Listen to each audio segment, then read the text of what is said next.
The gold digger I casually exposed turns out to be a top celebrity and now she wants to marry me. Lin Xiao thought only stocks could be bought at rock bottom. He never expected the same applied to marriage. Following the motto buy low, earn big.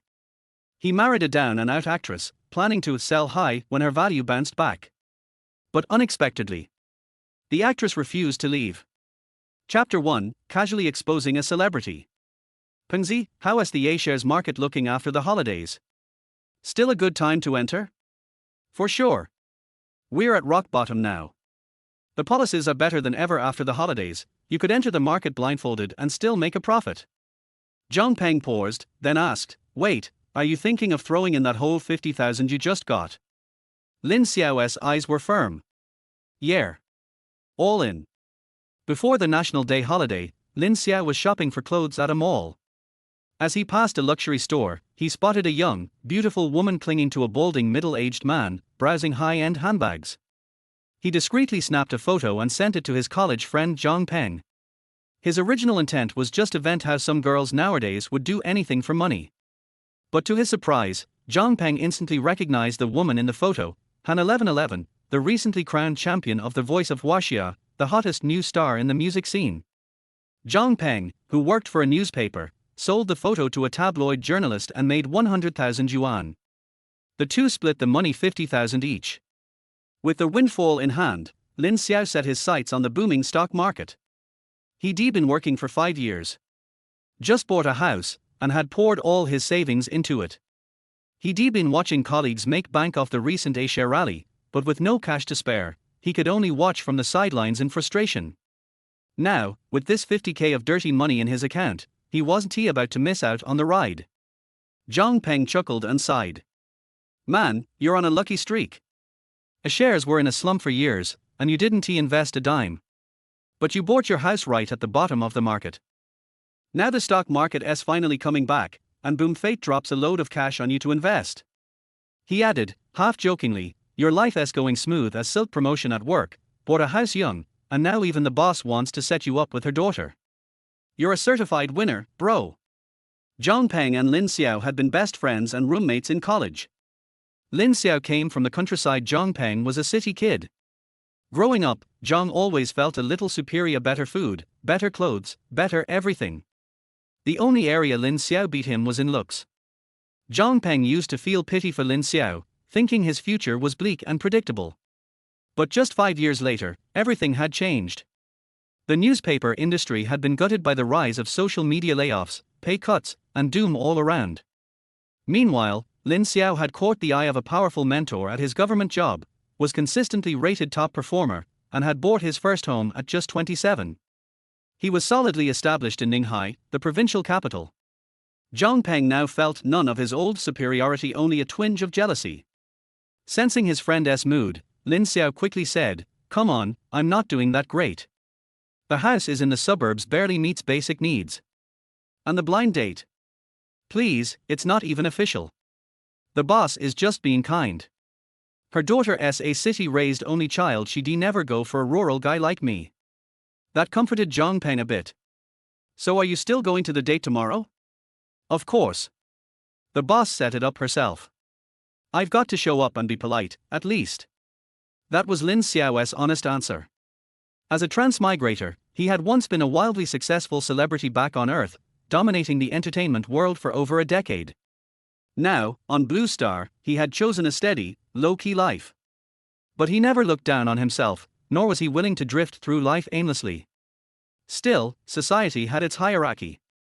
His boss's daughter was an only child from a prestigious government family and reportedly studied art. Just thinking about it summoned an image in Lin Xiao's mind: spoiled, self-centered, rich girl type. Forget her looking down on him, he wouldn't dare marry someone like that even if she liked him. That would be like marrying a ticking time bomb. Lin Xiao chose a civil service career because he didn't want to be a servant to capital. He certainly wasn't about to be a servant in his own home. So, while he appreciated his boss's support, he had no real intention of going through with it. He also understood that his boss, Liu Liyun, had her own motives. She was the top official at his workplace, a capable, no-nonsense woman with a reputation for efficiency. Her husband was a powerful bureau-level official, and their family had high status. Logically, families like that were expected to find equal matches for their children. But in reality, political families operated differently than business ones. Business families valued alliances, resources, and risk mitigation. Political families didn't worry about risk, they valued stability and loyalty. If the child wasn't in the system, the family would often prefer a grounded, trustworthy new member. Not someone from another elite family that might shift loyalties. So, someone like Lin Xiao, humble background, clean record, hard-working, and good-looking, was the perfect candidate in their eyes. Liu Liyun had spotted a rare gem under her own command. How could she not act? Lin Xiao understood her thinking and didn't blame her. Many people would kill for such a shortcut. He didn't judge them, but he wasn't going to be one of them. In his past life, he had tasted all the glamour and excess. This life, he just wanted peace. He had no interest in being a phoenix man climbing into a wealthy family. So, tomorrow, he'd go to the blind date, smile, and leave. The next day was National Day. Lin Xiao tidied himself up, grabbed a fruit basket, and headed to Jilly Garden, a rundown old complex in the city center where Liu Liyun lived. He found Building 6, Unit 201. He knocked. A moment later, the door opened. He had already braced himself to greet Director Liu, but instead was met by a stunningly beautiful girl, looking as fresh and graceful as a lotus rising from clear water, so gorgeous she seemed completely out of place in the worn-down stairwell. Lin Xiao was briefly dazed. Back in his past life, he'd seen every kind of beauty in showbiz, so this shouldn't have rattled him. But after 10 years in this new body, living a simple life, beautiful women had only existed in his daydreams. No wonder his composure cracked. "Excuse me, is this Director Liu Liyun's home?" he asked, steadying himself. Before the girl could answer, a strange sense of familiarity hit him. He stared, thinking hard. And then, shock. Realization. Eyes wide. Wait a second, isn't this the Han 1111 I secretly photographed? The one who got cancelled because of me. Chapter 2, Can You Marry Me? Lin Xiao was dumbfounded. The trending topic Han 1111 suspected of being a sugar baby was still hanging high on the hot search list, sticking out awkwardly among the surge of discussions about the booming share market.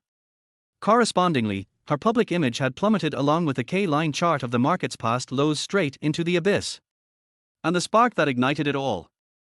That casual photo Lin Xiao had snapped. A beautiful celebrity, an older man, a luxury boutique, every element was there. There was no room for explanation. One hammer blow from the netizens sent Han 1111 tumbling from the heavens to the depths of hell. It had already been 2 days since the scandal broke, and neither she nor her agency had issued a single statement. That kind of silence was basically an admission. Lin Xiao had assumed she was probably packing up to leave the industry in shame. He never imagined that she'd still be in the mood to go on a blind date. And with him, of all people. It felt like he'd just broken the fourth wall of reality. "I thought I was just a bystander, turns out I'm the main character." At the entrance to apartment 201, Han 1111 took in all of Lin Xiao's shock but didn't react. She'd gotten used to it these days, even stray dogs on the street would stop and stare at her in disbelief. "Yes, come in," she said softly. Just then, Liu Liyun's voice called from the living room. "Is that you, Xiao Lin? Come in, you silly girl, you didn't even bring Xiao Lin a pair of slippers." She opened the shoe cabinet and naturally took out a brand new pair, unwrapped them, and placed them on the floor with a warm smile. "Thank you, Director Liu," Lin Xiao said, smiling politely. "Don't call me director at home. Just call me Auntie." She beamed. "All right, Auntie," Lin Xiao replied, still smiling as he placed the fruit he brought onto the coffee table. "I wasn't sure what you and Uncle like, so I just picked up some fruit." "You didn't need to bring anything at all." Liu Liyun chuckled while pouring him tea. "Your uncle was supposed to be home, but you know how it is during National Day. While the people celebrate, carters are on duty. He got called in for a surprise fire safety inspection first thing this morning. Don't mind it, Xiao Lin. Come, have some tea." She handed him the tea herself, in one of those old-fashioned white porcelain cups. Lin Xiao was flattered and a little overwhelmed. At work, he was always the one serving Liu Director tea, never imagined she'd one day do it for him. "Tea, thank you, Auntie," he stammered, carefully taking the cup. Noticing his awkwardness, Liu Lian invited him to sit and then bustled back to the kitchen, calling out as she went. 1111, talk to Xiao Lin, all right? Han 1111 quietly replied, okay. The two of them were left alone in the living room. Well, alone was relative, considering Lin Xiao knew her. And worse, he had been the one to expose her. Just thinking about it made him feel strangely guilty. He took a few tactical sips of water to mask his nerves. I'm Lin Xiao, he offered when Han 1111 sat there silently with her head down. She glanced up at him, then quickly lowered her gaze again. I know, she said softly. My mom told me. Lin Xiao nodded. Silence fell again. In the kitchen, Liu Lian was slicing vegetables while straining to hear the conversation in the living room. Hearing nothing, she grew anxious. She knew her daughter was shy, so shy she wanted to throw down her apron, march out there, and do the date herself. Back in the living room. I'm Han 1111, Han 1111 finally said after a moment of hesitation. I know, Lin Xiao replied, scratching his head. He hadn't paid attention to celebrities before. But after exposing Han 1111, he'd specifically gone back to watch her performances on The Voice of Waxia. Her voice really was beautiful, pure talent. But she barely spoke during the 12-episode season. He thought that quiet persona was just an act. Now he realized she was 100% introvert. Pure-blooded. Noticing how uncomfortable she was, Lin Xiao smiled. If you have things to do, you don't have to sit with me. I don't mind. Han 1111 looked at him, her big dark eyes flickering. After a pause, she gave in to the temptation of solitude. Then I'll go back to my room. Sorry, she said, blushing, and quickly slipped away. They both exhaled in relief. That short interaction confirmed for Lin Xiao this wasn't some elaborate trap. Judging by their behavior, neither mother nor daughter knew he was the one who took the photo. This blind date really was just a coincidence. Relaxed at last, Lin Xiao took a moment to examine the home. It was an old-fashioned 3-bedroom apartment, bright and breezy. Though the yellowish decor felt outdated, everything was tidy. The paintings on the wall exuded scholarly charm, clearly a cultured household. He couldn't help but think, turns out those flashy suburban penthouses are a scam, these old, downtown homes are where the real wealth lives. He began exploring with interest. Soon, his eyes landed on a family photo hanging on the wall, dated 2 years ago. The trio stood together with distinct auras. Liu Lian beaming with warmth, Han 1111 gentle and serene, and the man in the center exuding authority, with a ruddy face and composed smile, a textbook image of a senior official. Lin Xiao didn't bother guessing his title. Instead, his eyes went to the man's thinning hairline. It looked oddly familiar. His eyes lit up suddenly. He pulled out his phone and opened the photo he'd taken of Han 1111, the one that had sparked the scandal.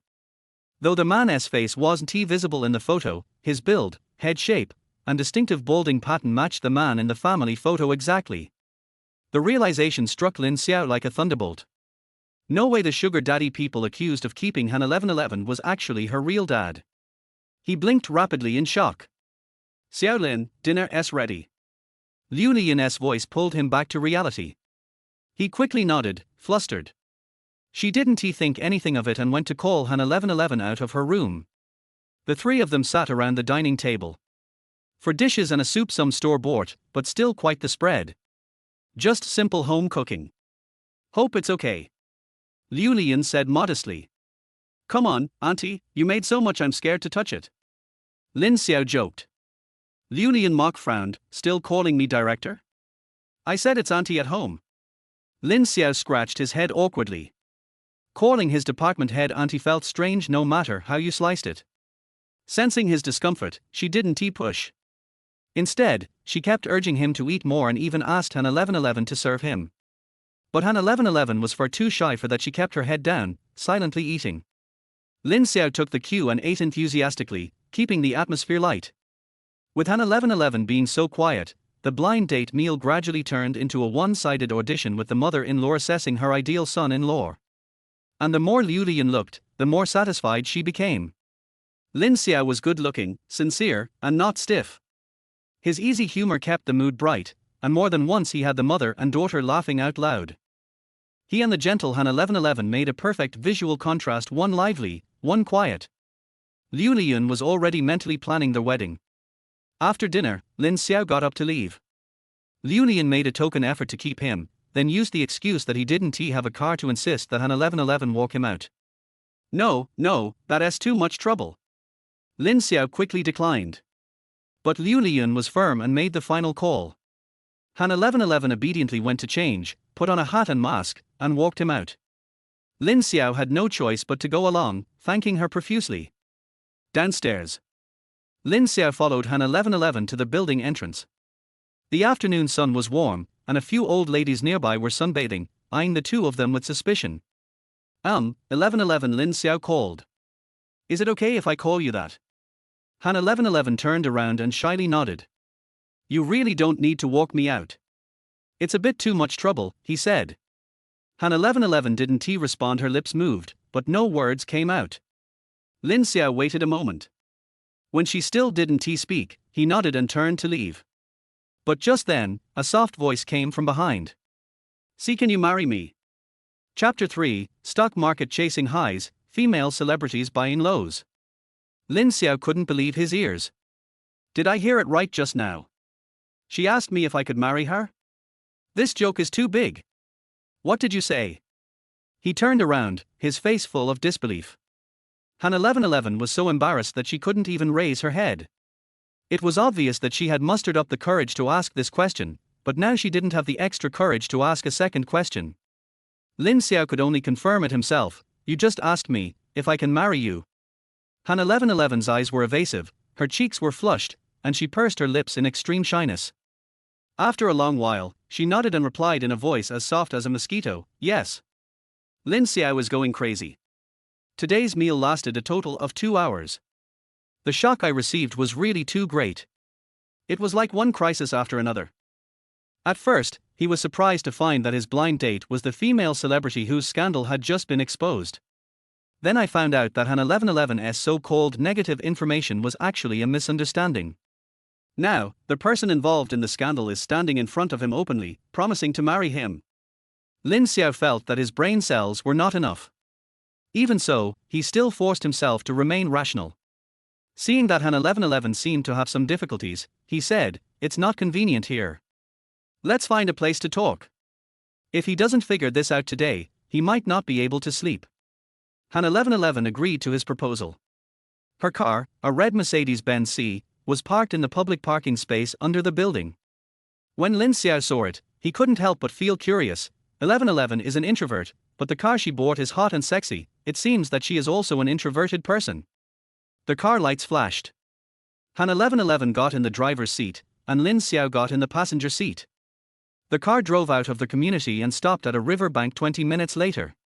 On the way, Han 1111 had roughly explained the whole story. Just as Lin Xiao guessed, the male protagonist in the exposed photo he took was indeed Han 1111's biological father, Han Haijun. On that day, the father and daughter appeared together in a luxury store to buy a gift for Liu Lian's 50th birthday. After all, it was a big birthday, so it was reasonable to give her an expensive gift, and their family was well off and could afford it. However, what they didn't expect was that the father and daughter holding hands would be photographed and uploaded to the internet, which directly triggered a nationwide carnival of rich men supporting female celebrities.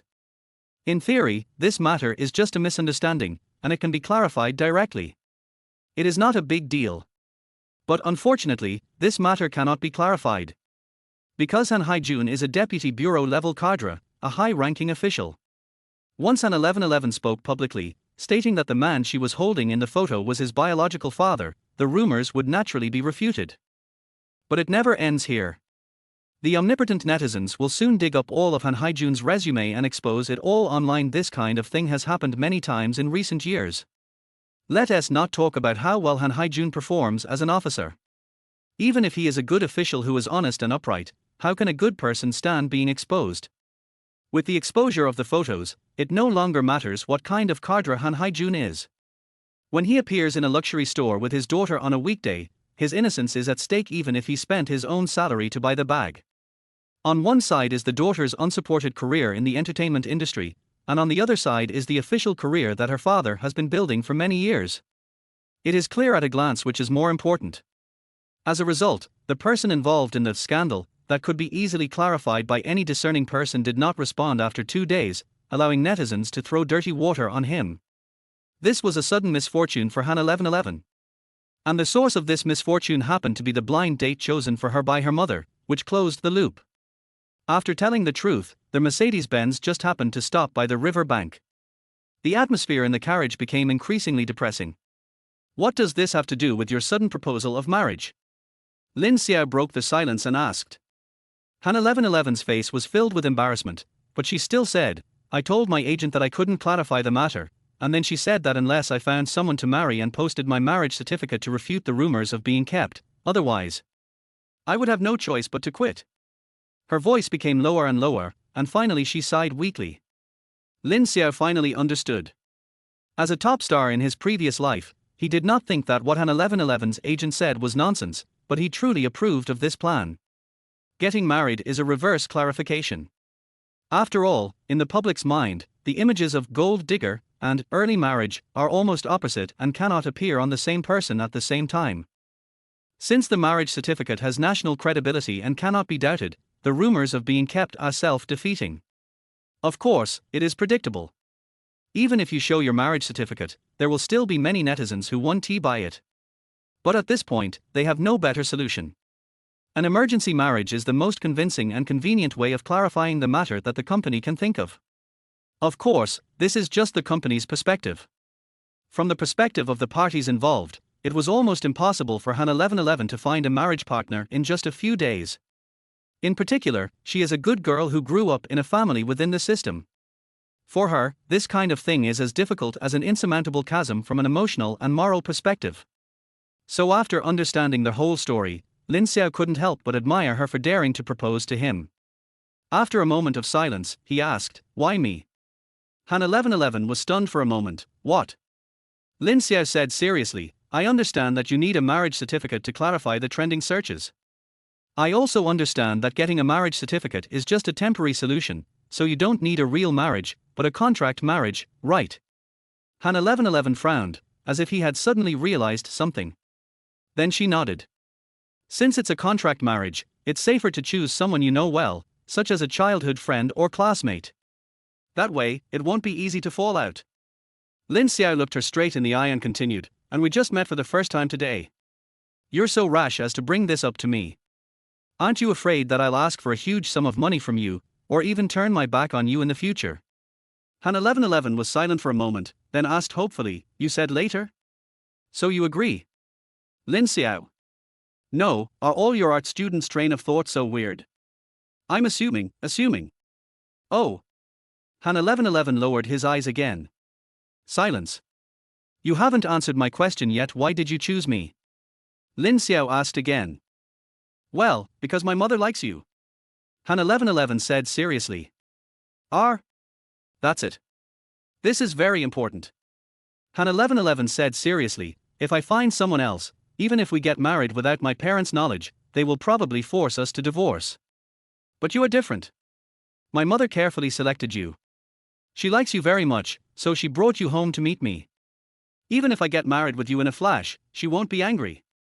It was the first time that Lin Xiao heard her talk so much, and he actually felt that what she said made a lot of sense.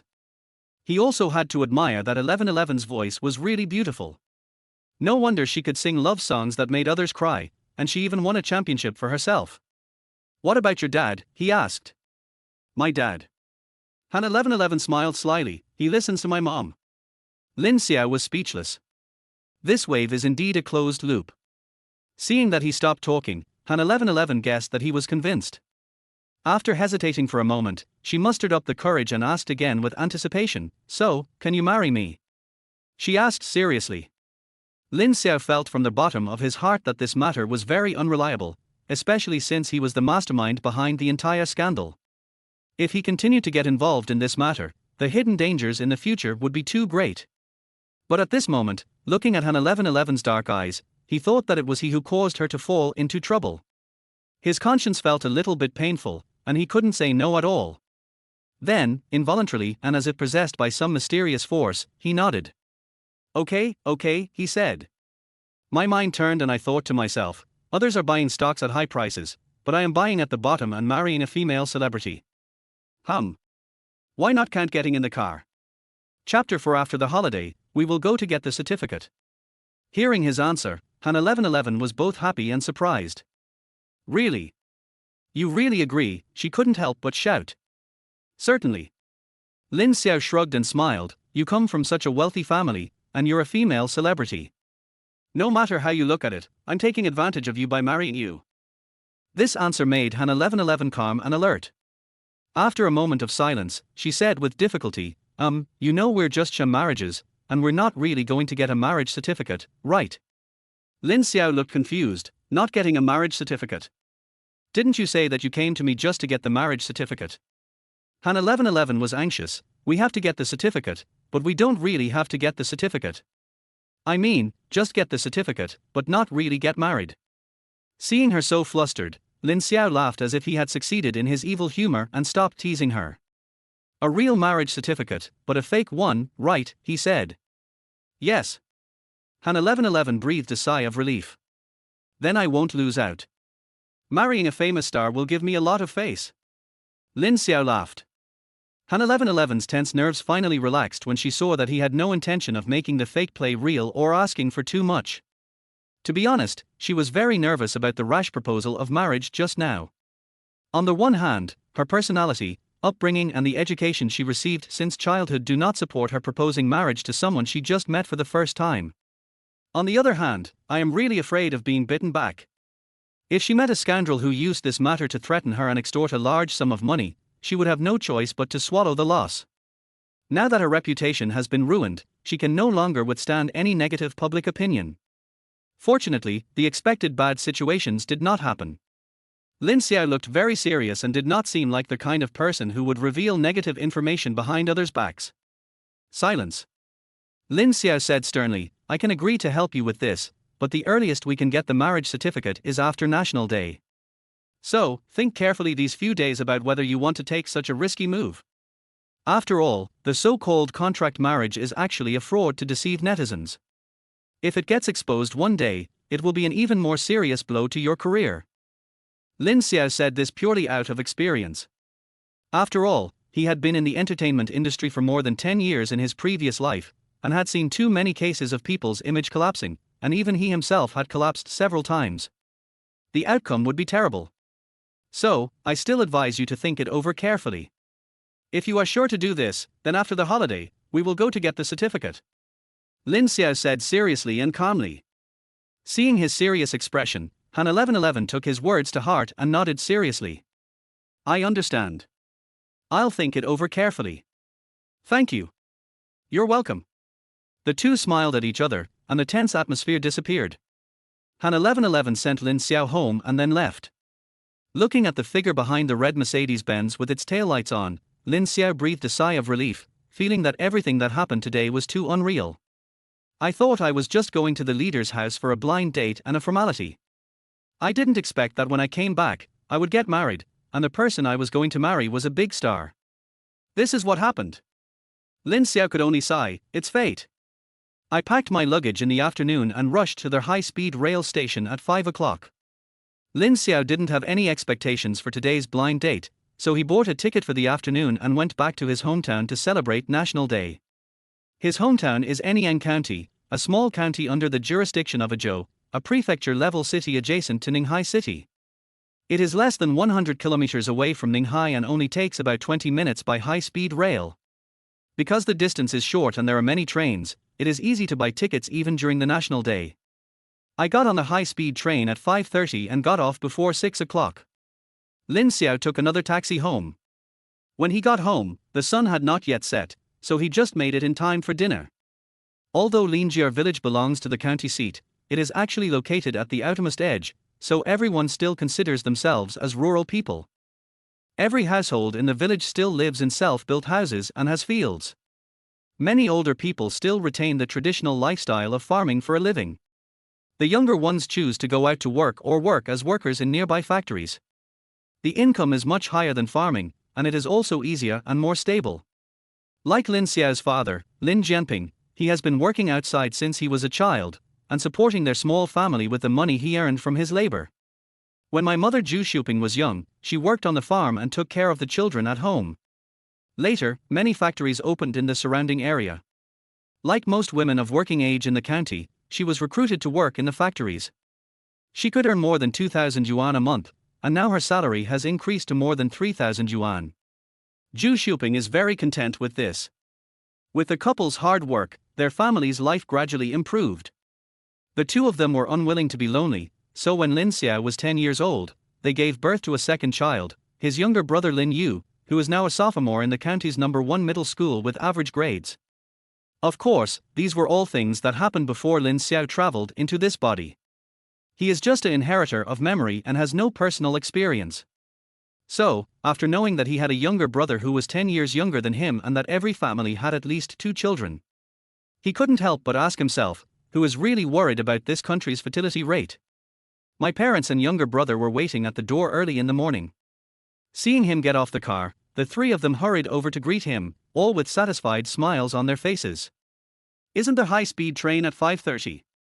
Why did you get home so late? I already prepared dinner. Zhu Xiuping complained, but her face was full of wrinkles from smiling.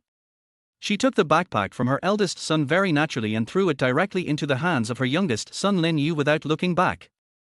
Lin Yu was not polite either, he unzipped his pants and started rummaging through them. After taking out the tablet computer, an excited smile finally appeared on his young face, as if he had seen his biological father. The family of four went to the kitchen at the back of the main house. The dinner was extremely sumptuous. A large round table was filled to the brim, and even turtle soup was served. Lin Xiao was at a loss for words when he saw this. Mom, is this National Day or Chinese New Year? This is too exaggerated. Zhu Xiuping smiled and said, who cares what festival it is? As long as our family is reunited, that's all that matters. Look at you, you've lost weight. Is it because you've been working overtime? You need to eat more. As he spoke, he had already served him a full bowl of chicken soup with a layer of yellow oil on the surface. Lin Xiao started to feel nauseous. In order not to disappoint my mother, I gritted my teeth and drank it in one gulp. Zhu Xiuping was very satisfied and was about to get a second bowl, but was stopped by Lin Xiao. Eat some food first, there are so many dishes. Zhu Xiuping thought it made sense, so she stopped forcing him and started to pick up food for him diligently. Dad Lin Jianping was watching this scene from the main seat, his dark face full of smiles, and the beer in the glass seemed to taste even better. It's rare for a family of 4 to get together, so naturally they have a lot to talk about. Lin Yu was busy playing with his tablet and his parents were too lazy to pay attention to him, so the main firepower was directed at Lin Xiao. He expressed concern for her health and asked about her work symbolically. Zhu Xiuping finally brought the main course to the table and asked expectantly, Xiao Xiao, do you have a girlfriend now? Lin Xiao hesitated for a moment and shook his head. Indeed, no, I do have someone I want to marry, but that shouldn't be considered a girlfriend, right? Lin Jianping and Zhu Xiuping looked at each other, unable to hide their disappointment. The couple couldn't figure it out. Their eldest son was tall, good-looking, and had a job as a civil servant, which was highly selected and brought honor to the family. So why couldn't he find a girlfriend? Of course, now is not the time to identify and address the problems. After all, Lin Xiao is only 27, and there are many unmarried people of this age in the village, but it is indeed time to get anxious. Zhu Xiuping paused and told Lin Xiao the reason why she was trying so hard to get him to go home during the National Day holiday. Xiao Xiao, your second aunt's family has a niece who just graduated from graduate school this year and works in a research institute in Ninghai. As soon as Lin Xiao heard this beginning, he understood everything. Chapter 5 I want to see you now. Zhu Xiuping continued her introduction. I've seen the girl's photo. She's pretty, though not very tall, but she's okay for a girl. Your aunt said she's very calm and composed. She's been a worry-free person for her parents since she was little. She's a capable person. Mom chattered on, and Lin Xiao listened calmly. He already had a rough idea of the girl's quality. If you are pretty, you are ugly. If you are average in height, you are short. If you are calm, you are boring. As his mother spoke in a few words, the image of a female nerd emerged in his mind. Does this girl wear glasses? He asked. Yes, you should wear glasses when reading such a high-level book. Lin Xiao complained in his heart, so I didn't get into graduate school because I didn't wear glasses. This girl and I are not suitable, he said directly. I haven't even met the person, how can it be inappropriate? Zhu Xiuping's voice immediately rose 2 degrees. She's a graduate student with a civil service degree. How could she possibly be interested in me, an undergraduate? I can't afford her. Lin Xiao explained quickly. After hearing her son's words, Zhu Shuping's expression finally cleared up, and she immediately revealed a proud smile. Why not? You're a civil servant, isn't that much better than a public servant? The pride in his words was palpable. Lin Xiao was so ashamed. Ever since I passed the civil service exam, my mother's back has straightened, her voice has become louder, and she has become more confident when arguing with people in the village. This shows how important the iron rice bowl is to ordinary people. Now, seeing that he couldn't hide anymore, Lin Xiao could only use his ultimate weapon. Then I can't meet her. I'm dating someone right now, our leader introduced us. This one sentence choked both parents. Even his younger brother Lin Yu, who was playing games on a tablet nearby, raised his head amidst his busy schedule. Zhu Shuping's brows immediately lit up with joy, and her face was full of smiles. Okay, talk to me. She wanted to find out more about the girl, but Lin Xiao lied and threatened her, so she immediately stopped asking, fearing that her excessive talk would ruin her son's luck in love. This National Day reunion dinner went smoothly. On the third day of National Day, Lin Xiao went out and attended the wedding of his high school classmate Jia Kai at a hotel in the county town the Red Bomb on National Day, an old tradition in these years since graduation. When we arrived at the hotel, many classmates had already arrived and were chatting together happily. As soon as Lin Xiao showed up, he was immediately surrounded by everyone and everyone kept teasing him, calling him leader. Several single female classmates kept flirting with him, which made him feel itchy. After the traditional wedding ceremony, the banquet begins. It was a rare occasion for the classmates to get together, so naturally they talked about interesting things that happened in high school. As they talked, the topic turned to Lin Xiao. Lin Xiao, you may not know this, but during your 3 years in high school, there were at least a dozen female classmates who had a crush on you. You can be considered a celebrity in our Anyang No. 1 high school. Jia Kai left his newlywed wife behind and came here to chat with his classmates.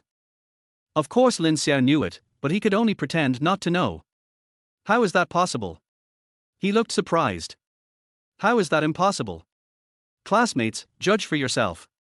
Is there anyone in Anyang No. 1 middle school who is more handsome than Lin Xiao? No, everyone agreed quickly.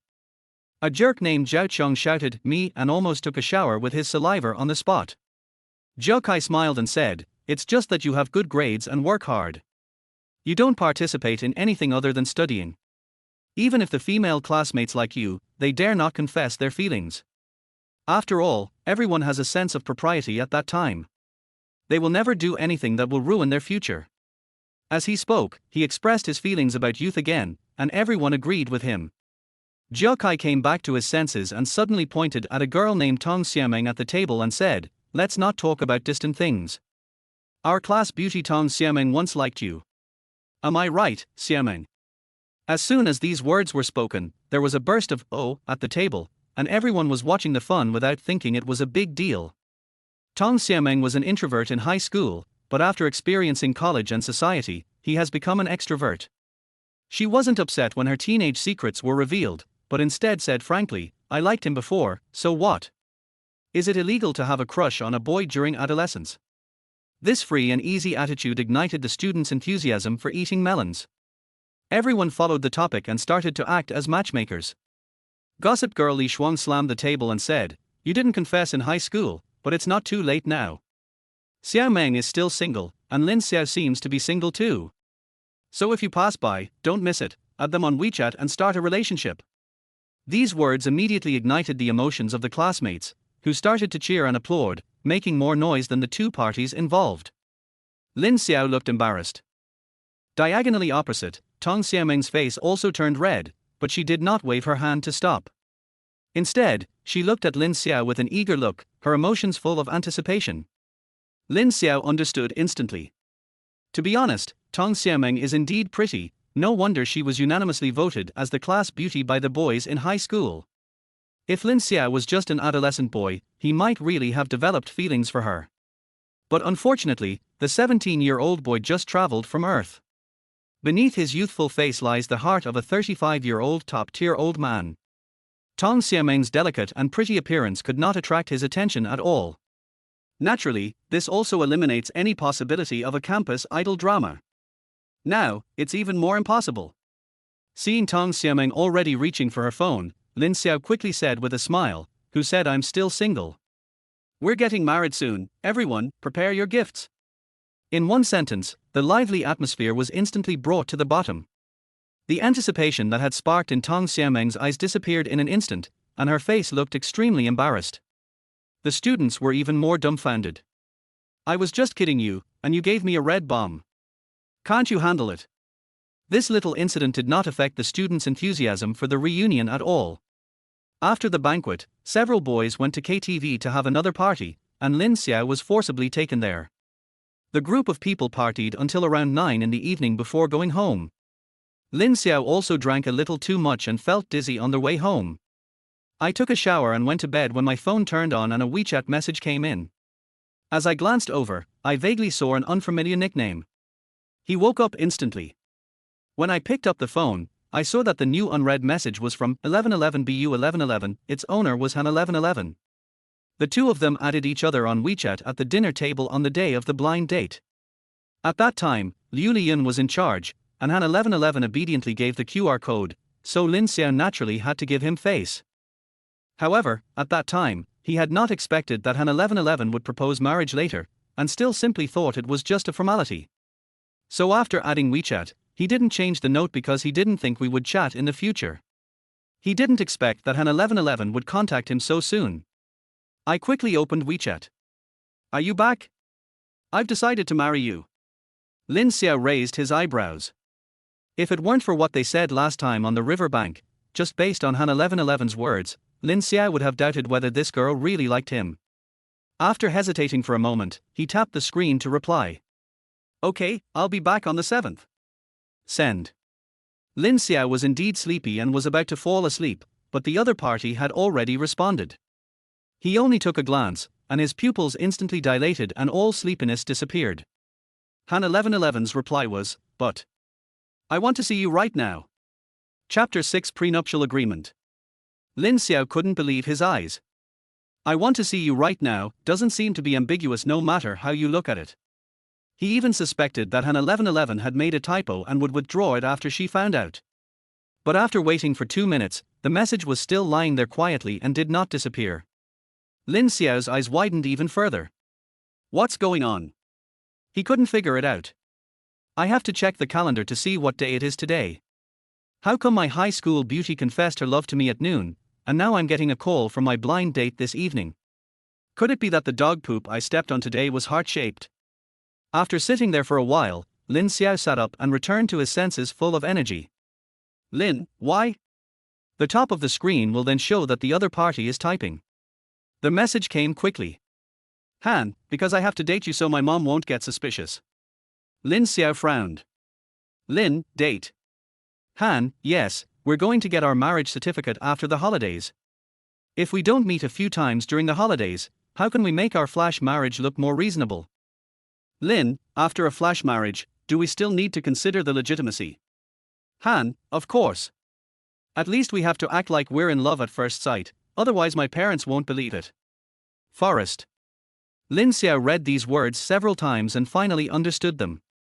Han1111's meaning is actually very simple, that is, you have to do the whole act. After understanding this, he also understood the purpose of her WeChat message.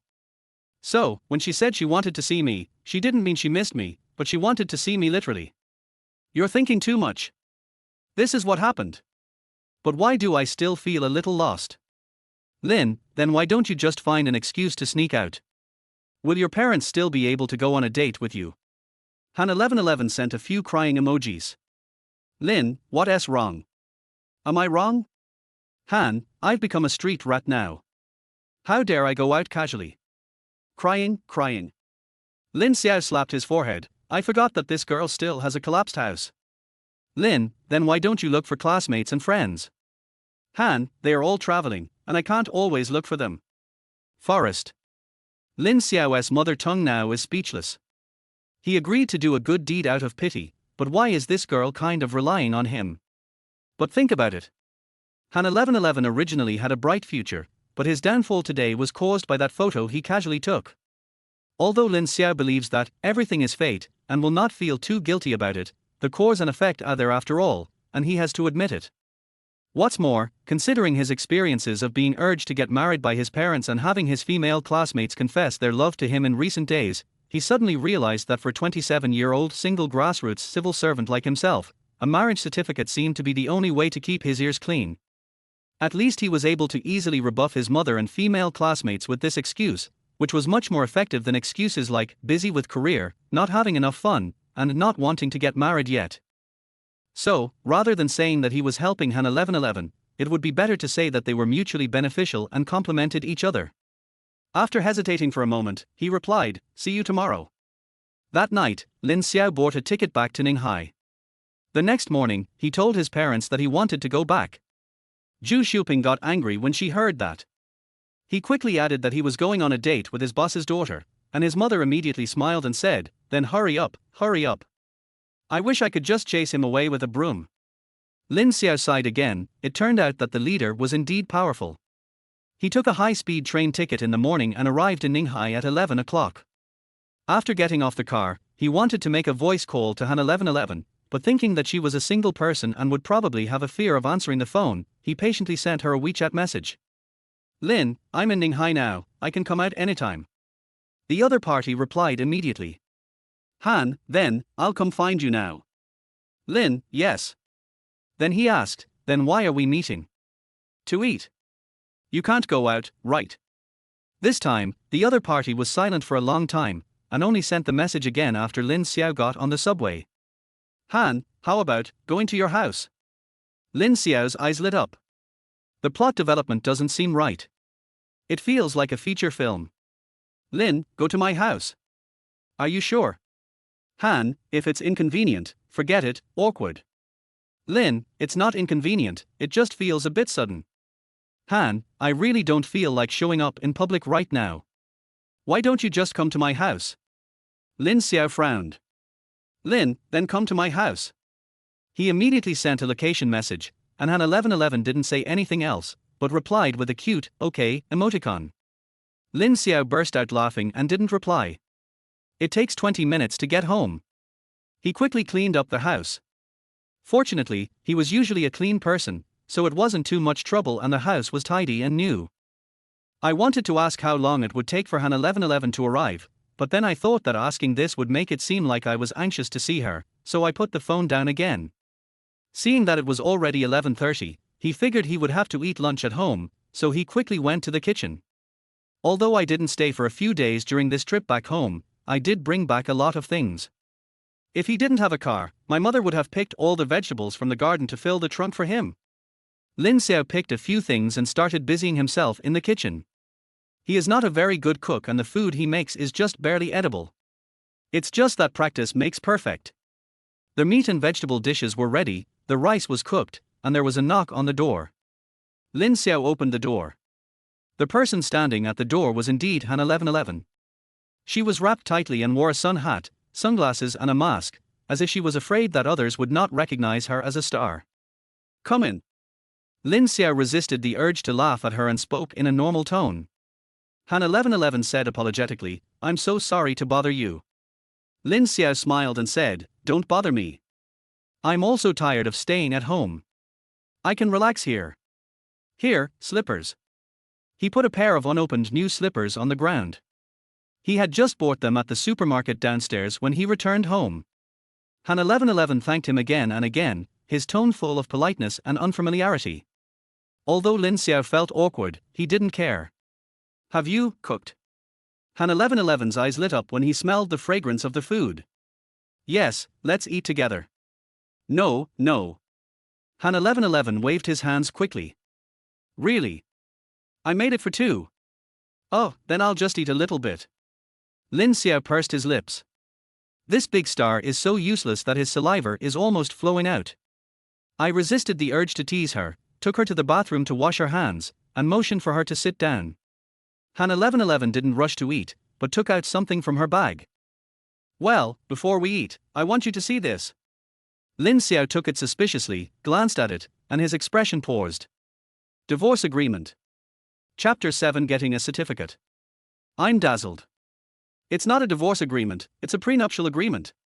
This He hesitated and looked at the woman opposite with an inquiring look. Even though the restaurant faces north and the light is not very clear, it still makes her skin look fair, delicate, and her eyes look pure and innocent. Like a little deer that accidentally entered the human world.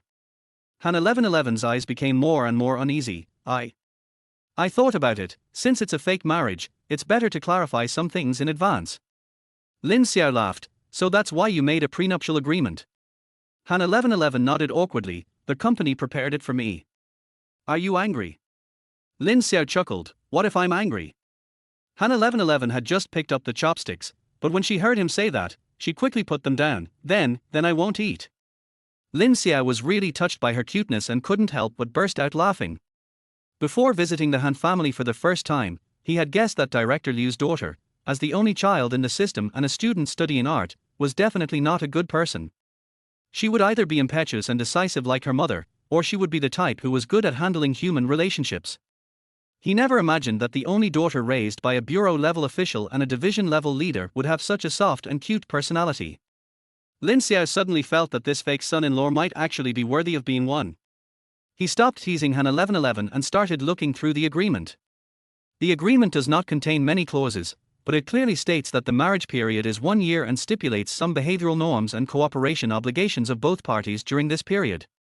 For example, Lin Xiao has to accompany her back to her parents' home regularly and pretend to be a loving couple. For example, the agency will write some love stories for them, and as the protagonist, he must grant the right to his name and support the creation. Of course, getting a marriage certificate and cooperating in taking some photos as materials to whitewash Han 1111 is the most basic thing. Because of this marriage agreement, Han 1111 is the main beneficiary, so she needs to pay Lin Xiao a cooperation fee of 200,000 yuan, which should be paid in 2 installments, 100,000 yuan after obtaining the marriage certificate and another 100,000 yuan after the contract expires. Lin Xiao saw that there was no problem so far, but was surprised when he saw the contract fee. 200,000. He never thought there would be more money to be gotten. However, Han 1111 interpreted his reaction as that it was not enough.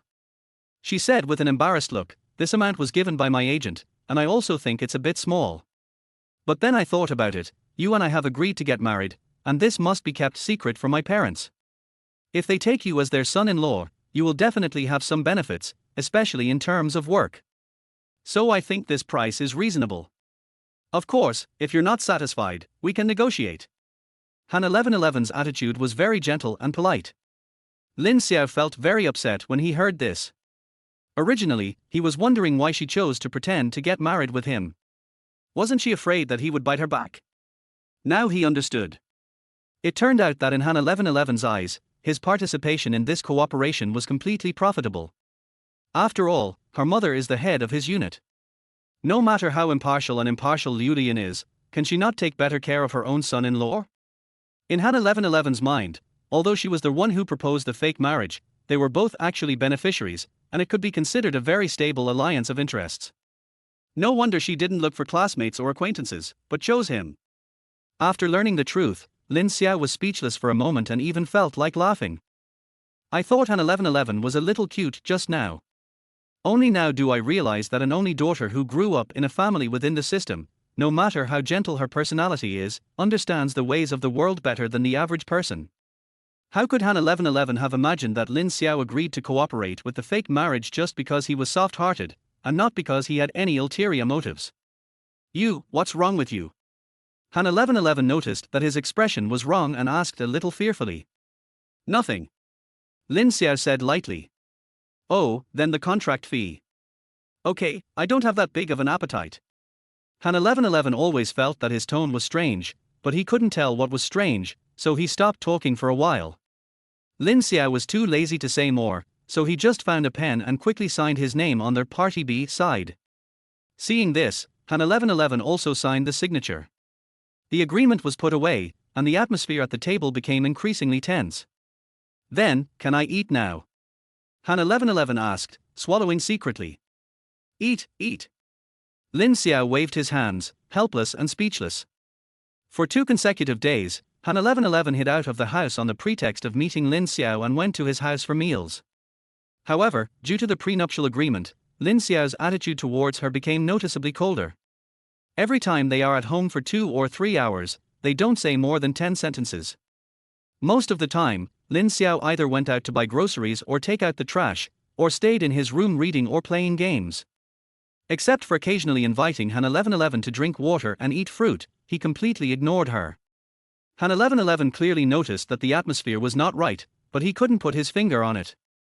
In addition, she was introverted and didn't like to talk, so she felt like a fish in water staying alone in the living room, so she didn't think of anything else. Soon, the National Day holiday is over. Early in the morning on the 8th, Lin Xiao called the office director and asked for half a day off. Then he packed up simply and took out his only white shirt to wear when getting the certificate. The place for getting the certificate was scheduled to be the Qinghu District Civil Affairs Bureau, which was only 2 kilometers away from Lin Xiao's home. The two agreed to go separately. Lin Xiao ate his breakfast slowly, then went out, scanned a shared bicycle and went there. When we arrived at the Civil Affairs Bureau, it was just 9 o'clock. Han 1111's red Mercedes-Benz had already stopped in the yard. The two of them greeted each other very politely and went in together to get a number. Their unfamiliar attitude did not show that they were here to get married, but rather to get a divorce. It will be their turn soon. Taking photos, filling out forms, and getting the certificate, I thought it would be complicated, but it ended up being done in just 10 minutes. Congratulations to you too. The staff mechanically gave their blessings. Is that the end? Lin Xiao asked in disbelief. It's done. I saw online that there are oaths, things like sickness or health, riches or poverty, etc. That's Western, that's not the word for our country. The staff almost rolled their eyes, thinking that it was already annoying to go back to work after the holiday, and now here comes a big fool. He pointed impatiently to the side. The oath area is over there. You can read it a few more times if you like, at the back. The two of them quickly made way. He took a look at the solemn and festive oath-taking area and looked terrified. Should we still take the oath? Han 1111 asked embarrassedly. Oh, maybe not. Yeah, I think so too. The two looked at each other and quickly slipped away. Outside the Civil Affairs Bureau, Han 1111 didn't even have time to say hello before he stepped on the accelerator and ran for his life. Lin Xiao watched the taillights of the car disappear at the gate, then looked at the red book in his hand and felt dazed for a moment. So, you got the certificate already. Chapter 8, Fighting for the Headlines with Big A. After leaving the Civil Affairs Bureau, Lin Xiao took the subway to work. On the way, he repeatedly looked at the marriage certificate in his hand and found many interesting things. It turns out that Han 1111's real name is not this. The name on her ID card is Han 1111, so Han 1111 can only be regarded as her stage name. As for why she chose a stage name, there is no need to ask her herself. As a top star in her previous life, Lin Xiao has a lot to say about it. Simply put, there are various reasons why celebrities change their stage names, and the ways of changing them are also varied. Some people think their names are not nice, so they change both their given and surnames. Some people had their fortune told and were told a character that would indicate they would become famous, so they kept their surname and only changed their given name. Of course, it is very rare for someone like Han 1111 to change only one character, and it is a homophone. But it's not impossible. There is a post-85's flower on the earth named Liu Shisha. Her original name is Liu Shisha. Only one character was changed, but the name has a very different temperament. Lin Xiao guessed that this was probably the reason why Han 1111 changed so much, but the direction of her change was completely opposite to Liu Shisha's. Except for the name. Lin Xiao was also surprised to find that Han 1111 was only 22 years old this year, which means she was 5 years younger than him. This was unbelievable to him. When Liu Lian asked him to go on a blind date with her daughter, he guessed that director Liu's daughter might be in her 30s, otherwise she wouldn't be so anxious. When he met Han 1111 and saw that she was very young, he felt relieved and didn't even think about asking about her age. Later he guessed that Han 1111 should be about the same age as him, but because she was a celebrity and took good care of herself, she looked like a female college student. Just discovered it now. She is really a female college student, but she just graduated.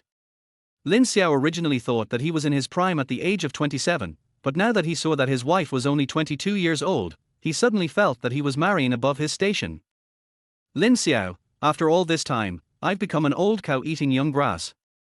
On the way, he also thought, Han 1111 is obviously still so young, why is director Liu so anxious to arrange a blind date for her? The answer is not difficult to guess. It should be that Han Haijun and Liu Lian both disagreed with their daughter entering the entertainment industry, especially after the keeping scandal. They became more determined in this idea, so they were so anxious to arrange a blind date for their daughter, hoping that she would have a stable relationship, live an ordinary life, and then completely stay away from the intrigues of the entertainment industry. As a family in politics, Han Haijun and Liu Lian have sought stability throughout their lives, so it is understandable that they would think and arrange things this way. Poor parents in the world. I arrived at work at exactly 10 o'clock. Back in the office director Li Mingdao was a little surprised to see him. Didn't you take the whole morning off? How come you're here so soon? Lin Xiao didn't explain much, just smiled and said, I'll come over when I'm done. Li Mingdao didn't ask any more questions. After all, although the National Day holiday is over, many people in the company have not returned yet, and those who have returned are not in the mood to go to work for the time being. It's normal for Lin Xiao to come late or not to come at all. The office had 4 staff members. Besides Li Mingdao and Lin Xiao, there was a 58-year-old veteran cadre and an elderly mother who was expecting her 3rd child. The veteran cadre was due to retire in 2 years and was rarely seen. The elderly mother was even more vulnerable, having returned home after 6 months to protect her pregnancy. Li Mingdao couldn't rely on them, and even less so on himself. At the age of 52, he knew that there was no hope for him to be promoted to deputy director, and he had already been lying down. So Lin Xiao became the only strong laborer in the office, and Li Mingdao spoiled him. Wipe off the light layer of dust on your desk. Lin Xiao dealt with the unfinished work before the holiday, and it was already past 11 o'clock, waiting for lunch. Lin Xiao suddenly remembered that he was planning to trade stocks before the holiday. He quickly opened the financial management software and looked at the market, and found that his shares opened high again, just as Zhang Peng expected. He felt relieved now. He spent all the 50,000 yuan of ill-gotten gains on real estate and liquor. On the same day, I bought the dip and married a celebrity whose scandals were exposed, then bought 50,000 shares at a higher price. This can be considered risk hedging. Lin Xiao suddenly realized that after 10 years of peaceful life after traveling through time, things suddenly became exciting today. In the afternoon, there will be a team meeting. As the only strong laborer in the office, Lin Xiao has always been responsible for attending meetings. Although attending meetings may seem simple, it is actually very tedious and energy-consuming. Before the meeting, topics are collected, typeset and printed, notes are taken by hand during the meeting, and minutes are compiled after the meeting and then signed by all participating leaders. It seems that the meeting only lasts half a day, but the whole process will take at least 3 days to complete. Such a team meeting should be held once a week. This task alone almost wore Lin Xiao out, not to mention the other materials, big and small, that needed to be written, and all kinds of trivial matters that needed to be coordinated, and all of these were basically done by Lin Xiao alone. No wonder Li Mingdao worships him like an ancestor. If one day Lin Xiao quits his job, he really won't be able to find a young person in the entire unit who can write materials, work meticulously, and be hardworking and willing to take over this job. There were not many topics to discuss in the team meeting after the holiday, but the leaders chatted about interesting holiday stories and 3 hours passed. After the meeting, Lin Xiao packed up the materials and returned to the office, where he was so tired that he collapsed in his chair and didn't move. As expected, after 7 days off, I became lazy and obviously couldn't keep up with the pace of work. Director Li Mingdao left work early. Lin Xiao packed up his things and prepared to go home from get off work. At this moment, Zhang Hongxie from the office next door suddenly came over with a bag of snacks and said with a smile, "Brother Lin, let me give you some of our specialties." Lin Xiao quickly reached out to take it. "Thank you, I've been in meetings all afternoon and I'm hungry." "Brother Lin, you've worked hard." Zhang Hongxie took the opportunity to stay and chat, saying with a smile, "But I think everyone is a bit holiday sick today. Apart from you working hard, everyone else has nothing to do and is busy eating melons." Lin Xiao smiled helplessly and said, "I have no choice." He asked casually, "What kind of melons are there today? Are there any from our unit?" Zhang Hongxie perked up and said excitedly, "What kind of gossip could there be about our company? It's all online. Brother Lin, you don't follow entertainment news, do you?" This afternoon, someone online broke the news that Han 1111 got married. Do you know Han 1111? She's the winner of this year's The Voice of China, the one who was photographed shopping in a luxury store with an older man before the holidays. Lin Xiao's expression became unnatural for a moment, but he quickly returned to normal. He knew that after obtaining the marriage certificate, Han 1111's agency would quickly make an official announcement and whitewash the situation, but he didn't expect the action to be so quick. I just got the certificate in the morning, it was still warm, and it was spread on the internet in the afternoon. As expected, he is from the circle and moves quickly. Oh, it's her. I have some impression of her. Lin Xiao said perfunctorily. Seeing that he had no interest, Zhang Hongxia's enthusiasm for gossip suddenly dropped greatly. She chatted for a few words and then left. As soon as she left, Lin Xiao immediately opened Weibo on his mobile phone and clicked on the hot search list.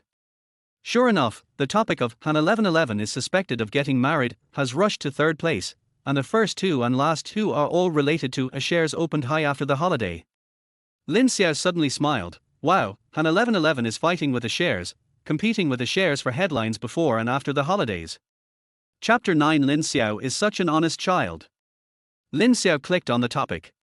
The source of this hot search was discovered when a person claiming to be a staff member of the Ninghai Civil Affairs Bureau broke the news, saying that Han 1111 and a young man were seen together this morning. They were in a very sweet relationship and had obtained a marriage certificate. The explosive post was very detailed and emphasized that the man was a young man who had a good relationship with Han 1111. Lin Xiao frowned as he watched. He clearly remembered that when they got the certificate in the morning, the staff member was a man in his 40s who sat there yawning continuously and never looked at them directly from beginning to end. It was obvious that this uncle didn't know Han 1111. In that case, it is impossible that he was the one who leaked the information. There weren't many people at the Civil Affairs Bureau this morning, with only 2 windows open, so it was unlikely there would be anyone else. Besides, he and Han 1111 clearly didn't act familiar with each other in the morning, and they acted as if they were getting divorced. How did the person who made the news know that they had a good relationship? Therefore, Lin Xiao quickly guessed that this so-called disclosure should be a drama directed and performed by Han 1111's agency. Oh, that's pretty smart. Lin Xiao couldn't help but sigh. After all, if Han 1111 directly announced it, even if the marriage certificate was real, netizens would think that she came prepared and deliberately wanted to clarify the rumors of being kept before the festival. However, if their whole story is revealed in advance from a third-person perspective, netizens will accept the fact itself with preconceived notions. If Han 1111 comes out and makes an official announcement openly, the credibility will be much higher and there will be fewer conspiracy theories. To put it bluntly, nowadays, netizens would rather believe a netizen they have never met and who cannot provide any valid evidence than trust celebrities who provide lawyers' letters and public statements. I'm really scared of being slapped in the face. Lin Xiao flipped through the comments section under the topic. Sure enough, netizens were all shocked and even began to doubt the pre-holiday trending search for being kept. Married? I think she just graduated from college. Am I remembering wrongly? Didn't she just reveal she was being kept by a wealthy sponsor before the holiday? Is this melon guaranteed to be authentic? She wouldn't just marry the rich man, would she? Impossible. The post said the man she got married to was a handsome young man. It definitely wasn't the Mediterranean guy that was leaked last time. The news broke just before the holiday, and they got married right after the holiday. Are they trying to clear their name? TSK, if it's true, her husband is really pitiful. He's the one who takes over the business. I actually think the pre-holiday revelations aren't necessarily true. How can a photo that doesn't even show the face be considered evidence? There's no follow-up. There are all kinds of comments in the comments section, but very few people question the authenticity of the original post. This is the effect that Han 1111's agency wants. The next step should be to wait for public opinion to ferment a little more before Han 1111 personally comes out to make the official announcement. This has nothing to do with Lin Xiao. They had already agreed on this before. He only needed to take his ID card to get the certificate. He didn't have to worry about anything else, let alone show up. After all, he has to make a living, and it is impossible for him to be a gigolo in front of netizens all over the country. Lin Xiao put down his phone and prepared to go home. At this moment, I remembered an important thing. This has become a trending topic, so doesn't that mean everyone can see it? Before he could think clearly, the landline on the table rang. When I looked at the number, it turned out to be Liu Lian's office calling. Xiao Lin, come to my office. Liu Lian's tone was unusually stern, and she hung up after saying this. Lin Xiao sighed. Well, it's over now. I knocked on the door and entered Liu Liyun's office. Sure enough, the atmosphere in the room was depressing. Liu Liyun was holding her cell phone, browsing something with a gloomy look on her face. Director, you're looking for me? Lin Xiao asked, pretending to be stupid. Have you seen the trending searches on Weibo? Liu Liyun went straight to the point. What's trending? Look at this. Liu Liyun put the phone directly in front of him with a serious expression. Lin Xiao pretended to be curious and moved closer, then put on a movie star level performance. First he frowned in confusion, then he took a deep breath, his eyes widened, his face full of disbelief. He looked shocked on the surface, but was laughing on the inside. In my previous life, I was criticized by netizens for more than 10 years because of my poor acting skills. I didn't expect that after traveling through time, I changed my track and they even tested my acting skills. It's amazing. Lin Xiao complained in his heart. Fortunately, in front of Liu Liyun, his acting skills were good enough and this performance did not arouse any suspicion. Of course, he acted so hard not to deny the fact that he had obtained the marriage certificate. After all, this matter cannot be concealed. He did this simply because he didn't want to take the blame for cheating his superiors and concealing the truth from his subordinates. I'm asking you, is this marriage certificate true? Liu Liyun asked with a gloomy face. Oh. Director. I'm asking you this as 1111's mother. Auntie, please don't be angry. Lin Xiao said with a look of grievance, I do have a good impression of 1111, and she should feel the same way about me. Although I was a little surprised when she asked me to get a marriage certificate, I think things like feelings should not be measured by time. Although 1111 and I have known each other for a short time, we can clearly feel that our relationship is rapidly warming during these few days of National Day. So, when she mentioned getting the marriage certificate, I agreed on a whim, and then I went this morning. I'm sorry, Auntie. Lin Xiao looked sincere. To be honest, he didn't want to lie to Liu Liyun. After all, whether as a leader or an elder, she took good care of herself. But he and Han 1111 also discussed this matter. The final result was that she couldn't tell her parents about the fake marriage. They didn't approve of her being a singer in the first place, and it was even more impossible for them to agree to her treating marriage as a game. But Han 1111 had to do this, so after much thought, he had no choice but to hide it. Since Lin Xiao agreed to get a marriage certificate with her, they are naturally allies, and there is no reason for him to sabotage them. But allies are allies, and it is impossible to take the blame. He was determined not to let Liu Liyun think that he had tricked Han 1111 into getting the certificate. If he did, his motives would be too suspicious. That's why there is this saying about the tea aroma in tea. Liu Liyun was shocked at first. So, you and 1111 really got married? Yes. Lin Xiao nodded with difficulty. Wait a minute. Liu Liyun came back to her senses and said in disbelief, you just said that it was 1111 who took the initiative to ask for a marriage certificate with you. Lin Xiao started acting again, looking aggrieved. Yeah, I was quite surprised at the time, and I said that such things should at least be told to parents in advance. But 1111 said that you personally picked me, and you have absolutely no objection to getting a marriage certificate with me. Liu Liyun's anger was obviously cooled down a lot by his teasing. That being said, you guys are moving too fast. I didn't think this through. I'm sorry, Auntie. Lin Xiao admitted his mistake with a very good attitude. Liu Liyun looked at him, and carefully thought about what he had just said, and had an incredible guess in her mind. Of course she knew her daughter. Although he is introverted, he is definitely not the kind of person who can be easily manipulated. On the contrary, he has always had positive ideas since he was a child. Once she makes up her mind, no one can change it. It's like learning to sing. At first, her family just cultivated it as a hobby. Later, when she entered high school, she wanted to take the professional route. Liu Liyun and Han Haijun firmly disagreed. They wanted her to go to university safely and then come back to take the civil service exam to take over her parents' job. But Han 1111 refused to obey and secretly applied for the Haicheng Conservatory of Music without telling his parents. The couple only found out about the admission letters after they were sent to their home. They were so angry. But by then, everything had already been settled.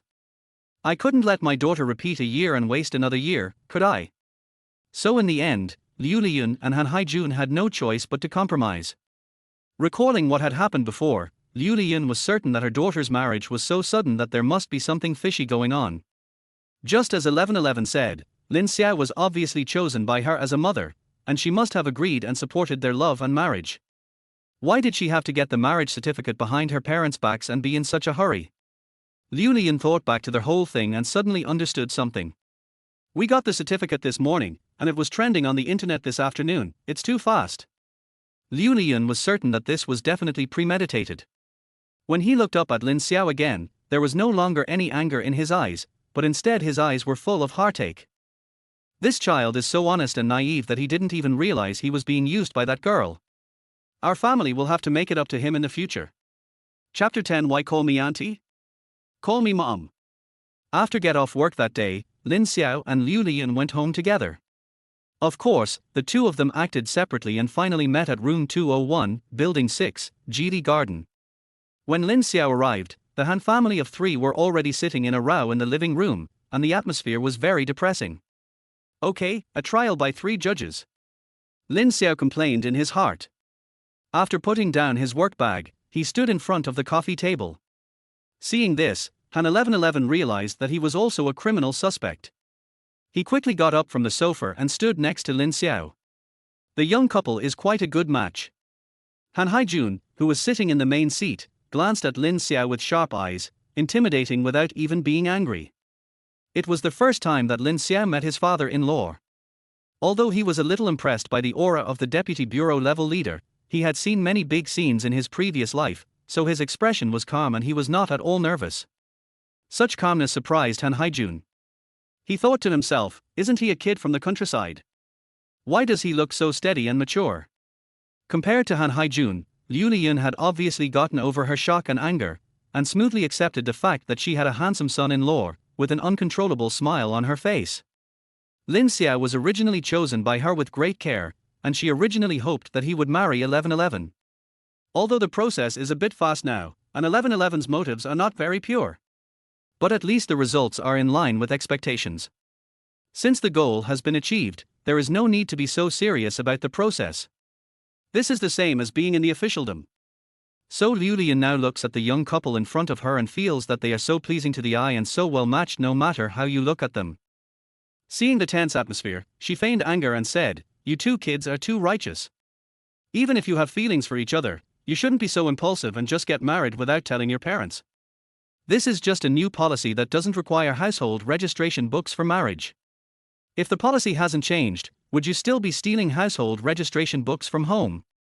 These words seem to be blaming the young couple, but in fact they are easing the atmosphere and giving them a way out. Han 1111 remained silent.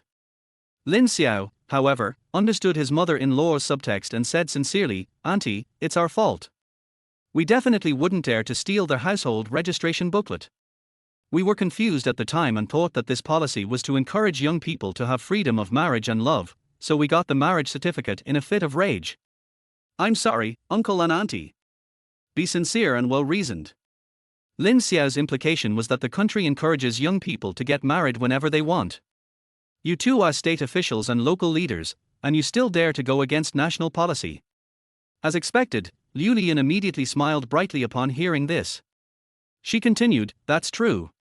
Our country's current marriage and fertility rates are indeed very severe. Young people are trending towards not getting married and having children. There aren't many people like Xiaolin and 1111 who are brave enough to step into the siege. They are truly courageous and actively responding to the country's call."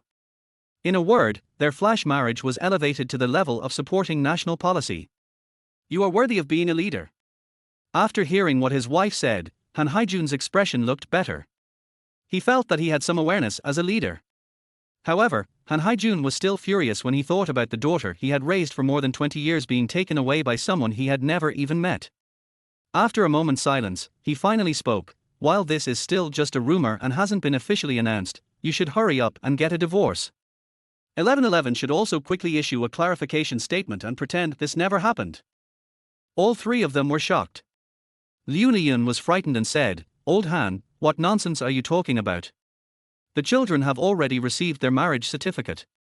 How can we get divorced right after getting married?" Han 1111 also said with a cold face, "I won't leave." Han Haijun was stunned and his face turned red with anger. Normally, when holding a meeting at work, I could speak for an hour or two without notes.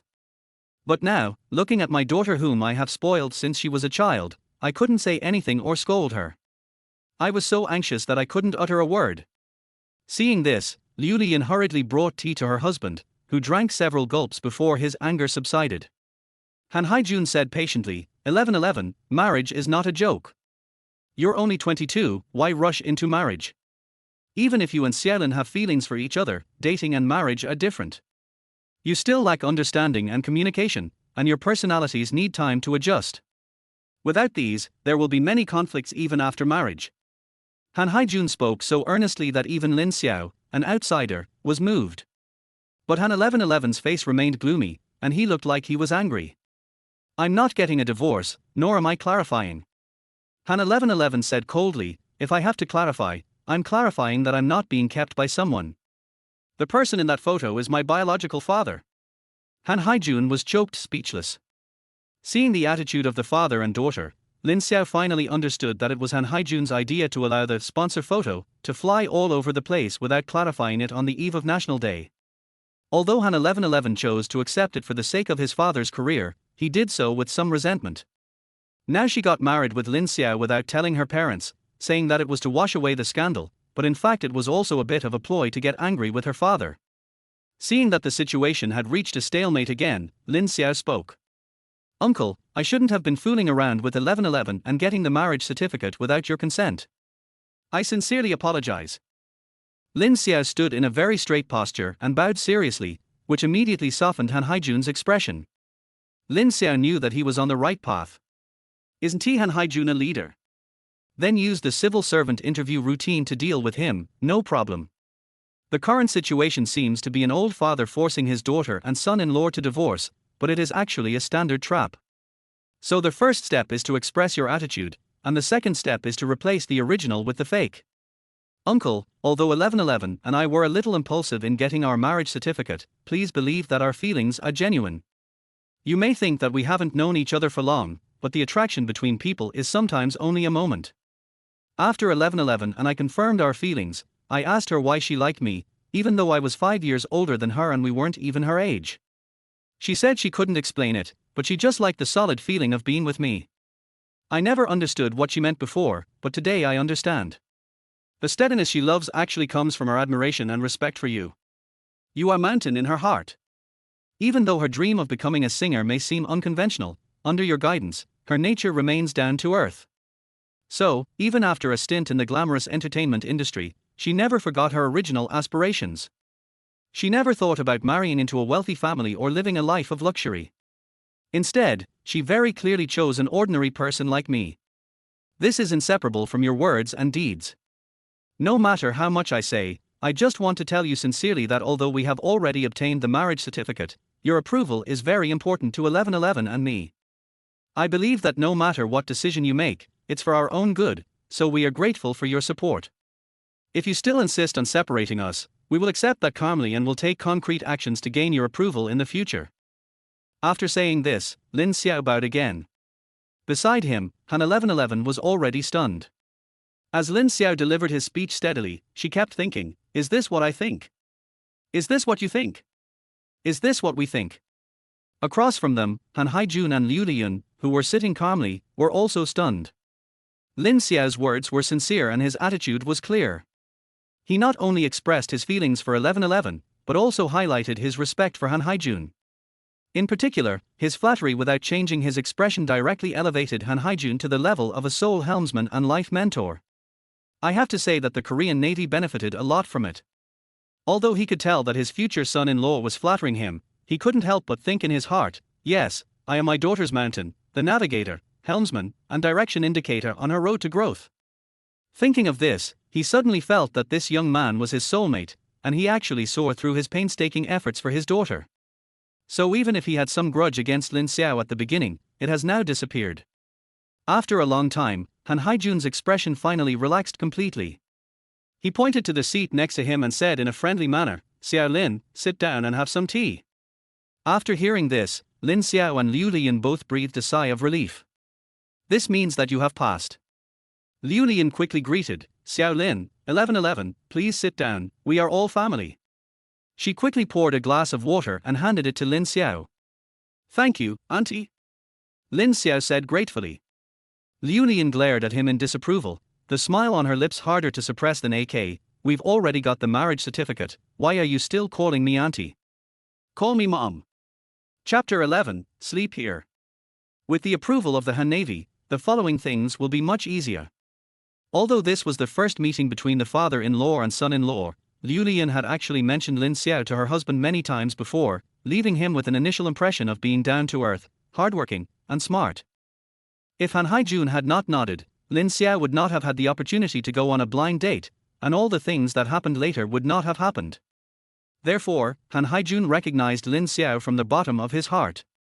With this very positive first impression as a foundation, Lin Xiao performed so well in his thesis defense today, so naturally his overall evaluation from his father-in-law also rose rapidly.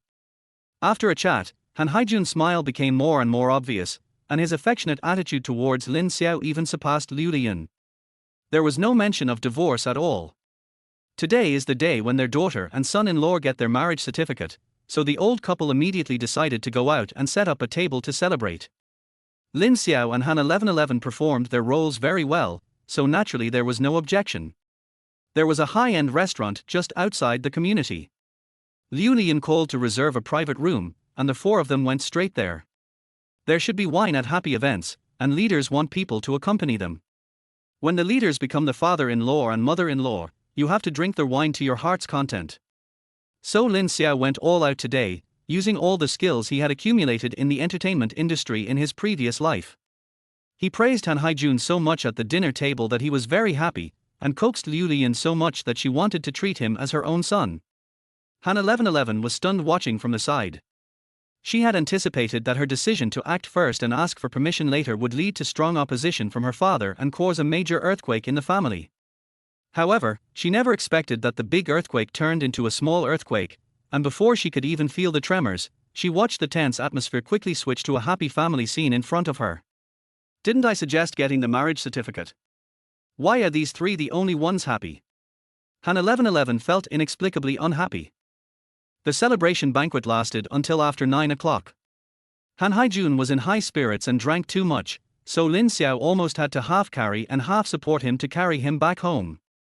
After putting his father-in-law on the bed, Lin Xiao was exhausted and breathed a sigh of relief. It's getting late, Auntie, 1111, you should also go to bed early. I'm leaving first. Lin Xiao prepared to retreat. At this time, Liu Lian stopped him. Wherever you go, just stay at home. Lin Xiao was stunned, and Han 1111 was also stunned. No, that's not necessary, Auntie. Still calling me Auntie. Liu Lian frowned. Lin Xiao was very embarrassed, and under the influence of alcohol, he didn't care and shouted, Mom. Only then did Liu Lian smile and feel happy from the bottom of her heart. Well. She agreed and said with a smile, why are you leaving? You drank quite a bit tonight, so just stay at home. You and 1111 have already obtained the marriage certificate, so you are officially a couple. Why are you still sleeping separately? Lin Xiao and Han 1111 looked at each other, both stunned. Before, they only thought about getting the marriage certificate and having a showdown, but they never thought about how they would complete this scene after getting married. Now, what should I do? Han 1111's face turned red, she bit her lips and said nothing, obviously intending to play ostrich. Seeing this, Lin Xiao could only bite the bullet and say, Mom, I'd better go back. We just got our marriage certificate. Liu Lian was very persistent, we already have the certificate, what else do you want? Do we have to have a wedding before we can live together? Your father and I are not old-fashioned people, we don't have so many requirements. Liu Lian burst into laughter, then a blush flashed across her face. She said meaningfully, besides, although I'm not young anymore, I was young once. You two spent the National Day holiday together every day, and you couldn't wait to get married right after the holiday. Are you trying to tell me nothing happened? As soon as these words came out, Han 1111 was so embarrassed that she could hardly lift her head, and Lin Xiao could only laugh. This time I finally experienced what it means to be unable to express what is in words. I can neither admit nor deny it. However, Liu Lian took the two people's reactions as consent, and laughed even more happily. She stopped teasing the young couple and directly decided to let Lin Xiao stay overnight. Naturally, Lin Xiao had no reason to refuse. After washing up, Lin Xiao changed into Han Haijun's pajamas. They were a bit big, but still wearable. Then he was locked in Han 1111's room by his mother-in-law. Han 1111 was listening to music in the room. In fact, I heard the door open, but I could only pretend not to hear it, and even my neck turned red. This is the first time in my life that I have been alone in a room with a man, especially when he is my newlywed husband. Lin Xiao was also embarrassed. Although I have been in love in this and previous lives, this is my first time getting married, so naturally I have no experience in how to get along with my new wife. Therefore, when he faced Han Haijun and Liu Liyun, he could speak eloquently and make the old couple happy, but when facing Han 1111, he was helpless and had no idea what to do. Seeing that she was pretending to listen to music, he did not disturb her and looked around the room idly. The room faces the sun and is quite large. The overall decoration style is consistent with the living room. There are some things for little girls, such as dolls and figures, but not many. If you don't look carefully, you can't tell that it is a girl's room. There is a desk next to the bed, and a bookcase next to the desk. In addition to various books on the tables and in the cabinets, the most numerous items are physical albums of major singers, both domestic and foreign, with at least hundreds of them. Lin Xiao instantly understood why Han 1111 would rather choose to have a fake marriage with him, a stranger, and why she was determined to wash away the scandal and return to the music scene. She really loves songs and loves singing. In comparison, although he had been in the entertainment industry in his previous life, his acting was terrible and his singing was average. He relied on his face and the company's god-level operation to gain a group of crazy fans and became famous for more than 10 years. To be honest, he has no passion for his job at all, he just enjoys the feeling of being admired. Compared with Han 1111, the difference is obvious. Of course, Lin Xiao doesn't have time to feel so much right now. He was able to get his high-ranking father-in-law drunk, so it was obvious that he had drunk a lot too and was now dizzy. Seeing that Han 1111 was still deliberately avoiding him, he had no choice but to take the initiative and sit down on the edge of the bed next to the desk.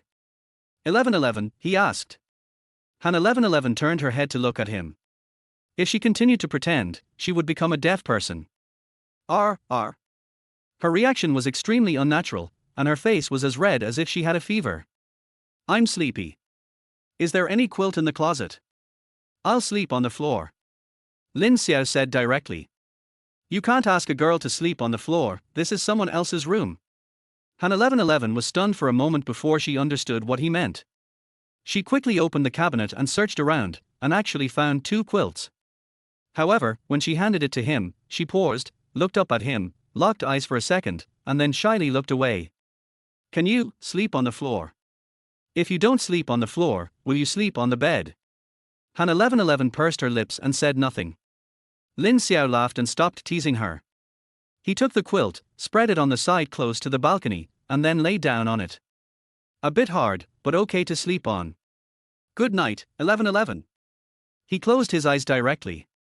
After waiting for a long time, a response came from the room, good night. Thank you for today, Brother Lin. Lin Xiao had fallen asleep, but when he heard the name, his eyes immediately opened again. Brother Lin. Chapter 12. Xiaolin was wronged. What did you call me? Lin Xiao asked in surprise. Brother Lin, isn't that right? Han 1111 answered embarrassedly.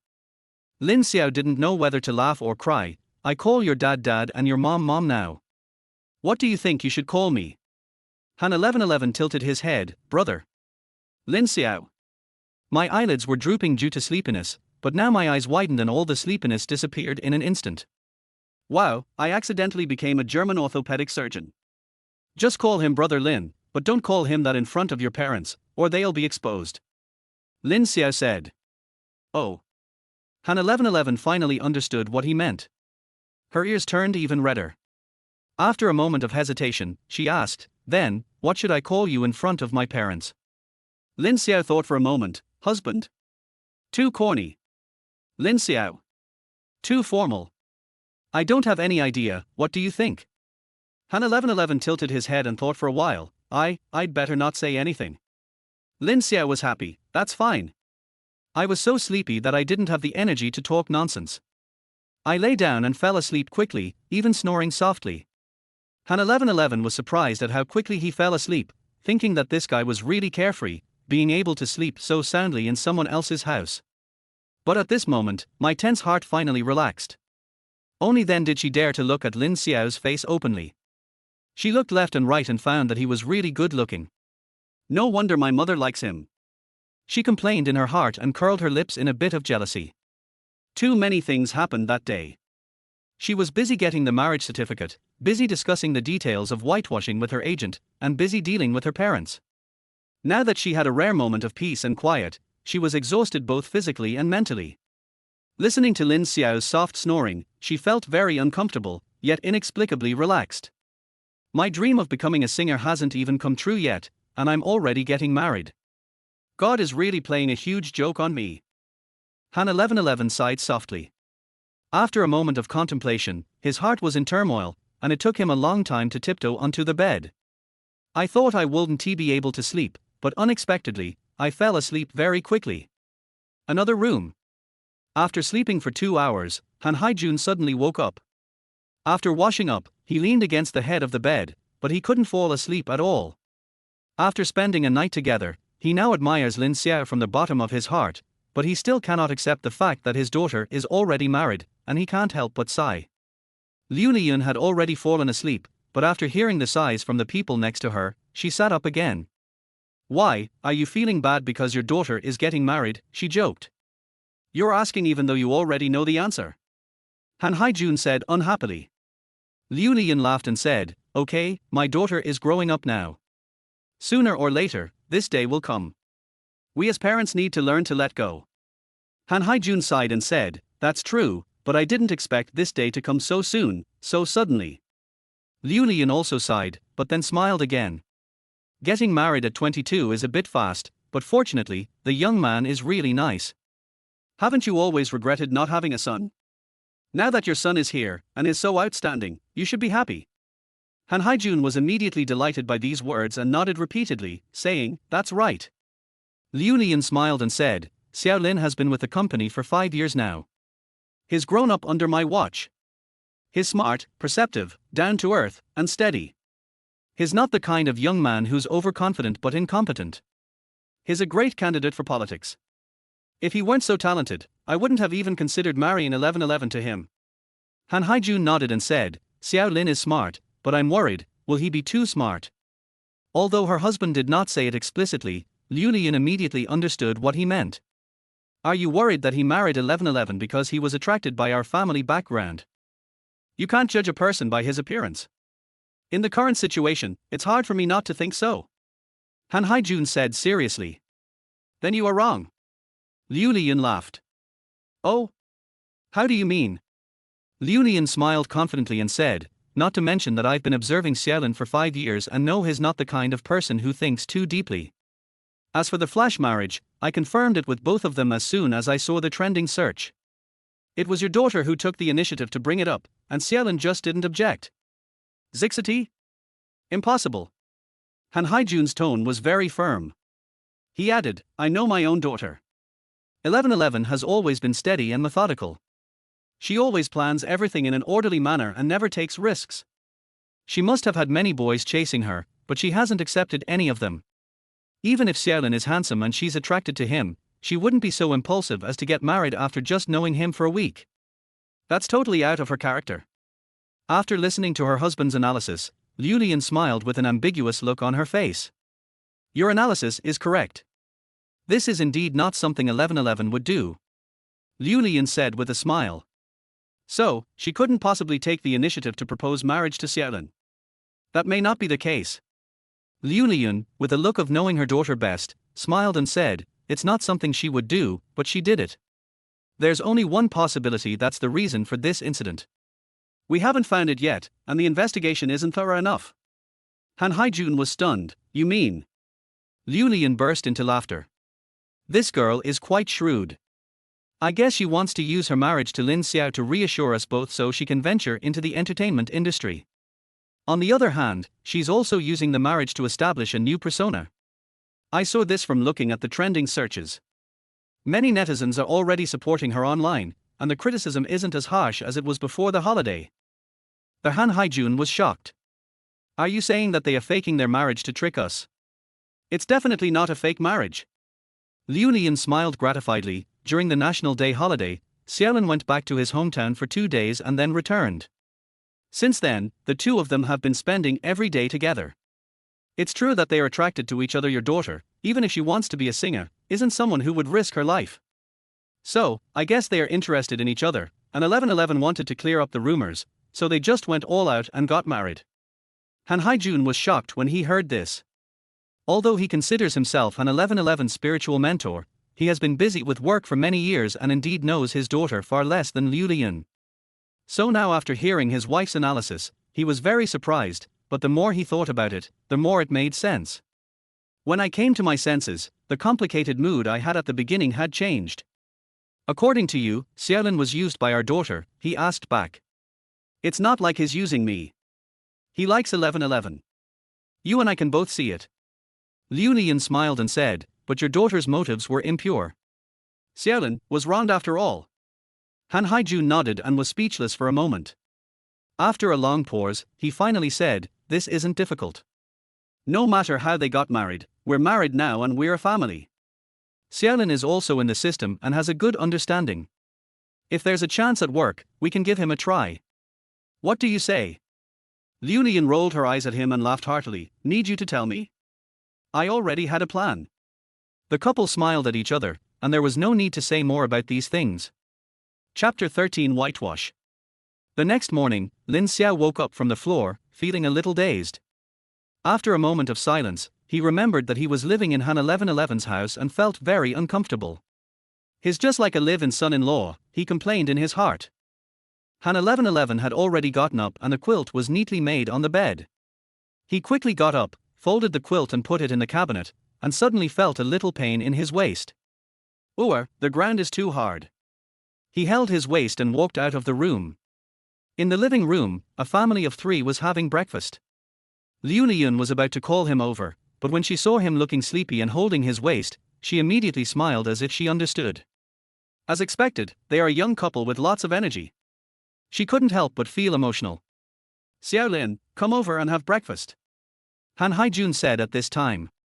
Oh, okay, thank you uncle. And call me uncle. Han Haijun frowned and looked at Lin Xiao with even more eager eyes than last night. It seemed that he truly treated him as his own son-in-law. Lin Xiao scratched his head. Thank you, Dad. Han Haijun then showed a satisfied smile and took the initiative to put a steamed bun in his bowl. Han 1111 next to him was shocked. As Director Han's daughter, she was 22 years old and couldn't remember how many times her father had taken care of her like this. Now he was so nice to a stranger. Han 1111 couldn't help feeling a little jealous and curled her lips. After breakfast, Lin Xiao went to the bathroom to change clothes and prepare for work. I opened the bathroom door and found Han 1111 standing at the door. You need to go to the bathroom. No, it's not. Han 1111 held the phone, looking embarrassed, but still said, can you do me a favor? Lin Xiao nodded. You say. Han 1111 said, my agent said that I can officially announce my marriage today. But we only took photos for the marriage certificate yesterday. She said it was a bit thin, so she asked me to take another photo with you. Lin Xiao frowned and whispered, but we agreed before that I won't show my face. Han 1111 hurriedly said, it's just a photo, you don't have to show your face. Lin Xiao raised his eyebrows and found that the two were not really in conflict. After thinking about it, I suddenly had an idea. He led Han 1111 into the bathroom, and they stood in front of the mirror, one in front of the other. He rolled up the sleeve of his right arm, revealing his well-developed biceps, then held up his phone and took a selfie in front of the mirror, with the camera just capturing his chin and the top of 1111's head. Laugh. Lin Xiao issued the order. Han 1111 subconsciously revealed a sweet smile. Her gentle and lovely smile on her strong and sexy arms formed a strong contrast. Although Lin Xiao did not show his face, the photo was very sweet. Can I take a look at it? Lin Xiao handed her the phone. That should be possible. Han 1111 looked at the photo full of sexual tension and blushed inexplicably. This scene between the two was seen by Han Haijun and Liu Lian in the living room. The couple immediately smiled like ants, and couldn't help but think of how sweet and clingy they were when they first got married more than 20 years ago. Han Haijun and Liu Lian go to work in different directions and usually drive separately. Today Lin Xiao went to work with Liu Lian in her car. On their way, Liu Lian suddenly asked, "Xiao Lin, if I remember correctly, you've been awarded excellent grades for 4 consecutive years, right?" Lin Xiao nodded, "Yes, director." Liu Lian frowned, "Didn't you change your words? Why are you getting more and more unfamiliar with me?" Lin Xiao laughed and said, "I'm about to go to work, right? I'm afraid I'll get used to it and won't be able to change. If other colleagues hear it, it won't have a good impact." Liu Lian hadn't thought that far. After she came to her senses, she immediately nodded approvingly. In the workplace, kinship relationships must be avoided. If they are related by blood, the organization will never assign them to the same unit. Although it does not violate regulations for people like Liu Lian and Lin Xiao who got married later, the organization will make timely adjustments to their working relationship after understanding the relevant situation. Before that, it would not be good for anyone to expose the relationship between the mother-in-law and the son-in-law in advance. With your qualifications, it's more than enough for you to be promoted to deputy section chief. Liu Lian suddenly said. Lin Xiao was stunned for a moment. Liu Lian's hint was already obvious. But he never thought about it and was totally unwilling to do so. It's not that he is so noble, but the working environment within the system is far less relaxed than it was 10 years ago. Lin Xiao is busy and tired enough now, and he doesn't even dare to think about how badly he would be PUA'd by his superiors if he was promoted to deputy section chief. So, facing Liu Lian's hint, he quickly said, "I was lucky to get the excellent award. I am the only young cadre in the department, and the old comrades all take care of me." Liu Lian laughed and said, "Everyone in the unit can see how capable you are. You don't need to be modest, especially in front of me." Lin Xiao laughed awkwardly twice and didn't dare to say anything else. Fortunately, Geely Garden is very close to the street office, and I soon arrived at the last intersection before entering the unit.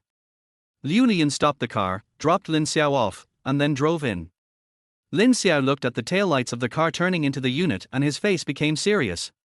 "It's not a good idea to live in my mother-in-law's house all the time. I have to find a way to move out, otherwise my waist won't be able to take it," he said secretly while rubbing his aching waist. On the other side, Han 1111 was working on clearing his name. 11 a.m. After the marriage certificate rumors were discussed by netizens for more than 10 hours, she, the person involved, finally spoke out and released 3 photos on her personal Weibo. The first one is the covers of the 2 red books placed together, the second one is the content of the certificate. Of course, Lin Xiao's name and photo are blurred. The third one is the photo they took in the bathroom in the morning. There is a sentence above the 3 photos. Han 1111V, I am very happy, thank you all for your concern. The words were concise and to the point, which was also in line with the cold image Han 1111 left on the audience during the China Voice competition. Of course, the content was carefully edited by the agent, and Han 1111 was not even qualified to express his opinion. After this Weibo post was published, it quickly became a hot topic and instantly attracted attention from the entire internet. Normally, given Han 1111's fame, it shouldn't have come to this. But after all, her scandal just broke out before the holiday, and her current popularity is comparable to that of top stars.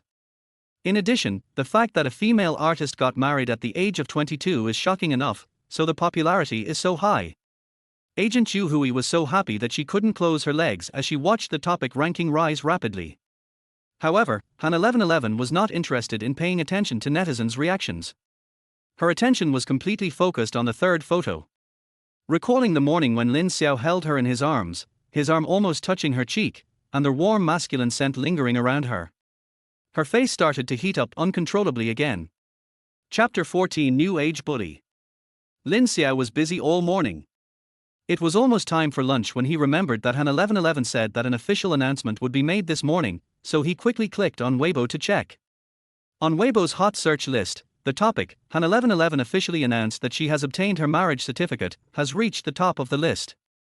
Scrolling down to the comment section, netizens left a variety of messages, and everyone was enjoying the fun. "No, sister, are you serious? Getting married at 22, a first in the entertainment industry, right? You wouldn't do this just to whitewash yourself, right? Is the entertainment industry really that alluring? Will this sponsor agree? This girl is so cool and sassy, she's definitely my type. It's fake at first glance. If you have the guts, reveal all the man's information. Wow wow wow, who understands this photo? If you have the guts to make an official announcement, then show your true face. Are you looking down on me? I have a feeling there's something fishy going on here. I'm not sure, let's wait and see. Overall, the reviews are mixed, with both good and bad. But compared to the overwhelming online abuse when the Keeping Sugar Daddy scandal broke out before the festival, it is very difficult to reverse the situation. This marriage certificate achieved the expected effect. Lin Xiao flipped through it casually and felt relieved after confirming that his information had not been leaked. After a meal and a nap at noon, I was busy again in the afternoon. When it was almost time to get off work, Lin Xiao received another call from Liu Lian's office, asking him to come up. He guessed that his mother-in-law must have invited him to dinner at her house again, and he was already thinking about how to refuse. It was not that he didn't want to go, but he didn't change his clothes yesterday, and he smelled bad today. Go upstairs and knock on the door. Enter. Director, you're looking for me. Lin Xiao walked in with a calm smile. Yes, close the door. Okay. When Lin Xiao turned around to close the door, he remembered that he and Director Liu now had two identities, one above ground and one underground. Now, there is still no real feeling about his relationship with Han 1111, but he is having a lot of fun acting out the scenes with his mother-in-law, where he is serious in public but friendly behind the scenes, just like he is in a melodramatic ethical drama. Director, do you have something to talk to me about? Yes, you don't have any plans for tonight, right? Liu Lian asked with a kind smile. Oh. Director. Lin Xiao was sure that he had guessed correctly, and after hesitating for a while, he said, I don't have any plans, but I still smell of alcohol, and I want to go home, take a good shower, and change clothes. Lin Xiao said it very tactfully. Liu Lian nodded and smiled, it's time to clean up. Well, go home and change your clothes first, then come to the Ronghua Hotel on Mian Road at 7 o'clock. I'll have 1111 send you the room number later. Lin Xiao looked surprised. Ronghua Hotel? What are you going there for? Hi. Liu Lian then realized she hadn't finished her sentence and said with a smile, meet 1111's grandparents, uncles, and aunts. 1111 officially announced her marriage on Weibo today, and all the relatives know about it and are calling to ask about it. Your father and I thought we could take our time planning the wedding, but it's time to introduce you to the family. Lin Xiao was confused. Liu Lian continued laughing, ordinarily, we should have arranged for you to meet your family before you and 1111 got your marriage certificate, but you got it so suddenly that we could only make up for it later, so we decided to schedule it for today, any later would be impolite. Lin Xiao understood, but was still surprised. In fact, he still hasn't completely recovered from yesterday's drunkenness, and he did another inexplicable job during the day. He is very tired now and just wants to go home to eat takeout, then lie down and play with his mobile phone for a few hours, until he can't open his eyelids and hits his face with the phone, then charge it and go to bed. However, according to Liu Lian, the dinner had clearly been arranged, and now they just wanted to notify him. He has no right to refuse. Lin Xiao was very unhappy, but he could only agree, okay, I will be there on time. Walking out of Liu Lian's office, he sighed deeply. I can't help but sigh, money is hard to earn and shit is hard to eat. It's really not easy to put these 200,000 into my pocket. I took the subway home, took a shower, and changed into something more refreshing. It's already 6 o'clock. Lin Xiao went downstairs and bought some things at the tobacco and alcohol supermarket outside the community, preparing to take a taxi. At this time, he received a voice call from Han 1111. Hello. Hello, where are you? Han 1111 asked. I'm at the gate of the community, about to go to the restaurant. What's wrong? Oh, my mom asked me to pick you up, I'm already here. There was a subtle hint of apology in Han 1111's tone. Before he finished speaking, Lin Xiao had already seen the red Mercedes-Benz with its hazard lights flashing in a public parking space on the side of the road. I saw you. After hanging up the phone, he carried his things to the driver's seat and said, open the trunk, I'll put my things in. Han 1111 agreed blankly and opened the trunk. However, just as Lin Xiao was about to put his things in, he saw 7 or 8 high-end gift boxes neatly stacked on the back seat, containing everything from cigarettes, alcohol, and tea. Compared with these things, what Lin Xiao prepared was obviously a level lower. He suddenly felt a little embarrassed. Han 1111 just remembered her mother's instructions and quickly got out of the car, saying apologetically, "My mom told me to tell you that you don't need to prepare anything. I was in a hurry to leave and forgot to tell you. How much are these things? I'll give them to you." Lin Xiao raised his eyebrows. 2230, just give 2,200. Han 1111 frowned subconsciously and thought, "You really want it?" Lin Xiao looked at her and smiled harmlessly, "What else? My phone is in the car, get in first." "Good." The two of them sat down, and Han 1111 readily transferred the money, not 2,200, but 2230. Lin Xiao accepted it on the spot. Then there was silence all the way, and the atmosphere in the car was a little weird. Ronghua Hotel is located in the core area of Ninghai, and the traffic was very congested around 6 o'clock. The sky gradually darkened and the road was full of fire dragons. Seeing the strange atmosphere in the car, Lin Xiao took the initiative to ask, "I saw your Weibo post. Is the matter resolved now?" Han 1111 frowned slightly. "That's about right. My agent said that's it. Any more marketing would seem deliberate."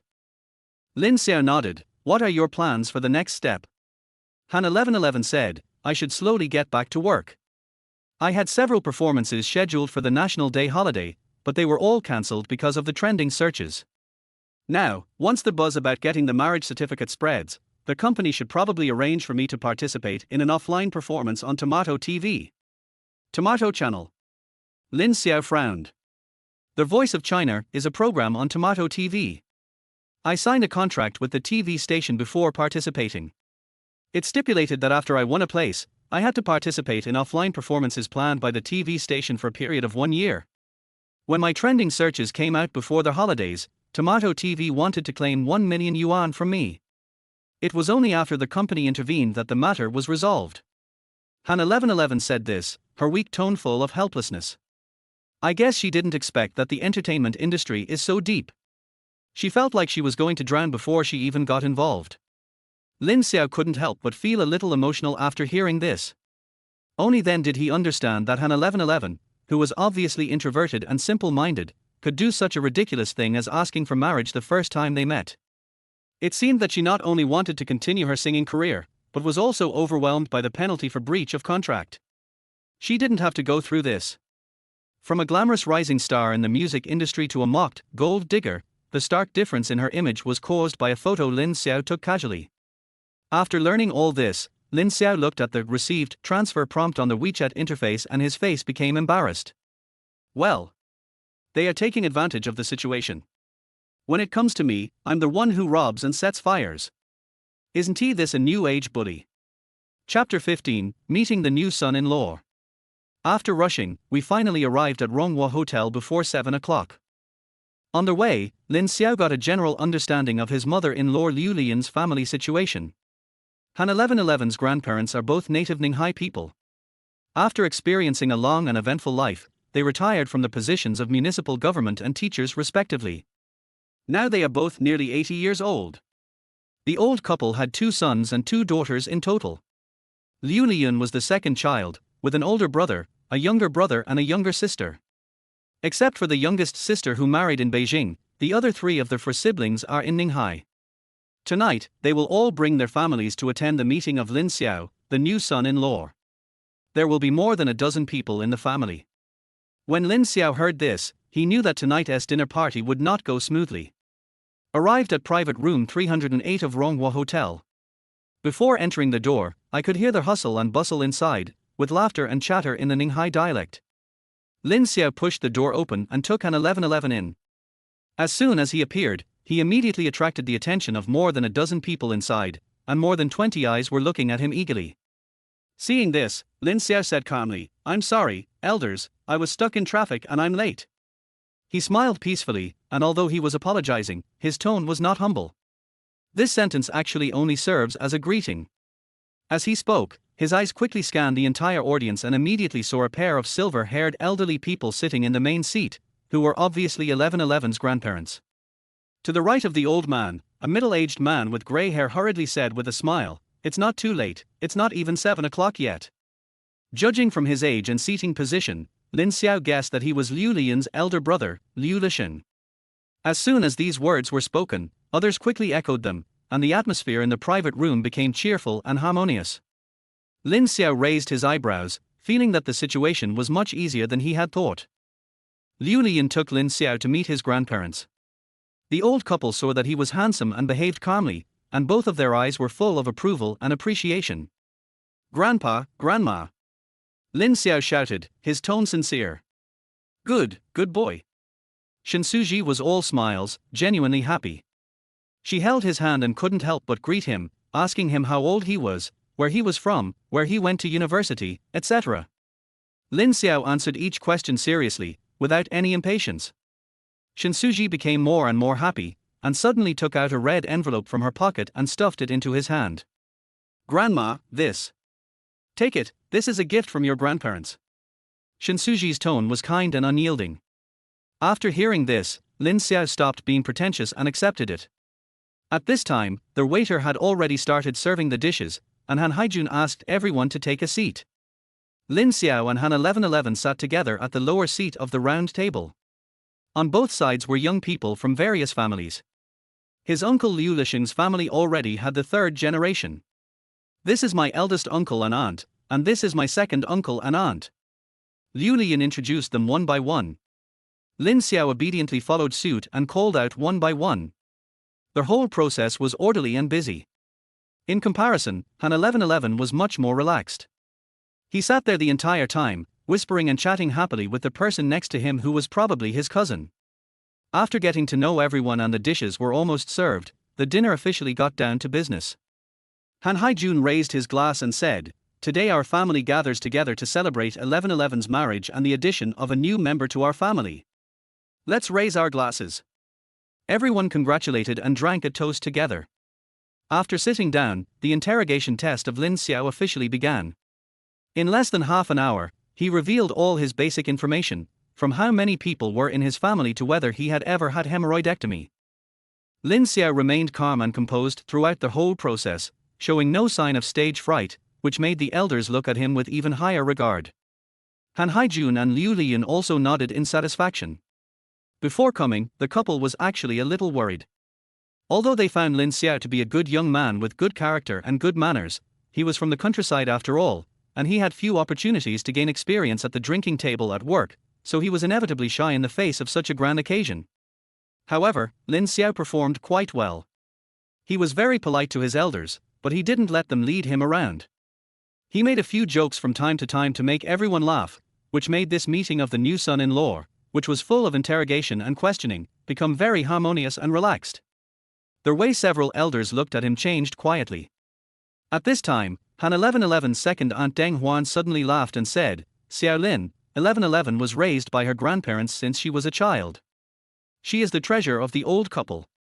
Now that you have married her, you must treat her well, otherwise this family will not forgive you." Lin Xiao nodded and said with a smile, "Second aunt, don't worry, I will definitely treat 1111 well." Han 1111, who was standing next to him, felt inexplicably guilty when he heard this and lowered his head. "Look, 1111 is shy," my aunt joked. Everyone burst into laughter. Second aunt Deng Huan added, "But then again, for a rural kid like you who's only just graduated, marrying the only daughter of a public servant like 1111 is definitely marrying up.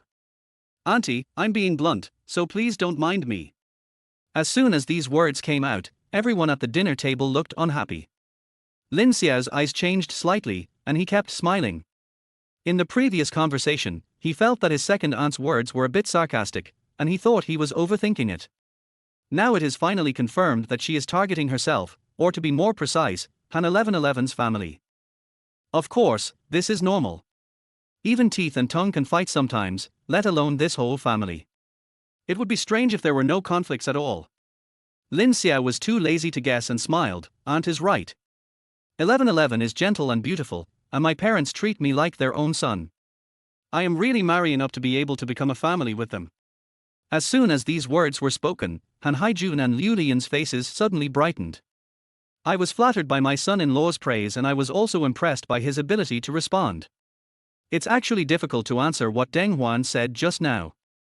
If Lin Xiao had any inferiority complex, he would fall into the trap of climbing the ladder of superiority. He would neither admit nor deny nor remain silent, which would easily make the whole room awkward. Liu Liyun was about to help immediately. However, Lin Xiao didn't give her a chance at all, and his answer came out almost blurted out. He admitted the fact of marching up, got rid of the irony of the difference in family background, and also praised his father-in-law and mother-in-law. His tone was so sincere that people felt that it was his true words. The elders' expressions changed, and then they gave Han Haijun and Liu Liyun an affirmative look. Deng Huan didn't expect the boy to answer so quickly, and her face looked a little embarrassed.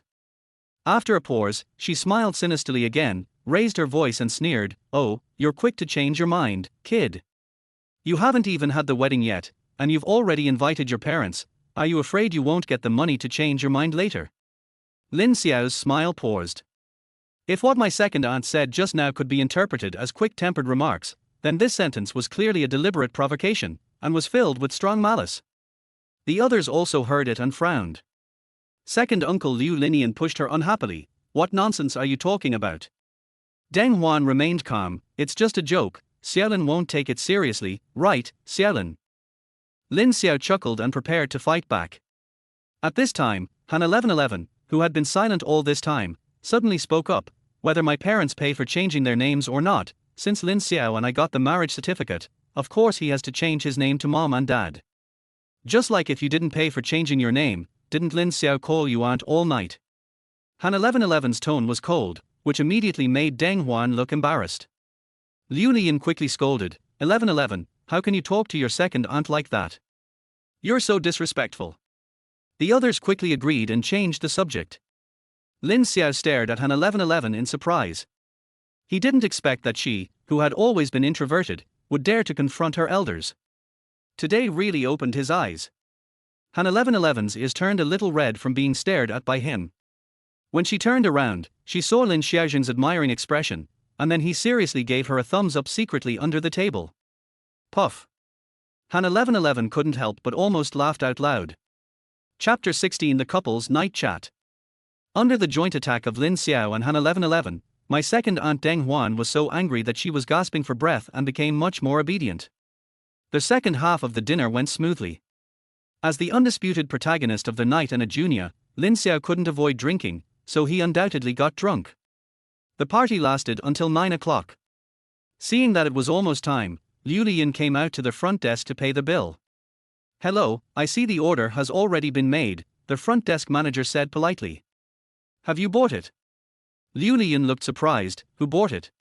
The manager smiled and said, "It's a young man, quite tall." Liu Lian frowned, and when she was sure that the manager was talking about Lin Xiao, she immediately laughed. "Oh, he's my son-in-law," she couldn't help but say proudly. Your son-in-law is very handsome. Several of our waiters were praising him just now." The front desk manager was also a smart person and quickly followed up with a sentence. Har, it's okay, the main thing is that he is a down-to-earth and steady person." "Oha!" The front desk manager smiled and thought, isn't this party over yet? Liu Lian returned to the private room contentedly. We chatted for a while, and then my aunt said that the two old people needed to rest and suggested that we stop here for today. Everyone naturally agreed and packed up their things to go out. Lin Xiao was already feeling a little ecstatic, but he knew that his mission was not yet completed. At the hotel entrance, he distributed the things in Han 1111's trunk to several relatives' cars one by one, and there was naturally some tugging in the middle. At the dinner table, Liu Liyun and Han Haijun seemed to be testing him and didn't offer much support the whole time. At this point, they had completely accepted Lin Xiao, so this group was basically hosted by the couple, and everyone readily accepted it, and then stuffed red envelopes into Lin Xiao's pocket. Soon, several families left, and only Han Haijun's family of 4 were left in the parking lot. The temperature has dropped significantly on October nights. Lin Xiao was blown by the wind and he was barely able to hold on just now, but now he suddenly felt dizzy. When he was about to fall, he quickly grabbed Han 1111 beside him and managed to stand. Han 1111 was startled by this sudden intimate behavior.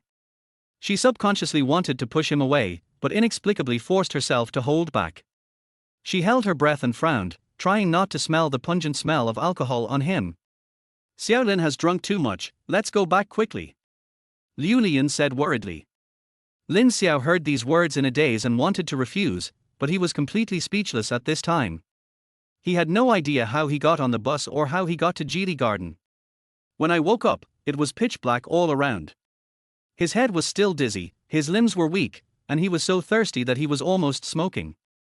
I woke up and wanted to drink a glass of water. However, as soon as I turned over, I felt that the touch of the bed and the smell around me were completely wrong. Before he could remember where he was, a sound came from the ground nearby. Brother Lin. R. Lin Xiao was so scared that his heart almost flew out of his mouth. It's the middle of the night, and it's Liao Jai. Han 1111, he asked. Before he finished speaking, the night light on the bedside was turned on, and Han 1111 sat up from the ground with her long hair like a waterfall. Why are you sleeping on the floor? Are you sober? The two spoke at the same time, one voice high and one low, one tone strong and one weak. Without waiting for the other party to answer, Lin Xiao guessed that he must be drunk and unconscious. Han 1111 had no choice but to give up the bed and sleep on the floor. He suddenly felt very embarrassed. You sleep on the bed, I'll sleep on the floor, he said hurriedly. No need, just sleep like this. No. Switch it. Lin Xiao had a serious expression and a firm tone. He said this and went out to the toilet. Han 1111 gave up arguing, got up from the ground obediently, and got into bed. I smelled the quilt and it smelled of alcohol and bad smell. She frowned in disgust. Soon, Lin Xiao came back with a glass of water in his hand, drinking it heartily. Han 1111 frowned even more, he seems to be holding my cup. After drinking the water, Lin Xiao lay on the ground and turned off the night light. It's quiet all around. But both of them knew that the other was awake, but no one spoke for a while and the atmosphere was a little strange. What time is it now? Lin Xiao suddenly asked. It's past 4 o'clock. Han 1111 replied. Oh. Silence. I'm sorry for making you sleep on the floor all night. Lin Xiao spoke again. Oh, it's okay, you got drunk because of me. Han 1111's voice was soft and gentle.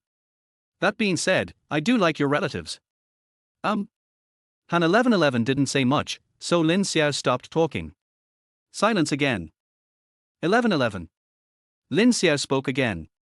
Han 1111 felt her throat inexplicably hoarse when she heard her nickname being called out from his mouth. Can I ask why my second aunt is targeting your family? Oh, this one. Han 1111 breathed a sigh of relief and said calmly, it seems to be because of the job arrangements made by my grandparents back then. The street where my mother works now was originally assigned to my second uncle, but he thought the street was too idle and had no future, so he refused to work there. I don't know the details, but my second uncle later went to work in a factory, but was later laid off. His own business was not very successful, and my second aunt always felt that my mother took his job away. Whenever we met during the holidays, she would be sarcastic and aggressive. Oh, that's it. Lin Xiao nodded and said nothing more. Silence again. This time it lasted longer, so long that both of them thought the other had fallen asleep. That's right. Lin Xiao suddenly spoke. What's wrong? The red envelope I received tonight. Lin Xiao sat up. Han 1111 thought he remembered something important, but when he heard this, he frowned in the dark. I put it away and gave it to my mother. Oh, do you want it? No. Lin Xiao said hurriedly, we were both lying in the first place. How could I ask your relatives for money to change my story? That would be too shameless of me, har har, har har har. Then why are you asking? Han 1111 whispered. I'm not having a memory loss, I'm afraid I won't be able to hold it and drop it outside. Han 1111 was speechless, and the room fell silent again. This pause was longer than the last time, so much so that Lin Xiao almost fell asleep again. Brother Lin. Han 1111 called him. Thank you for tonight. Thank me. Why? Well, I'm actually really afraid of occasions like today. If you weren't here today, I'd have to deal with it all. My mom always scolds me every time I get home. Han 1111 said sincerely, thanks to you, I can feel at ease today without saying anything. Lin Xiao laughed, that's right, if it weren't for me, you wouldn't have any reason to get together like this today. Han 1111 was stunned for a moment before she understood what he meant. If it weren't for her and him getting married, their whole family wouldn't be together on this unusual day, and naturally there wouldn't be any annoying relatives to worry about. She was immediately happy. 2. Besides, I have to thank you too. Lin Xiao said. Thank me. Thank me for what? Thank you for helping me deal with my second aunt's troubles. Sister 1111 is so domineering. Puff. Han 1111 couldn't help laughing out loud. This time, neither of them spoke for a long time, and the air returned to silence. Soon, soft snoring sounds were heard from the ground. Han 1111's tense body finally relaxed a little, and the warmth from the warm quilt spread throughout her body. She grabbed the corners of the quilt with both hands, covering most of her face, and the smell of alcohol lingered at the tip of her nose. It really stinks. Chapter 17, Sharing the Loot. The next morning, Lin Xiao opened his eyes and the sun was already shining through the gaps in the curtains. His head was still a little dizzy. When I got up, I found that my waist was even more sore. No, I can't sleep on the floor anymore, my waist will be ruined if I continue sleeping on it. At that time, I decided to find an opportunity to make things clear with Han Haijun and Liu Lian and continue to live in my own home. Get up and change clothes. Only then did Lin Xiao realize that he was wearing a set of pajamas, and his eyes suddenly widened. I was so drunk yesterday, who changed my pajamas? He was a little panicked. I didn't directly guess that it was Han 1111. But there are only a few people in this room. No matter which of the three of them it is, the scene is shocking enough to imagine. This wine is really not a good thing. Lin Xiao shook his head and smiled bitterly, changed his clothes and went out. It was just 7:30 in the morning. Han Haijun said he had gone out for an inspection, and Liu Lian had just finished making breakfast. Xiao Lin, get up, wash your face and come for dinner. Liu Lian said with a smile. Okay director, mom. Lin Xiao quickly changed his words. Liu Lian didn't take it to heart and continued to look at him with a warm smile. Go to the bathroom and wash up. Yesterday, he only had a new toothbrush, and the mouthwash cup and toothpaste were Han 1111's. Today, there is a set of tools belonging to him on the shelf. The cup is dark blue, and it looks matched and fresh when placed next to Han 1111's light pink one. Lin Xiao's eyes lit up. Although it was a fake marriage, it felt good to be valued so much by the other party's family. After washing up, a sumptuous breakfast was already set on the table. The fried dough sticks and buns were obviously brought downstairs, and there was also a casserole of vegetable porridge with a moderate thickness, which looked light and tempting. Xiao Lin, come here. You drank too much last night. Have some porridge to improve your appetite. Liu Lian said, pouring a bowl of porridge and placing it in front of him. Thank you, Mom. Lin Xiao didn't hesitate and took a bite while blowing away the hot air. The vegetables were green and the porridge was thick. Salt was added to it, making it taste slightly salty, which immediately made my empty stomach after a hangover feel much more comfortable. It's delicious, thank you, Mom. Lin Xiao praised sincerely. To be honest, I'm a little touched. In his previous life, he was popular in the entertainment industry for more than 10 years. Although he made a lot of money, those who relied on traffic were far less solid and confident than those who were truly talented. He always looks glamorous in front of the camera, with fans chasing him and calling him handsome, but Lin Xiao knows in his heart that he is just a higher-end model. He has to give face to his sponsor and attend all kinds of cocktail parties. He wears haute couture suits and walks between rich women and old men. Every time he is drunk, he is left with a sticky smell of powder. When I woke up the next day, my stomach was churning. There was no sobering tea or stomach-nourishing porridge, only smelly stomach medicine that I had to swallow directly without water. Of course, it is far from pitiful. After all, it is difficult to find such a lucrative job on earth, earning tens of millions a night. But at this moment, Lin Xiao still felt the warmth of this bowl of porridge. The three of them ate breakfast in a dull manner. Xiao Lin, find a time this weekend and arrange for us to meet your parents. Liu Lian suddenly said. Lin Xiao was stunned for a moment, not expecting it to be so sudden. Liu Lian smiled and said, normally, the parents of both sides should meet before you discuss marriage. Now that you've obtained the marriage certificate, the rest are just minor details. However, the parents of both sides still need to meet and sit down to discuss the wedding properly. When Lin Xiao heard the word wedding, Han 1111 started coughing nervously before he could react. Oh, kid, eat slowly, no one is trying to snatch the food from you. Liu Lian scolded. Han 1111's face flushed red, and it was unclear whether it was because of choking or anxiety. Mom, we're not having a wedding, she blurted out. What? Liu Lian got anxious when she heard this. How can we not have a wedding? Why not have one?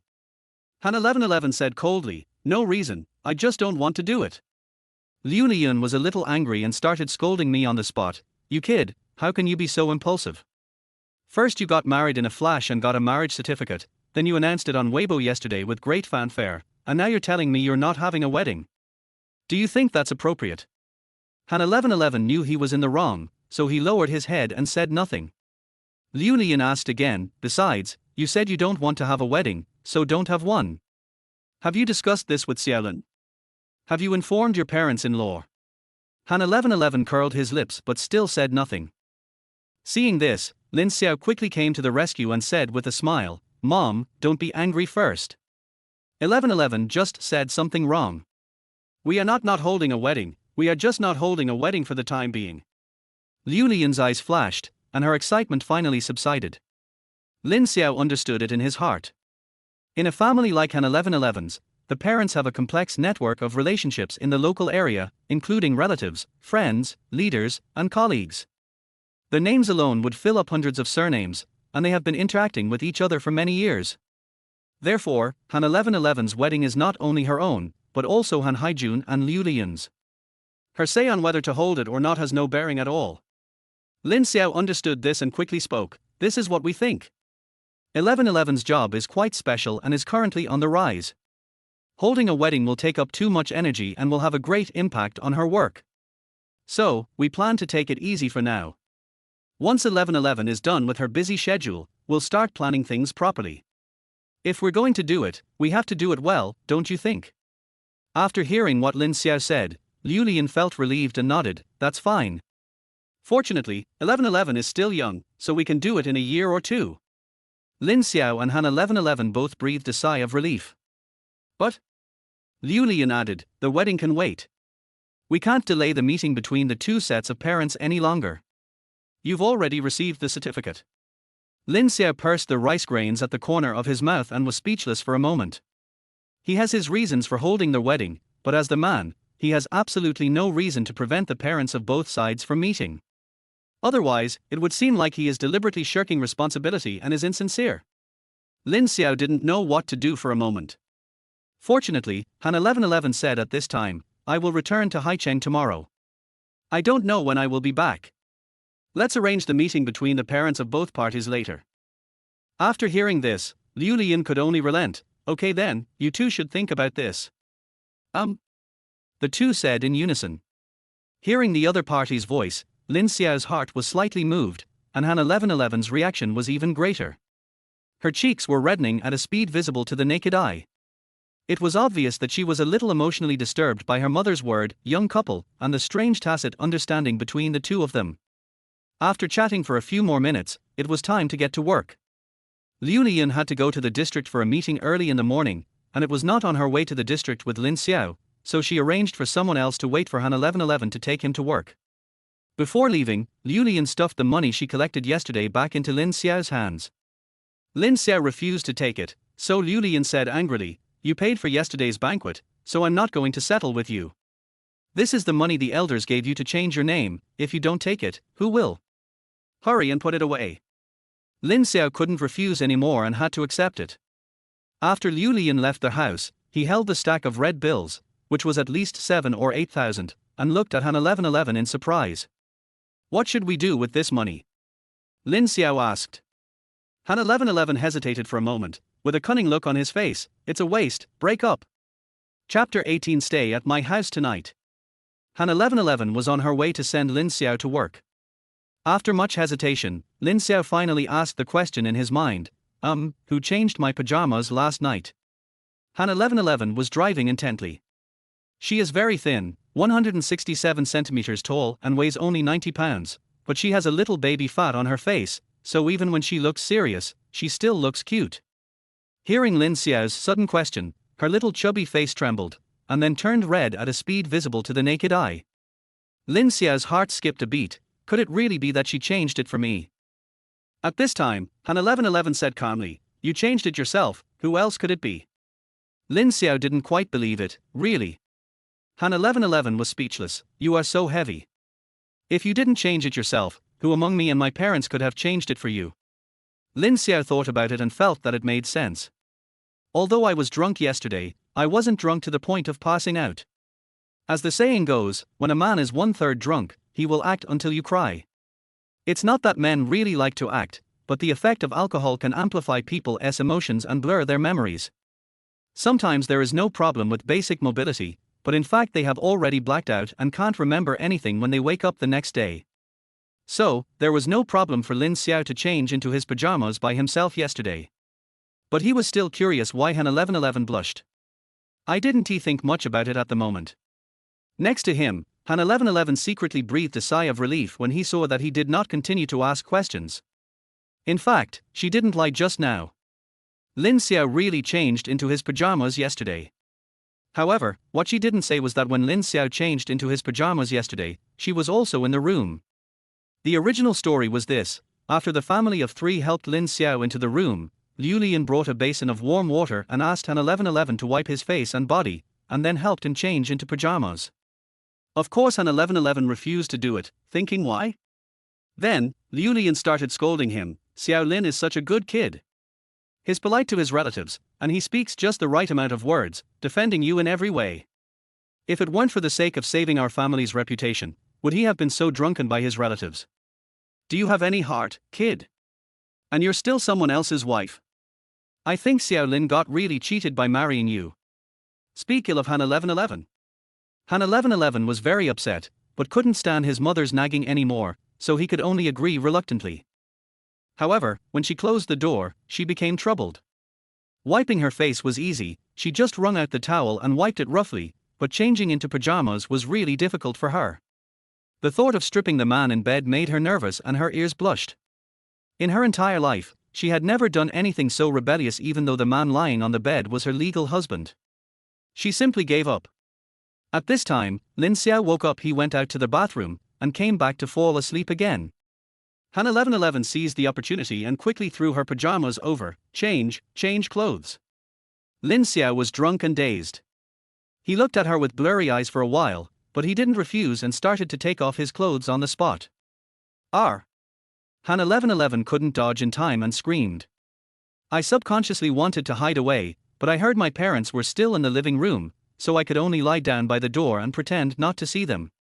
But in fact, Lin Xiao was wearing a t-shirt yesterday, and it was exposed in a second. She saw it all. Early this morning, the two met in the living room. Han 1111 was actually still embarrassed, but later she found out that Lin Xiao had no memory of what happened last night, so she felt relieved. But now Lin Xiao asked this question suddenly. She thought of the free striptease show last night and her cheeks turned red uncontrollably. Silence. Are you going to Haicheng tomorrow? Lin Xiao asked. Yeah, that's right. How do I get there? Plane or high-speed rail? Airplane. What time is it? 7:30 in the morning. What's going on? 7:30, so early. Lin Xiao was a little surprised. Han 1111's expression remained calm. The company gave me a ticket. Lin Xiao pondered for a moment and asked, how did you get to the airport? Did someone send you off? Han 1111 said, my mom or my dad. Before he finished speaking, Lin Xiao said, let me take you there. Han 1111 paused, glanced over with a suspicious look, and frowned slightly. Lin Xiao said frankly, you have to act the whole way. You, as their wife, have to go to work. How can your parents-in-law get up early to send you off while I, as their husband, sleep in at home? Han 1111 pursed her lips. Although I thought what he said made sense, I still felt uncomfortable when I heard him call me husband and wife. Well, let's not do it. It's too much trouble for you, and you have to get up early. No trouble. Lin Xiao smiled slyly, revealing his big white teeth. You can stay at my house tonight, so you don't have to get up early. Han 1111 was stunned for a moment. Huh? Lin Xiao said hurriedly, you've been to my house before. It's in Qinghu district, the same district as the airport. It only takes about 20 minutes to drive from my house to the airport, so if we leave at 6 o'clock, we'll definitely make it. It will save you at least half an hour compared to leaving from Jilly Garden. When Han 1111 heard this, he actually thought it made sense. Would that be too much trouble for you? No trouble, no trouble. Lin Xiao waved his hands quickly, his eyebrows dancing with excitement. I've been bothering you for several days now, and bothering me once is not considered bothering. Han 1111 pursed her lips. Although she felt that this was inappropriate, she was actually quite nervous after knowing that the company had booked such an early flight because she would have to get up very early. According to the original schedule, she had to get up at least at 5 o'clock. Although it won't take that long to get there, she is no longer an ordinary person but an artist, and it is impossible for her to go out without makeup. So even if you are naturally beautiful, you still need to put on some light makeup. However, Han 1111 actually likes to sleep in. The reason why she got up so early every day these 2 days at home was simply because she didn't want Lin Xiao to see her just getting up. To be honest, if Lin Xiao didn't leave, she would go crazy. And if she insisted on leaving home tomorrow morning, then Lin Xiao would have to live with her again tonight. In other words, she has to get up earlier than 5 o'clock. Just thinking about this made Han 1111 feel like she was in pain. Compared to her fear of getting up early, staying at her new husband's house for a night didn't seem so difficult to accept. Well, okay, thank you, she agreed. No thanks, no thanks. Lin Xiao tried his best to suppress his joy, heaved a long sigh, and thought to himself, I should thank you, I finally don't have to sleep on the floor tonight. In the evening, Lin Xiao went to Han's house for dinner as usual. At the dinner table, the young couple talked about this idea. Han Haijun and Liu Liyun were both stunned for a moment, but soon agreed. However, there was a slight difference in their emotions. Liu Liyun was very happy. She felt that her daughter had someone to take care of her. Lin Xiao was very considerate and attentive. As a mother, she felt relieved and satisfied. Han Haijun was also happy, but also a little disappointed. Only then did he realize that his daughter had really grown up. When she was little, she would act coquettishly in his arms and ask for lollipops, but now she has found a new home and no longer needs him. Han Haijun felt a little lonely and smoked a cigarette on the balcony. At 9 o'clock in the evening, Lin Xiao went downstairs carrying 2 large suitcases and left home with Han 1111. The young couple sat in the car and didn't think much about it, thinking it was just a very ordinary thing. However, the old couple stood at the door of the building, staring at the direction of the car's taillights in a daze for a long time. My daughter has really grown up. Liu Lian sighed. Well, yes. Han Haijun sighed. The two stood in silence for a while. Let's take a walk. It's been a long time since I last took a walk with you, Liu Lian said, and took her husband's arm. Han Haijun smiled and said, Okay, I'll accompany you. Chapter 19 Lin Xiao's Sleepless Night. They sped all their way under the cover of night and soon arrived at Qianlan Garden where Lin Xiao lived. Lin Xiao is driving the car today. The car is parked in the visitor parking space in the underground garage. I just need to pay a few dollars for parking when I go out tomorrow morning. You drive very well, Han 1111 asked in surprise. Before leaving, Lin Xiao said he would drive, and Han 1111 was skeptical at first. But he seemed very confident, and he had to take her to the airport and drive back tomorrow morning. She had no choice but to believe it, but she was still a little scared. However, just 5 minutes after the car was on the road, Han 1111 dispelled all his concerns, and new doubts arose. When did you learn to drive? She asked. Sophomore.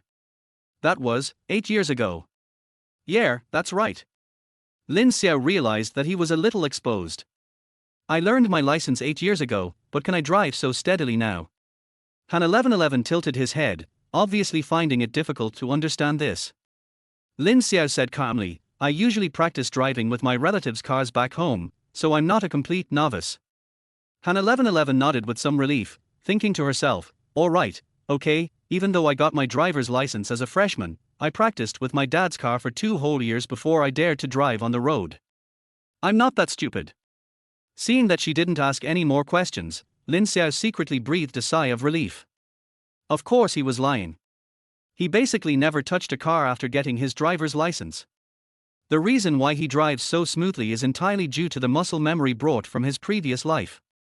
Even though he hasn't touched a car in 10 years of living on this planet, he can still do it with ease once he sits in the driver's seat.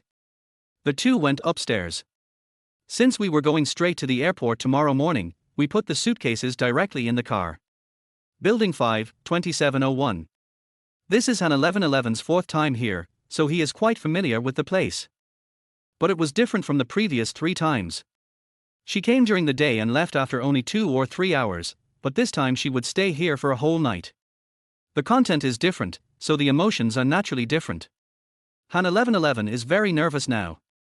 Even standing in front of the floor-to-ceiling window on the 27th floor at night is for less scary than during the day.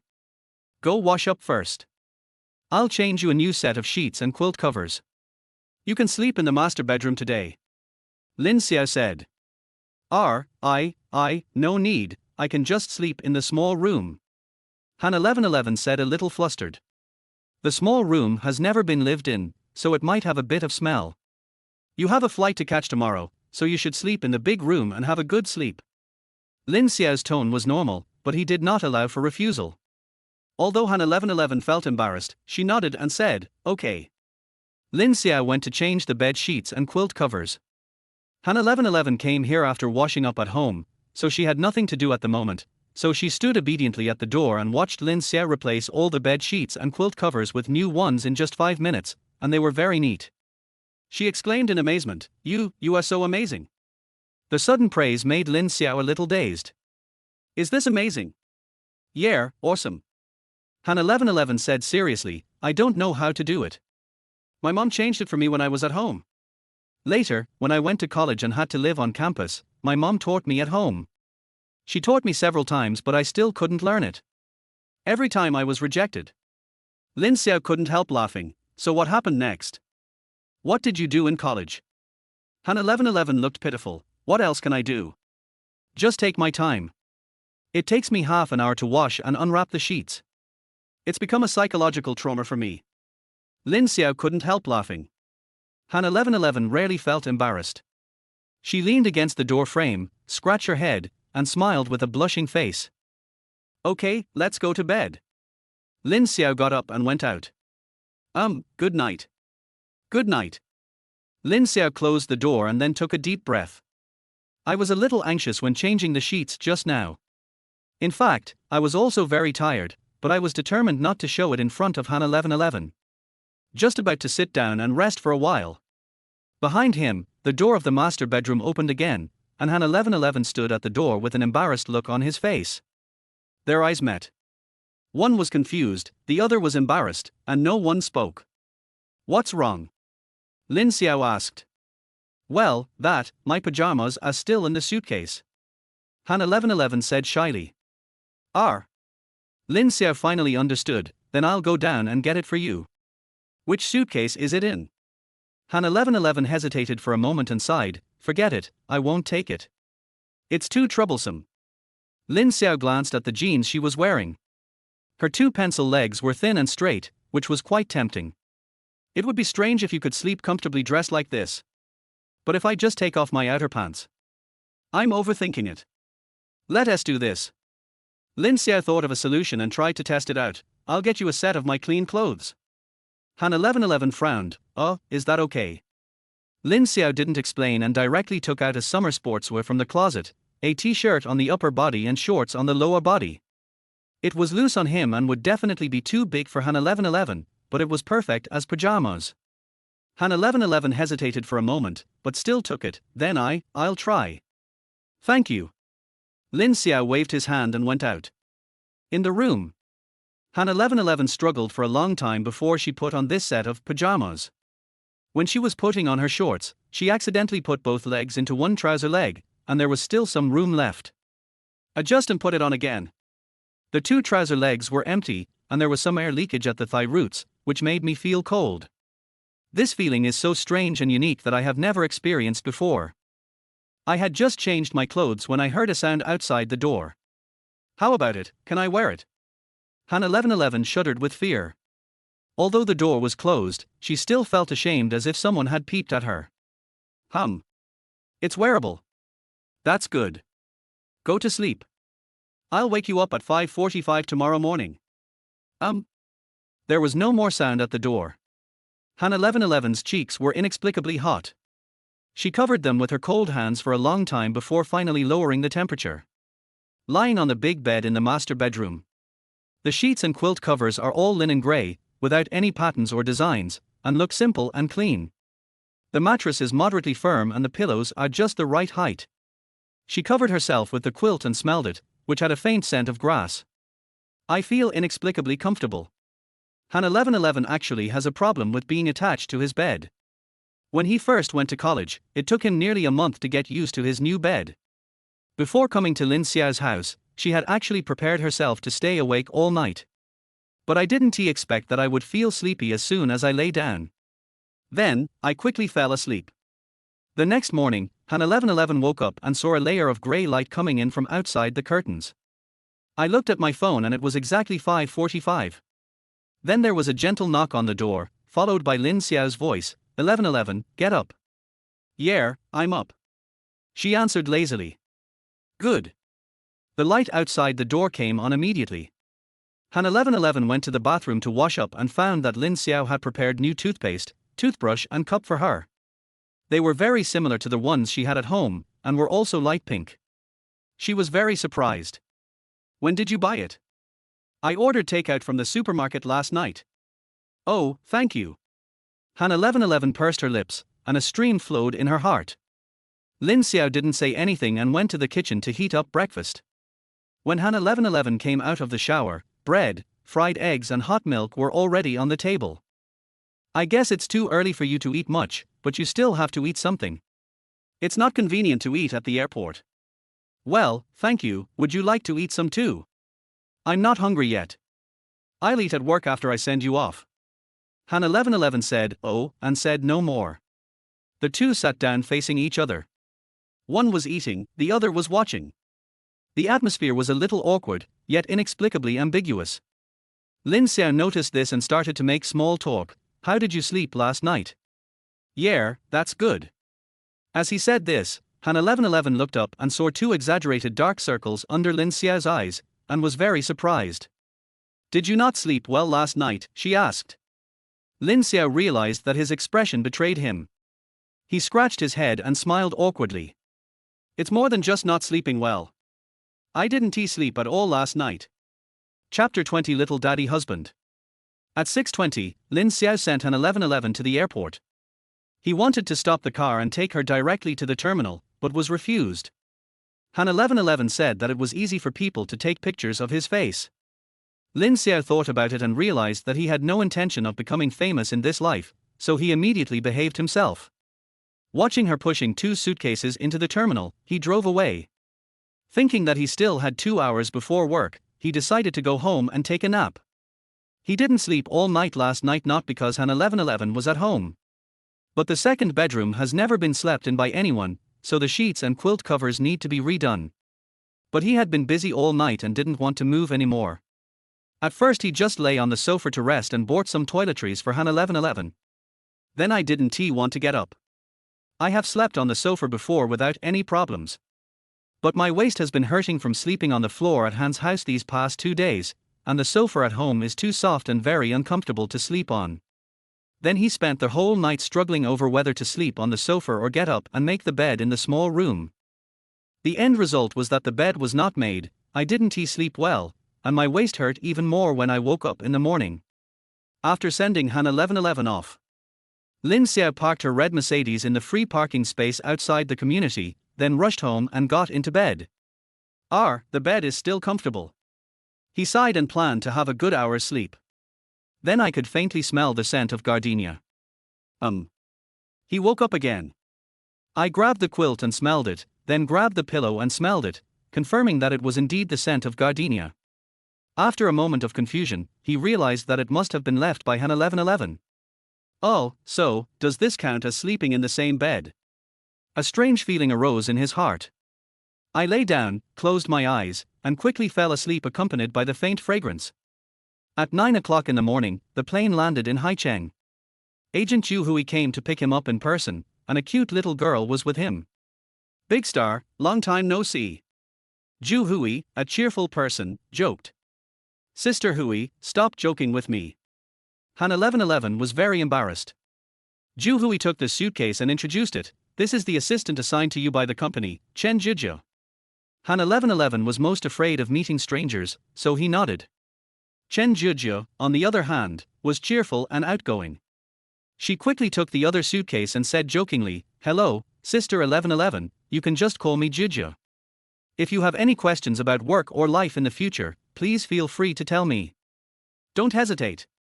Han 1111 was not yet accustomed to the rhythm of this kind of artist and could only nod awkwardly. The three of them left the airport and got into the nanny car.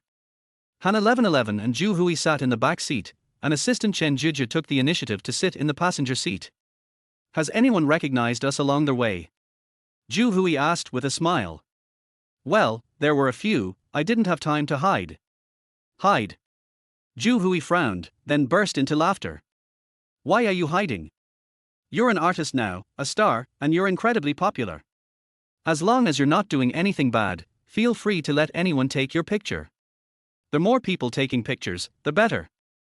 Han 1111 was a little surprised and found that he still had a long way to go before becoming a qualified artist. At the very least, you still need to cultivate your mentality. By the way, is your little husband okay? Zhu Hui asked again. Little daddy husband. These four abrupt words made her face twist into a ball. Zhu Hui laughed and said, Isn't he 5 years older than you? How is he any different from your little dad? After hearing the explanation, Han 1111 rolled his eyes helplessly. Zhu Hui continued, You haven't answered me yet. Is this person reliable? Will he backstab you? Your reputation has finally been cleaned up a bit, but it can't withstand any more trouble. Han 1111 thought for a moment and said seriously, Don't worry, Sister Hui, he's fine. Zhu Hui nodded, That's good. At this moment, Chen Jujia, an assistant in the front row, suddenly interrupted excitedly, But Sister 1111, that photo of you and your husband looks so good together. The atmosphere is so good, my classmates and I are going crazy. After hearing this, Han 1111 frowned again. Thinking of the scene of taking this photo that morning, she felt very embarrassed and didn't know what Chen Jujia was so excited about. Zhu Hui rolled her eyes at this time. Go away, knocking on everything will only hurt you. Chen Jujia stuck out her tongue. Zhu Hui said seriously, 1111, I'll give you one last warning. The role of your contract husband is to help you whitewash your image, and now that role has been achieved. From now on, you have to downplay your married persona. After your contract expires in a year, the company will issue you a divorce statement. By then, you'll only be 23, so there's no problem establishing a single persona again. With your looks, even if you're divorced, there are still plenty of male artists willing to be your sweetheart. This will be very helpful for your career development. So, you need to make sure that your little husband can keep everything under control and won't come back to bite you in the future. Do you understand? Han 1111 frowned as he listened to Sister Hui's words. Zhu Hui had told her these words many times, and she understood them all and always agreed to them. But now, listening to Sister Hui's arrangements, she thought of how carefully Lin Xiao had taken care of her these days. It was obviously just a contractual relationship, but she inexplicably felt that he was a scumbag who had abandoned her. I couldn't help but feel a little heavy. Sister Hui, I just want to sing well and don't want to hype up a couple. Han 1111 said seriously. I know. Zhu Hui looked helpless. When I signed you, you said that you just wanted to be a good singer, and you didn't care whether you were popular or not. She paused and continued, but I also told you that with your singing skills and your looks, you have the potential to be a superstar. As long as you manage it properly, it's not impossible for you to become a leading female singer in mainland China in the future. If you didn't have such great potential, do you really think that just because you won the title of the Voice of China, it's worth the company going to all this trouble to whitewash you? If it were any other newcomer, the company would have given up long ago. Han 1111 was speechless. Zhu Hui also said these words, and she believed it was true, but it was hard to accept it from the bottom of her heart. However, there is no point in arguing with Sister Hui now. The contract has been signed, it is impossible to break it. She cannot afford the high penalty for breach of contract. So we can only take one step at a time. Zhu Hui ignored her emotions and continued talking about the next work arrangements. Because of their keeping scandal, her work has been at a standstill for 2 weeks. The company has also used a lot of resources to whitewash her, and now it can't wait to make it back, so it has taken on a lot of commercial performances of all sizes, and also wants to participate in the offline performance of The Voice of China. The itinerary is packed. Han 1111 didn't feel anything after hearing this. She came there just to sing. The nanny car drove into the city and the WeChat notification tone rang on the phone.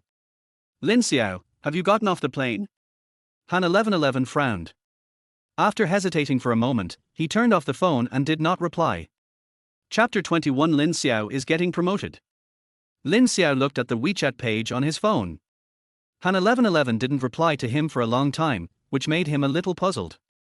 He couldn't help but think, could it be that the plane exploded in the sky? Then he let go again. If the plane really exploded, it would be on the news.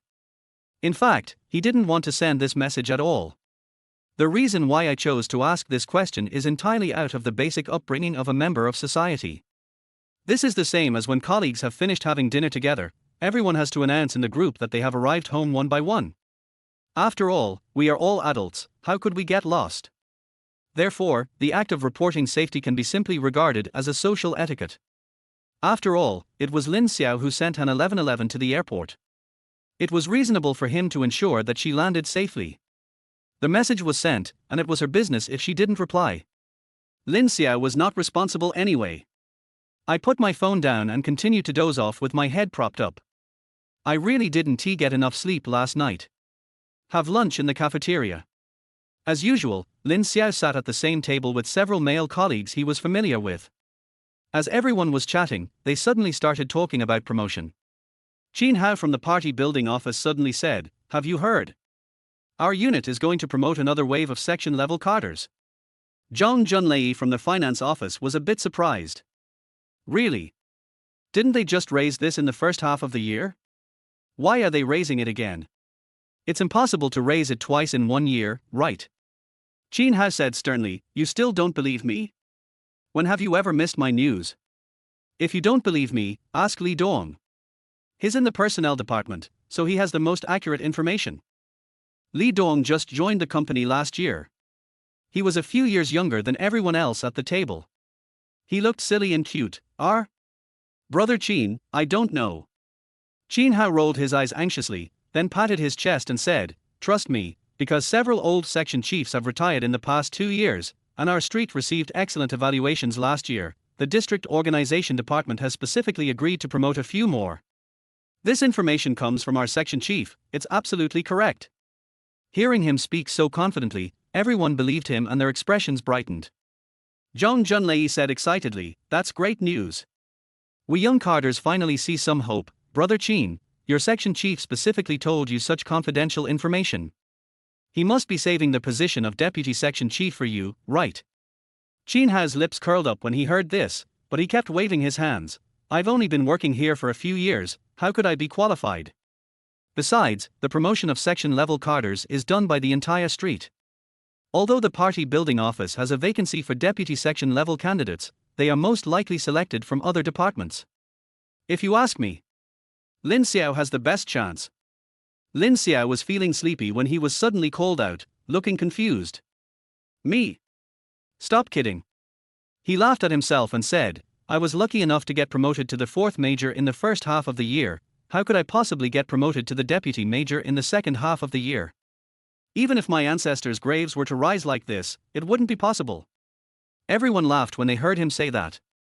Although Lin Xiao's work achievements are obvious to all, what he said is also the truth. There are 2 paths for promotion within the system, real positions and honorary positions. Lin Xiao currently only holds a nominal position, and was just promoted from a 1st-level clerk to a 4th-level chief clerk in the first half of the year. Although there is no explicit regulation, everyone tacitly assumes that there will be no further promotion within a year. Of course, he definitely meets the qualifications. He has been excellent for many consecutive years and his work ability is obvious to all. But in grassroots units, there are more wolves than meat, and promotions certainly depend on ability, but more considerations are given to qualifications and seniority. After all, harmony and stability among cadres are the top priority. So when Lin Xiao heard this topic, he knew it had nothing to do with him. Everyone else also understood that this position would most likely belong to Qin Hao. After all, he has more experience than the young people, has a postgraduate degree, and works in a core department like the party office. No matter what, it should be him, not Lin Xiao. Qin Hao felt the same way from the bottom of his heart, but he certainly couldn't admit it openly, so he deliberately mentioned it to others. Everyone knew the truth, so they just laughed it off. At noon, Lin Xiao had a good sleep on the folding bed and finally recovered. "I was busy all afternoon and didn't even notice that Han 1111 replied to my message. There was no reply afterwards. When it was almost time to get off work, Liu Lian called him over. Director, you're looking for me. Yes, close the door. Liu Lian's expression was a little serious. Lin Xiao put away his smile, closed the door, and stood in front of the desk. 1111 has arrived in Haicheng, right? She asked. It's here, it went smoothly. Lin Xiao knew that Liu Lian definitely didn't call him here for this matter, so he didn't elaborate and waited for her to get to the point. Sure enough, Liu Lian nodded and said seriously, let me tell you something. Our unit is about to start the second section level cadre promotion this year. The team held a short meeting this afternoon to discuss the candidates for promotion, and the leaders unanimously mentioned you. Lin Xiao was shocked when he heard this. Director, this. What's the problem? Lin Xiao hesitated for a moment, then spoke truthfully, Director, my education and qualifications are not outstanding among young cadres. It shouldn't be my turn, right? Liu Lian was stunned for a moment, obviously not expecting this silly boy to react like this. She was a little angry. It is difficult to get promoted within the system, and it is even more difficult to get promoted at the grassroots level. In fact, it is not easy to move up in the workplace. Because of this, everyone will fight hard for any opportunity and will be extremely happy to be promoted. But this kid reacted like this. Liu Lian thought for a while and realized that he had misunderstood. She was not angry. After all, it was normal for young people to be ambitious. It was difficult to deal with them if they were so young and so obsessed with scheming. Liu Lian said earnestly, Xiao Lin, cadre promotion is a major matter. It's not something I can decide alone, nor can it be decided by just holding a meeting. This matter has been brewing since July. During the first team meeting, a leader mentioned your name, and it was unanimously agreed upon by all other team members. As the director, I have to express my opinion last. Do you want to say that I agree? I agree, but my opinion has not influenced other people's decisions at all. What does this mean? It means that your work performance is highly recognized by all members of the team. I'm telling you today because the research on this matter is almost complete and the formalities are about to begin, so I'm giving you a heads up so you can be mentally prepared. That attitude of yours is unacceptable. Your superiors clearly promoted you because of your abilities, yet you look down on yourself. Your words and actions reveal a guilty conscience. Isn't that the same as saying your superiors made a wrong decision? These words made Lin Xiao feel ashamed. He quickly said, Director, don't be angry. I was just overwhelmed by happiness. Don't worry, I'm mentally prepared now and will work hard. After hearing what he said, Liu Lian's face brightened up and she smiled. Okay, come home for dinner.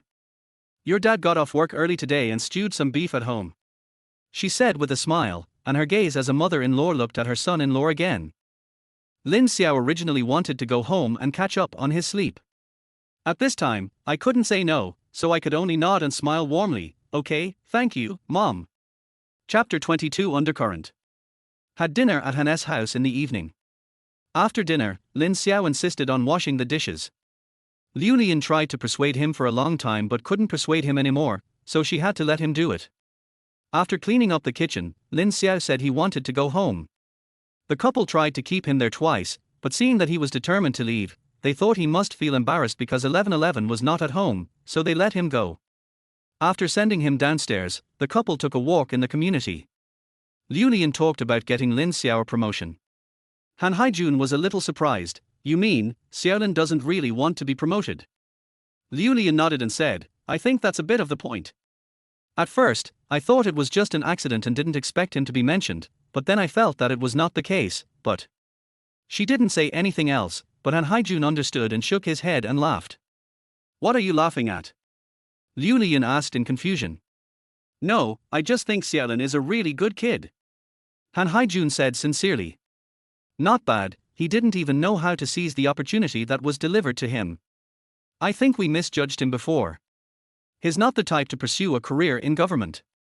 On the contrary, he's very aloof. Well. Han Haijun disagreed strongly and said seriously, being aloof isn't a good thing, but it's not necessarily a bad thing either. Xiaolin hesitated about the promotion because of you. This further proves that he didn't marry 1111 because of our family relationship, but that he truly loves 1111. Doesn't this show that he has good character and is trustworthy? When Liu Lian heard what he said, her eyes lit up. You're right. I chose him as my son-in-law because of this. That's right. Han Haijun smiled and said, as for the promotion, Xiaolin is still young, and he studied Chinese, so it's normal for him to be a little proud. As his father-in-law and mother-in-law, we can just give him some advice. He doesn't necessarily need to take it personally. What do you think? Liu Lian smiled and said, it's really not easy to hear you say that. Han Haijun laughed, what's the matter? Liu Lian said, when we got married, weren't you also uncomfortable because of my dad? Now that you're old and starting to pave the way for your son-in-law, you're a bit like my dad back then. Listening to his wife's teasing, Han Haijun laughed out loud, then recalled his arrogance when he was young and shook his head in self-mockery. On their way home, Lin Xiao kept thinking about his mother-in-law wanting to promote him. By the time he got off the subway, he was already coherent. To be honest, he never felt that his performance at work over the years was not worthy of a mere deputy section chief. If he didn't even recognize his own work performance, then all the late nights, overtime, and hair loss over the years would have been in vain. As for Liu Lian, she said that she recommended him purely out of work considerations and without any selfish motives. He didn't believe it either. To say it is trustworthy means that my work performance has been unanimously recognized by the leaders and it is genuine. The reason why they say they don't believe it is that although Liu Lian, as the director, has to express her opinion last, she also has a veto power. Even if other teams nominate him, as long as Liu Lian, the top leader, is not satisfied, she can still remove him from the list. As for why Liu Lian didn't remove it? It can be said that she also recognizes Lin Xiao's work performance, but who knows if there are no other reasons and considerations. Count carefully. Lin Xiao felt that he had benefited to some extent from Han 1111. He gracefully accepted the benefits of this contract marriage. The reason I'm so conflicted is simply that I don't want to do it.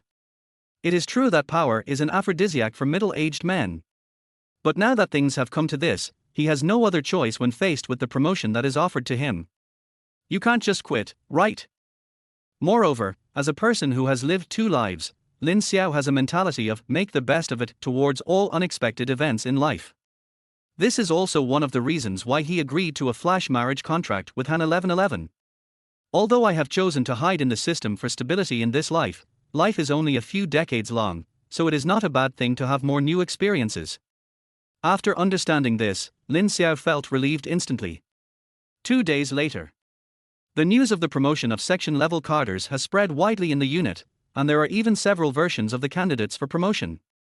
This shows how much everyone cares about this matter. At this time, Lin Xiao knew that keeping quiet was the best way to deal with it. Friday afternoon, almost time to get off work.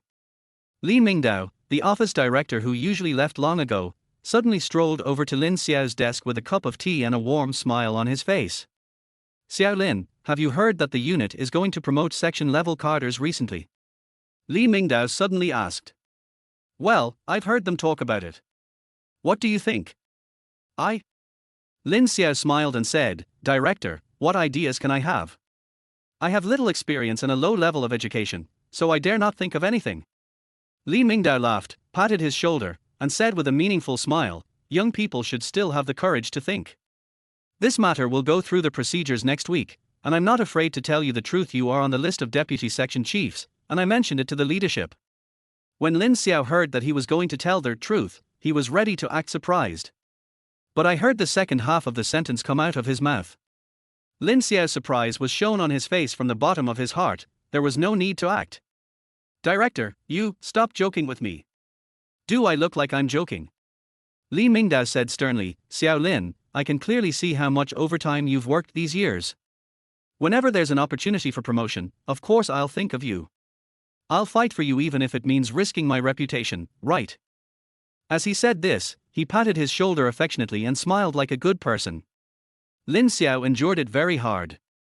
If his mother-in-law had not told him the truth in advance, he would definitely believe Li Mingdao's words and be grateful to him.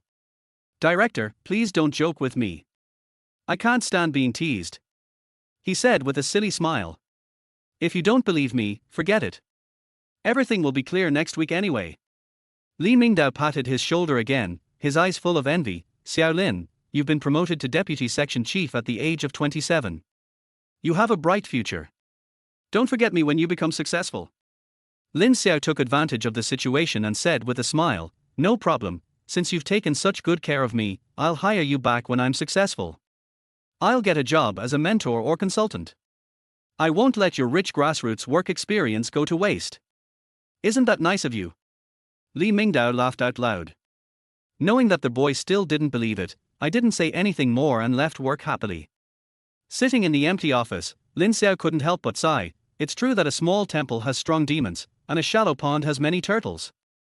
This small street office is full of cunning people. Chapter 23. Han 1111 wants to go home. Finally made it to Friday and got off work. Lin Xiao breathed a sigh of relief, feeling that if he didn't rest, he would die. It is already difficult to go to work during normal times, and the working days after the 7-day National Day holiday are even more difficult. Lin Xiao now just wants to quickly return to his home, order some takeout, get some snacks, play some games and watch some short videos, and spend 2 meaningless days. However, reality did not allow him to do as he wished. Just as he was about to leave with his bag, Liu Lian sent him a WeChat message, asking him to come over for dinner in the evening. Oh. Director. Lin Xiao hesitated for a moment and replied, I still have a rectification report to finish, which is due on Monday, so I have to work overtime tonight. Liu Lian quickly replied, no matter how important work is, I still have to eat.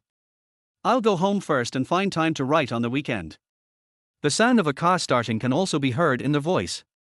Lin Xiao looked hopeless, thinking, do I still have to write on the weekend? Although he had finished writing, he still felt very unhappy about his mother-in-law's generosity towards others. The unit is only 4 kilometers away from Jili Garden where Liu Lian lives. Lin Xiao rode a shared electric bike and arrived in 10 minutes, which was faster than Liu Lian's car. After he parked the car and entered the community, Liu Lian arrived in her car. The two went upstairs together. Liu Lian asked, why are you riding an electric bike? Isn't 1111's bike at your place? Why aren't you driving it? Lin Xiao laughed and said, that car is too high profile.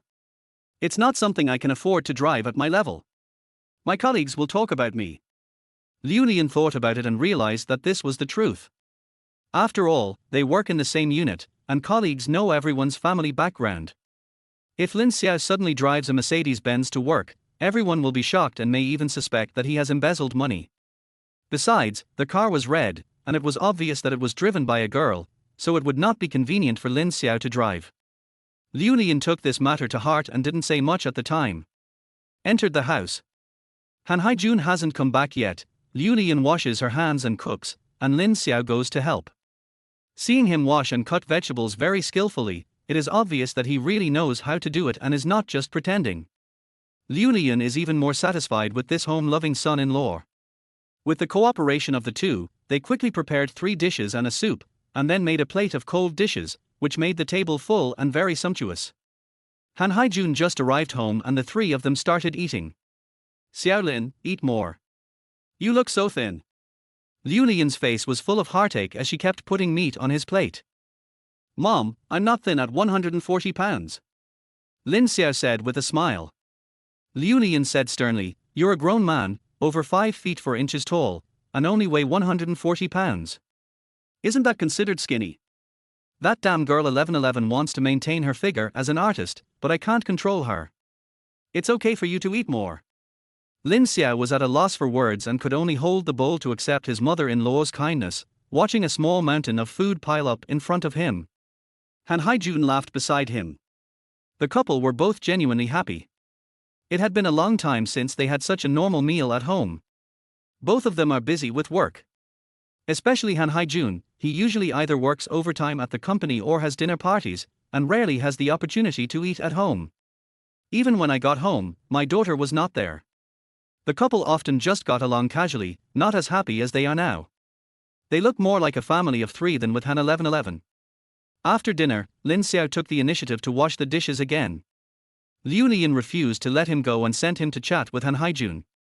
Lin Xiao had no choice but to obey. Han Haijun made tea in the living room, and when he saw him coming, he served him a cup. Thank you, Dad. Lin Xiao said in a normal tone, and it seemed like he was getting more and more comfortable calling them parents. Han Haijun nodded, his face full of joy. The father-in-law and son-in-law were enjoying themselves while drinking tea. Xiaolin, tomorrow is the weekend. Don't you want to go to Haicheng to see 1111? Han Haijun suddenly said. Lin Xiao was caught off guard, but he quickly reacted and said, I was planning to go, but I have an unfinished report that needs to be submitted on Monday, so I can only go next week. Han Haijun remembered that he was about to be promoted and nodded, work is important. Changing the subject, he added, however, you and 1111 just got married, so living apart for a long time isn't a good idea. That girl is stubborn. Once she decided to become a singer, she threw herself into it without a fixed rest period, so you'll have to make more trips between the two places. The words were sincere, and the old father's concern for his little girl was evident in his words. Lin Xiao was moved by what he heard, and said, Dad, don't worry, I will go to Haicheng tomorrow. Actually, I am also worried about her, afraid that she can't take care of herself. Han Haijun looked pleased and said yes repeatedly, looking at him with more approval. It was already 9 o'clock when we came out of Jilly Garden.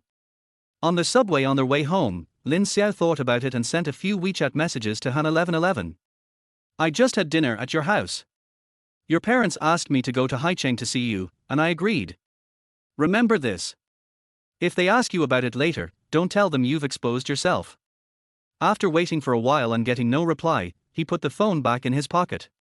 Of course he wouldn't really go to Haicheng. My goodness, a round-trip high-speed rail ticket costs more than 400 yuan, and the plane ticket is even more expensive. Is there a ferry over there who is worth him spending so much money? I said that just now because I saw that Han Haijun was a kind father and I couldn't bear to let him down. When he got home, he lay down on the sofa. After resting for a while, thinking that I had eaten too much tonight, I changed into sportswear and ran 5 kilometers. I broke out in a sweat and felt refreshed all over. I went upstairs and was about to take a shower when the WeChat notification tone rang on my phone.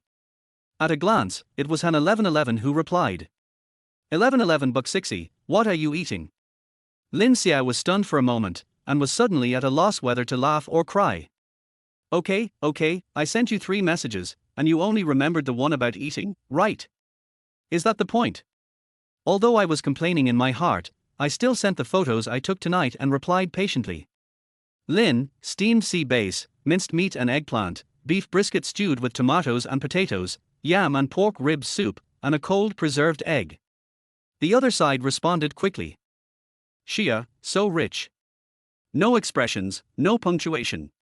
Lin Xiao immediately realized that the other party might be in a bad mood. Lin, have you eaten? Xia, eat it.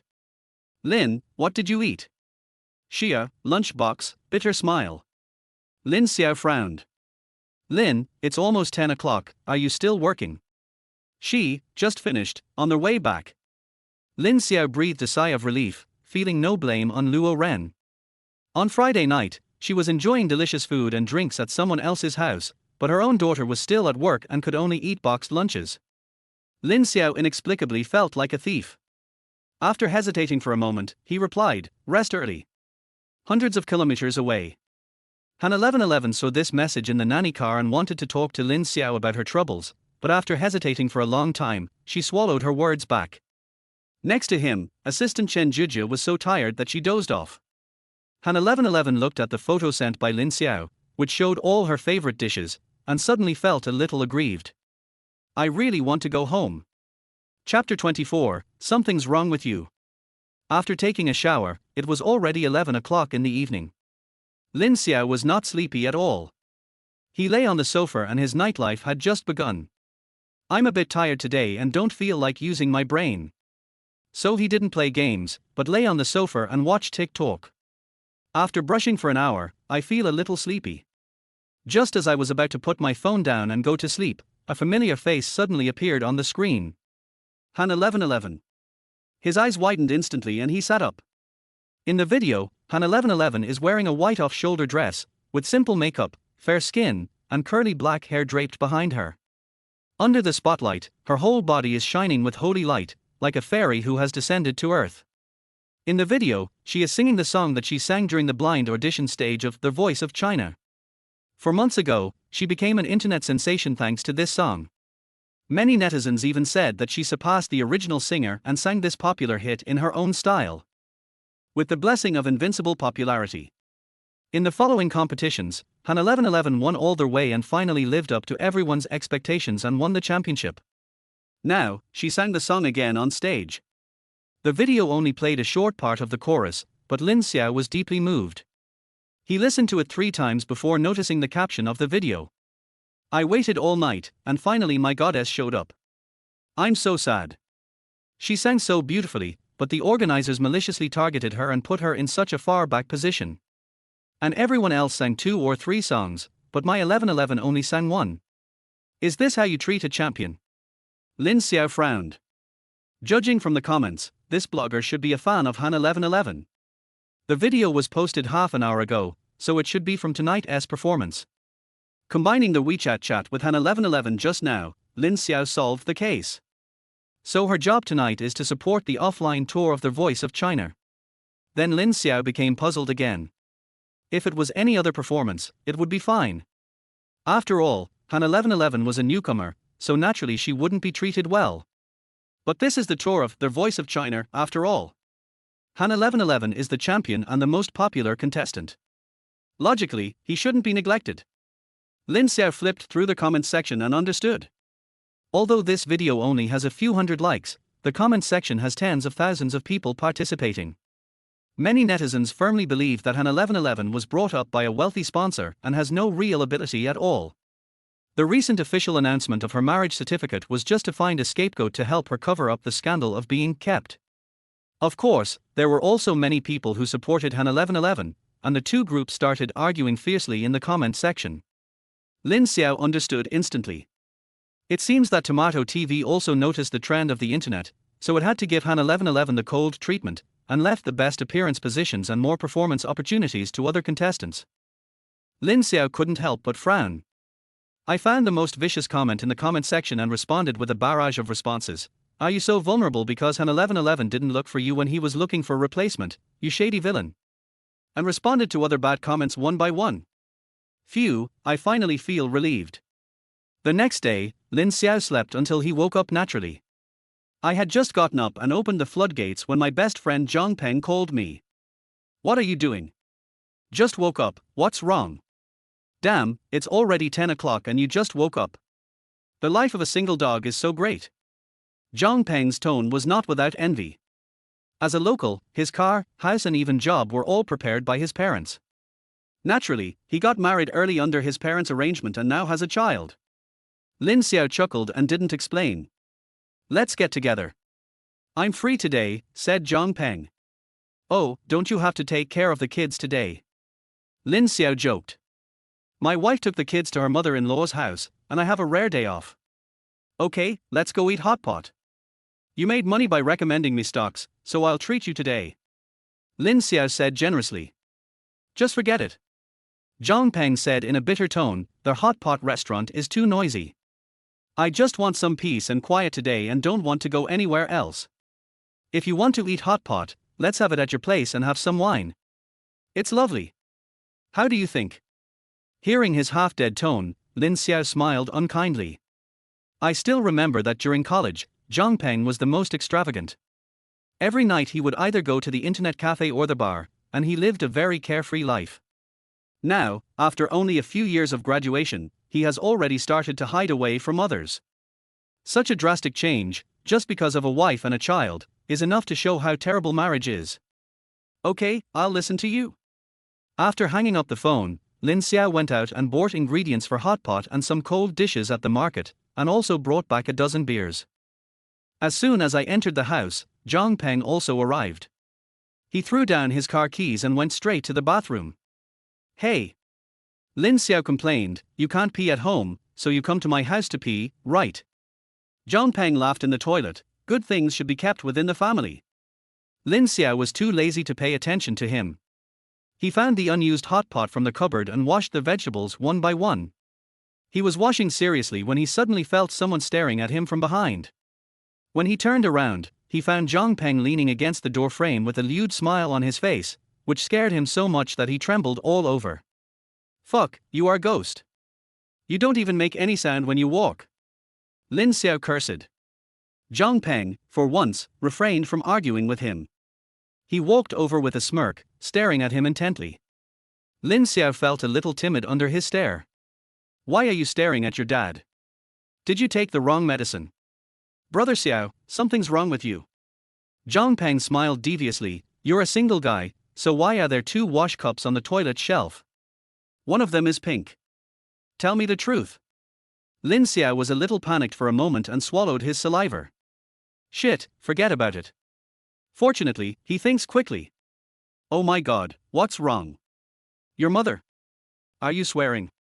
Lin Xiao kicked over. Zhang Peng quickly ran away, his face suddenly enlightened as he said, so it's aunties. I thought you were no longer single and was just about to congratulate you. I was saying, if you really did find a girlfriend, how could there be no other signs of females in your house besides the mouthwash cup? Now it makes sense. Lin Xiao rolled his eyes and secretly breathed a sigh of relief. Fortunately, it almost got exposed. Zhang Peng didn't doubt it at all and lay down on the sofa. At 12 noon, the hot pot was cooked. The two of them drank beer, ate hot pot and talked about interesting things in college, feeling very comfortable. Brother Xiao. Zhang Peng suddenly said seriously, come to think of it, you're not young anymore, you have such a good job, and you're only slightly less handsome than me. It should be easy for you to find a girlfriend, right? How come it's been so many years since you graduated, and there's still no news? Lin Xiao chuckled and said nothing. Zhang Peng's eyes grew suspicious. You kid, aren't you waiting for some high-ranking official to have a glaucoma attack and marry his daughter to you? Cough cough cough. Lin Xiao was eating meat when he suddenly choked and started coughing violently. Chapter 25 Lin Xiao is so hard. Why are you so nervous? Zhang Peng was surprised and amused by his reaction. I was just joking with you. You're so old anyway. I guessed it right, didn't I? Lin Xiao almost poured the beer on his face. Zhang Peng grinned and hid far away. He was joking, of course. Although he is not in the system, several of his relatives are in the system, so he should be too familiar with some of the rules there. Lin Xiao has good looks and abilities, but his rural family background undoubtedly holds him back a lot. How desperate must the leaders be to hand their daughters over to him? This matter was quickly exposed. Before long, the two of them had eaten up 3 pounds of mutton and a box of beer. They lay on the sofa, burping and playing games. 2 games are over, nothing interesting. Hey, did you know that Han 1111 got married? Zhang Peng suddenly said. When Lin Xiao heard the name, Han 1111, he panicked a little. I secretly observed Zhang Peng's expression and found nothing special. I was sure that he was just talking casually and not really discovering anything. Which Han 1111, he asked casually. And who is that? The one who gave us 100,000 yuan. Oh, she's married. Yes, we got the marriage certificate on the first day after National Day, and it even became a hot topic. Zhang Peng had an expression that showed that city people really know how to have fun. Lin Xiao nodded disapprovingly, so what's wrong? Zhang Peng sneered, what's wrong? You just photographed her before the holiday, arm in arm with an older man, shopping in a luxury store, and after the holiday, she got married. Do you believe it? Lin Xiao, why don't you believe it? Zhang Peng said with a look of naivete, this is definitely a whitewashing tactic. Even a fool can see it. She's only 22, how could she get married so young? I think her financial sponsor might have found her a partner. Only rich people these days can play around. The richer they are, the less they know how to behave. What can they do?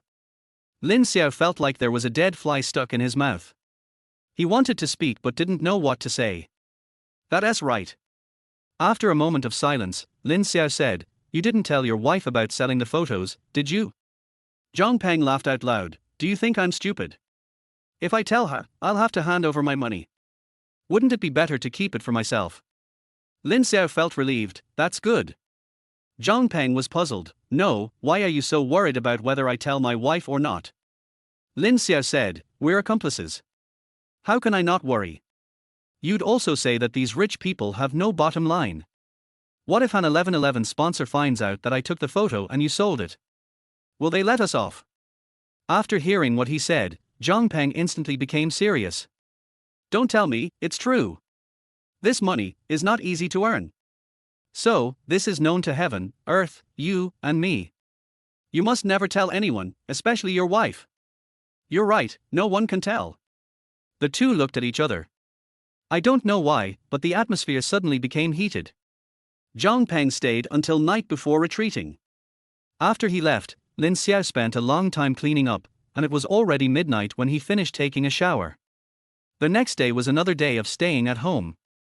By the afternoon, Lin Xiao's mood started to deteriorate because he had to go to work the next day, and he became inexplicably irritable. In the past 2 years, this Sunday mania has become more and more serious, and Lin Xiao has found that he is becoming more and more qualified as a cow and horse.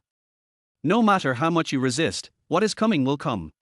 As soon as the alarm clock rings on Monday morning, the week of the ox and horse officially begins. This week, the promotion of section-level carders was officially launched. By Wednesday, the promotion candidates were officially announced to the entire unit. There are a total of 2 section chiefs and 2 deputy section chiefs promoted this time. The 2 section chiefs are middle-aged backbones in their early 40s. They have been working as deputy section chiefs for nearly 10 years. When the old section chiefs retired and their peers were laid off or transferred away, it was finally their turn. It is well deserved. There are 2 deputy section chiefs, one of whom is already 35 years old. He is the type with average ability but good interpersonal relationships in the unit. No one is surprised to see him on the list. The other one is Lin Xiao. His appearance was completely unexpected to everyone, and everyone was shocked. No, why should he?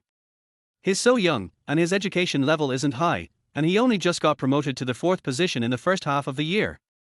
There are many people in the company who have more experience and better conditions than him. How could it be him? Everyone was dumbfounded. Especially a few young carders in their 30s who were determined to get this position. Their eyes were so excited that they were about to burst into sparks after reading the announcement. While having lunch at noon, Lin Xiao could clearly feel that everyone in the cafeteria was looking at him. He was quite calm and sat in his old seat after getting his meal. "Oh, Director Lin is here, come and sit down," Zhang Junlei from the finance office said deliberately in a funny way. His tone was exaggerated, with a hint of dissatisfaction, but he knew that even if it wasn't Lin Xiao, it wouldn't be his turn, so he was somewhat happy for him. After all, Lin Xiao has a very good reputation in the unit. Compared with some carders who are so proud of being in core departments that they look down on everyone, Lin Xiao can be considered a rare animal. He treats everyone equally and never flatters others just because they are leaders, or bosses people around just because they are newcomers. So although everyone was surprised to see him on the promotion list, many people were also happy to see it happen. Zhang Junlei made this joke and everyone at the table started laughing. At this time, Qin Hao from the party building office came over with a tray. Seeing Lin Xiao sitting at this table, he was stunned for a moment, but still sat down with his neck stiff. "What are you laughing at?" Qin Hao asked, pretending to be calm. "It's nothing. Director Lin got promoted and we were just joking with him," Zhang Junlei said with a smile. "Oh."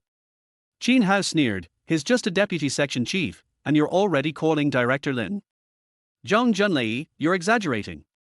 Zhang Junlei's smile suddenly froze on his face. The others sensed the tension in an instant and quickly lowered their heads to eat. "Lin Xiao, maybe you will be the deputy section chief of our party office in the future.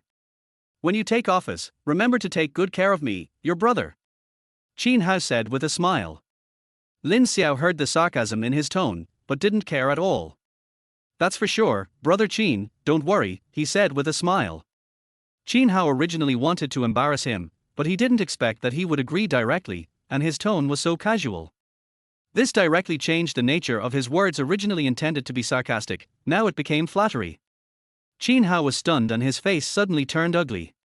The others were also very surprised. They didn't expect that Lin Xiao, who was always easy to talk to, would be so tough today. Everyone held their breath and were secretly scared. "I thought, power is indeed a man's aphrodisiac. He just got promoted and is already so hard." Chapter 26 Sadhan 1111. By Wednesday of the following week, Lin Xiao's promotion procedures were completed. Normally, the cadre promotion process takes at least a month, but this time it was accelerated, with meetings, conversations, and voting taking place for a week straight to get everything done. My colleagues were all stunned, wondering how this could be possible. On Wednesday afternoon, the personnel department issued an appointment announcement, and Lin Xiao suddenly became the deputy section chief of the office. The former deputy section chief, the elderly mother who was trying to have her 3rd child, was transferred to the party office. Of course, the position was gone, but the woman continued to stay at home to take care of the pregnancy. As soon as the appointment document was released, Li Mingdao came over cheerfully and said, "How about it, Xiaolin? I didn't lie to you, did I?"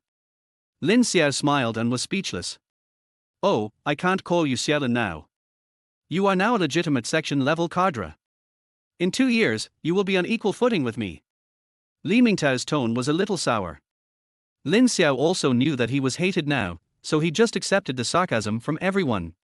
He laughed and said, "Brother Li, aren't you scolding me when you say that? I've been following you since I first joined the company. You're my master. I'm successful thanks to your guidance. How dare I be on equal footing with you?" Li Mingdao laughed heartily. "That's true, but as the saying goes, a master can only lead you to the door, but the practice is up to you. Your achievements today are due to your hard work and dedication. As your master, I dare not take credit for them." Lin Xiao really didn't like to be hypocritical, but he had to agree, "No matter what, you brought me up single-handedly. I will be grateful for your teachings wherever I go in the future." The two of them chatted with each other and laughed warmly. Li Mingdao felt a little jealous at first, but later, seeing that Lin Xiao was sincere and not arrogant despite his favor, he respected him even more than before. His self-esteem was greatly satisfied, and his congratulations to Lin Xiao were more sincere. "Get off work at 5:30. Lin Xiao didn't work overtime today and even left a few minutes early. After walking for a while outside the office, he got into Han 1111's Mercedes-Benz and headed straight for the airport. Last night, Han 1111 suddenly sent him a WeChat message, saying that her flight would arrive in Ninghai at 6 p.m. today, and asked if he could pick her up at the airport. Of course Lin Xiao agreed. It's not just because the two of them are now in a contractual marriage relationship, but also because Han 1111's car has always been with him. After work, he drove at full speed, got on the highway before the evening rush hour, and arrived at the airport on time at 6 o'clock. After parking the car, he went straight to the arrival hall to wait.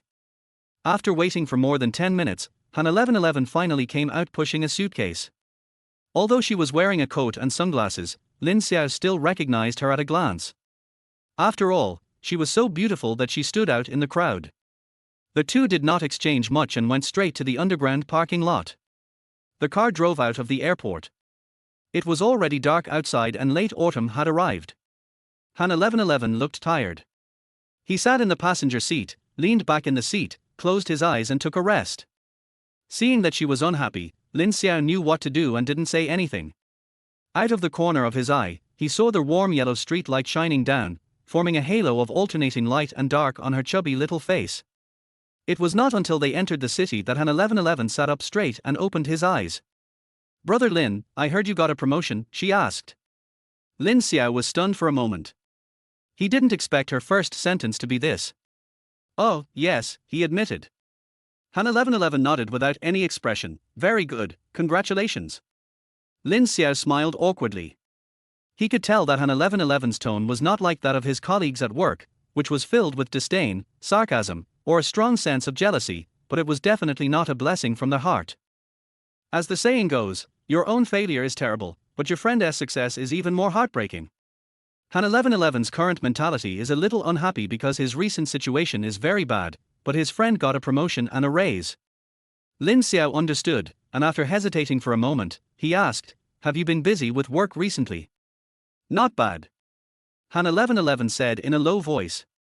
"I saw a clip of your offline performance on TikTok. Oh. You sing really well, you deserve the championship." Han 1111 smiled, not knowing what to say. This day is completely boring. Lin Xiao simply shut up, turned on the radio, and walked home in silence. Liu Lian cooked a large table of dishes today.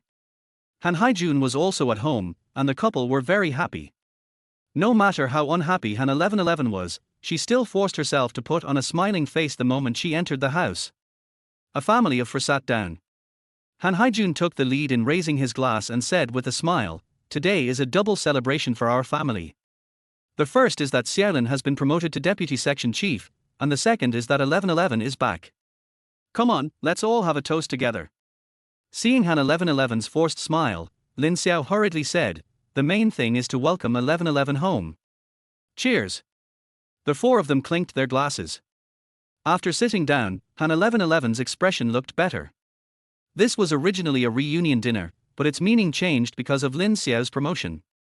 Han Haijun and Liu Lian are both people who have worked in the system for most of their lives, so they naturally have countless experiences to share on this topic. As a result, Han 1111, the biological daughter, was neglected. While listening to his father-in-law's earnest teachings, Lin Xiao silently observed Han 1111's expression.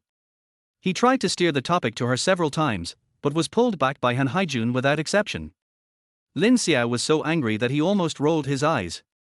He complained in his heart, "With your eyesight, how did you become a deputy director? Your father-in-law must be a high-ranking official, right?" After the meal, Han 1111's face became paler and paler, while Han Haijun's face became redder and redder. In the end, I drank too much. It was 9 o'clock in the evening. Lin Xiao gave up the idea of going home. Han 1111 had been away from home for half a month. He couldn't be taken away by his new son-in-law as soon as he came back, that would be too ignorant. So after washing the dishes and talking to Liu Lian for a while, he was locked in Han 1111's room again. As soon as the door closed, the surroundings fell silent, and the atmosphere was quickly filled with awkwardness. The two of them didn't even exchange glances. Han 1111 took the initiative to open the cabinet, and Lin Xiao quickly took out the bedding and spread it on the floor. He was so skilled that it made people feel distressed. Turn off the lights and the air becomes quieter. After a moment of silence, Lin Xiao asked, "You seem to be in a bad mood all night. Did something happen?" Han 1111 didn't say anything. "You can tell me. Although I can't help much, I can still listen to your thoughts," he said again. This time, Han 1111 finally responded. Perhaps the darkness had made her relax her guard. After hesitating for a moment, she said, "It's nothing serious. It's just, the company originally promised to release an album for me, but now the matter has been put on hold." Lin Xiao frowned. "Is it because of your declining reputation?" Han 1111's throat rolled. In the dark night, Lin Xiao did not answer. "Brother Lin, are you asleep?" Han 1111 asked. "No." "Well, then why aren't you talking?" "I don't know how to comfort you." Lin Xiao smiled and said, "But I think that since you are still young and have such a recognizable voice, you will have many opportunities in the future. Your company signed you, which means they must recognize your value. So, releasing an album is only a matter of time, so don't be too discouraged." Although these words are of no use. But Han 1111 still felt very warm after hearing it, and the haze in his heart was swept away. "I understand, thank you, Brother Lin." "You're welcome, I can't help you with anything. It's been very useful. Good night." Good night. Chapter 27. Han 1111's wife style. The next morning, Lin Xiao suddenly caught a cold. Aki. He kept sneezing, and when he turned around, he found that Han 1111 was already wearing a mask. Lin Xiao spread his hands, meaning, "Aren't you too snobbish?" Han 1111 said awkwardly, "I still have several performances to perform, I can't catch a cold." Lin Xiao was speechless.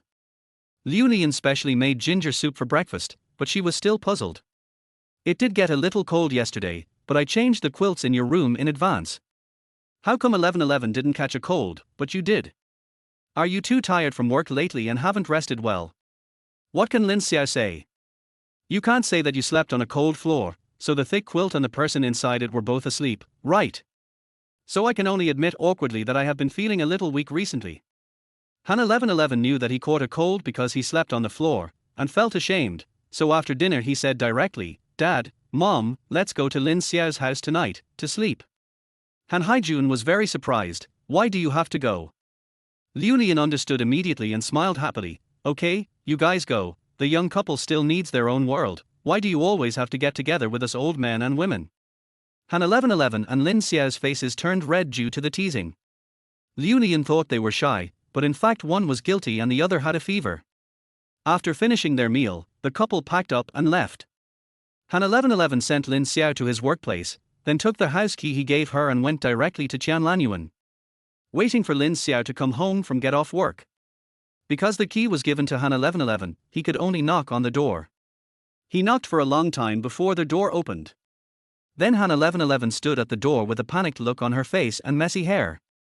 This scene made it difficult for him not to think of the various videos on TikTok that caught his wife cheating. Before I could ask, a strong smell of paste hit my nose. Lin Xiao hurried to the kitchen and found a soup pot on the stove. The countertop was covered with spilled porridge. The pot had burned dry and was a black mess. This. Lin Xiao tilted his head to explain.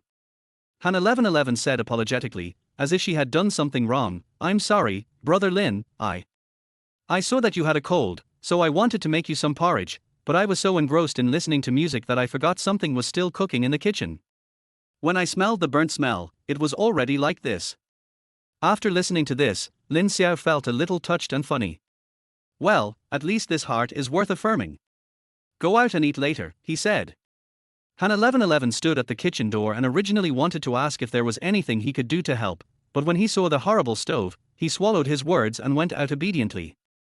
Half an hour later, dinner was served on the table. 2 simple dishes, 1 meat and 1 vegetable, and a pot of very thick vegetable porridge. Han 1111 was surprised. "You're so fast." Lin Xiao was so anxious that he kept coughing. "My goodness, is it okay to say this to a man? Why is your cold getting worse? Didn't you take medicine?" Han 1111 asked with concern. "Eat, it's too much work." "All right." Han 1111 pursed her lips, not knowing what to say. Lin Xiao smiled and said nonchalantly, "Eat it, it's just a home-cooked dish." Han 1111 grinned and said, "That's good enough.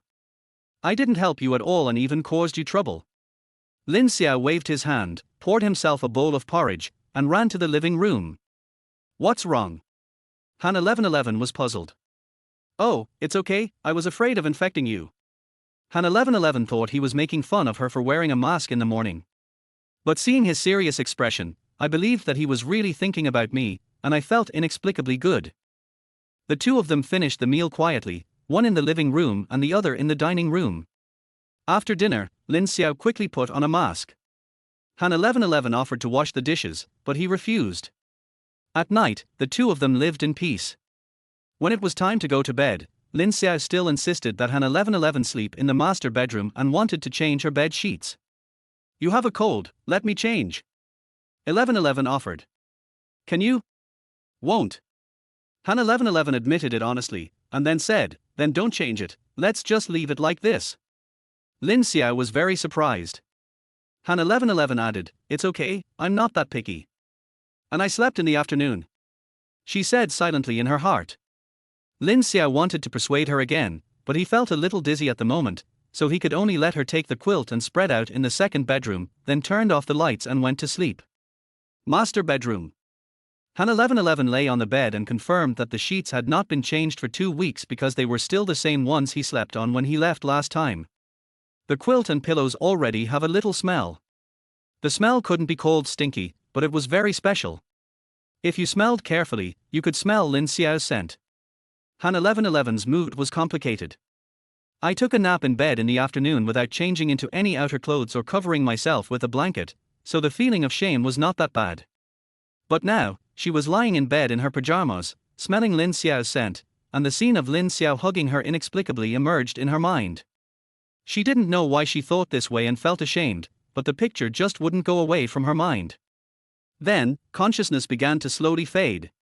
She hasn't had a good night's sleep in the past 2 weeks.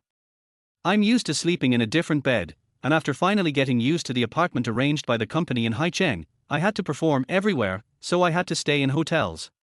The bed was different every night, and I couldn't sleep at all.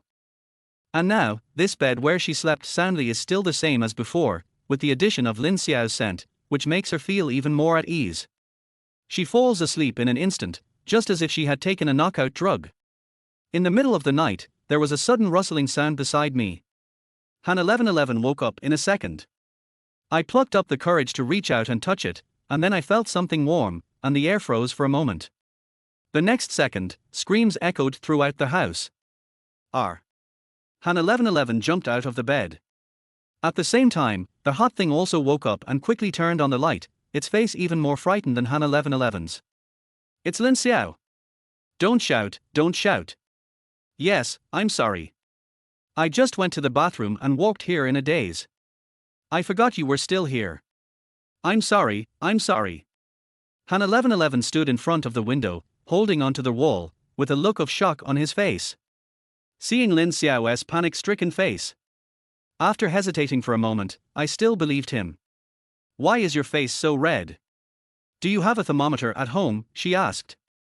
No. Han 1111 hesitated for a moment, but still walked towards him and touched his forehead. The cold back of the hand and the hot forehead completed the heat transfer in the moment they touched. It's so hot, you seem to have a worse fever. Han 1111 said with a worried look on his face. Lin Xiao was already a little dizzy and could hardly stand. Seeing this, Han 1111 hurriedly helped him lie down on the bed, and then rummaged through the drawers and cabinets in the living room to look for medicine, but he couldn't even find a packet of Isatis root. She could only order antipyretics online, but it showed that it would take an hour to deliver. Han 1111 was extremely anxious. I could only use the most old-fashioned method, which was to take a towel with warm water and wipe his forehead and neck to cool him down physically. As she was wiping, she suddenly remembered the last time Lin Xiao was drunk, and her mother asked her to wipe his body in the same way, saying that this was what a wife should do. She couldn't help blushing. She imagined the current scene in her mind. In Lin Xiao's house, in his room, she was wiping his body with warm water. She's really becoming more and more like a wife. Chapter 28. Han 1111 is sick. The next morning, Lin Xiao's fever went down and his cold was cured. Han 1111 fell ill instead. When she took the temperature, it was 38.5. She bought the thermometer when she bought medicine for Lin Xiao last night. Lin Xiao felt embarrassed when he saw Han 1111 lying on the bed with a red face and ears due to fever. Thinking about how I accidentally walked into their master bedroom last night, I felt even more embarrassed. As the instigator, he had to take leave to stay home to take care of Han 1111. He gave her medicine and cooked porridge. There was little else he could do, so he had to come over every once in a while to take her temperature to see if her fever had subsided. Every time he came in, he could see Han 1111's grateful eyes. I have a performance in Yunju tomorrow night. What should I do? Oh, you should have a good rest first.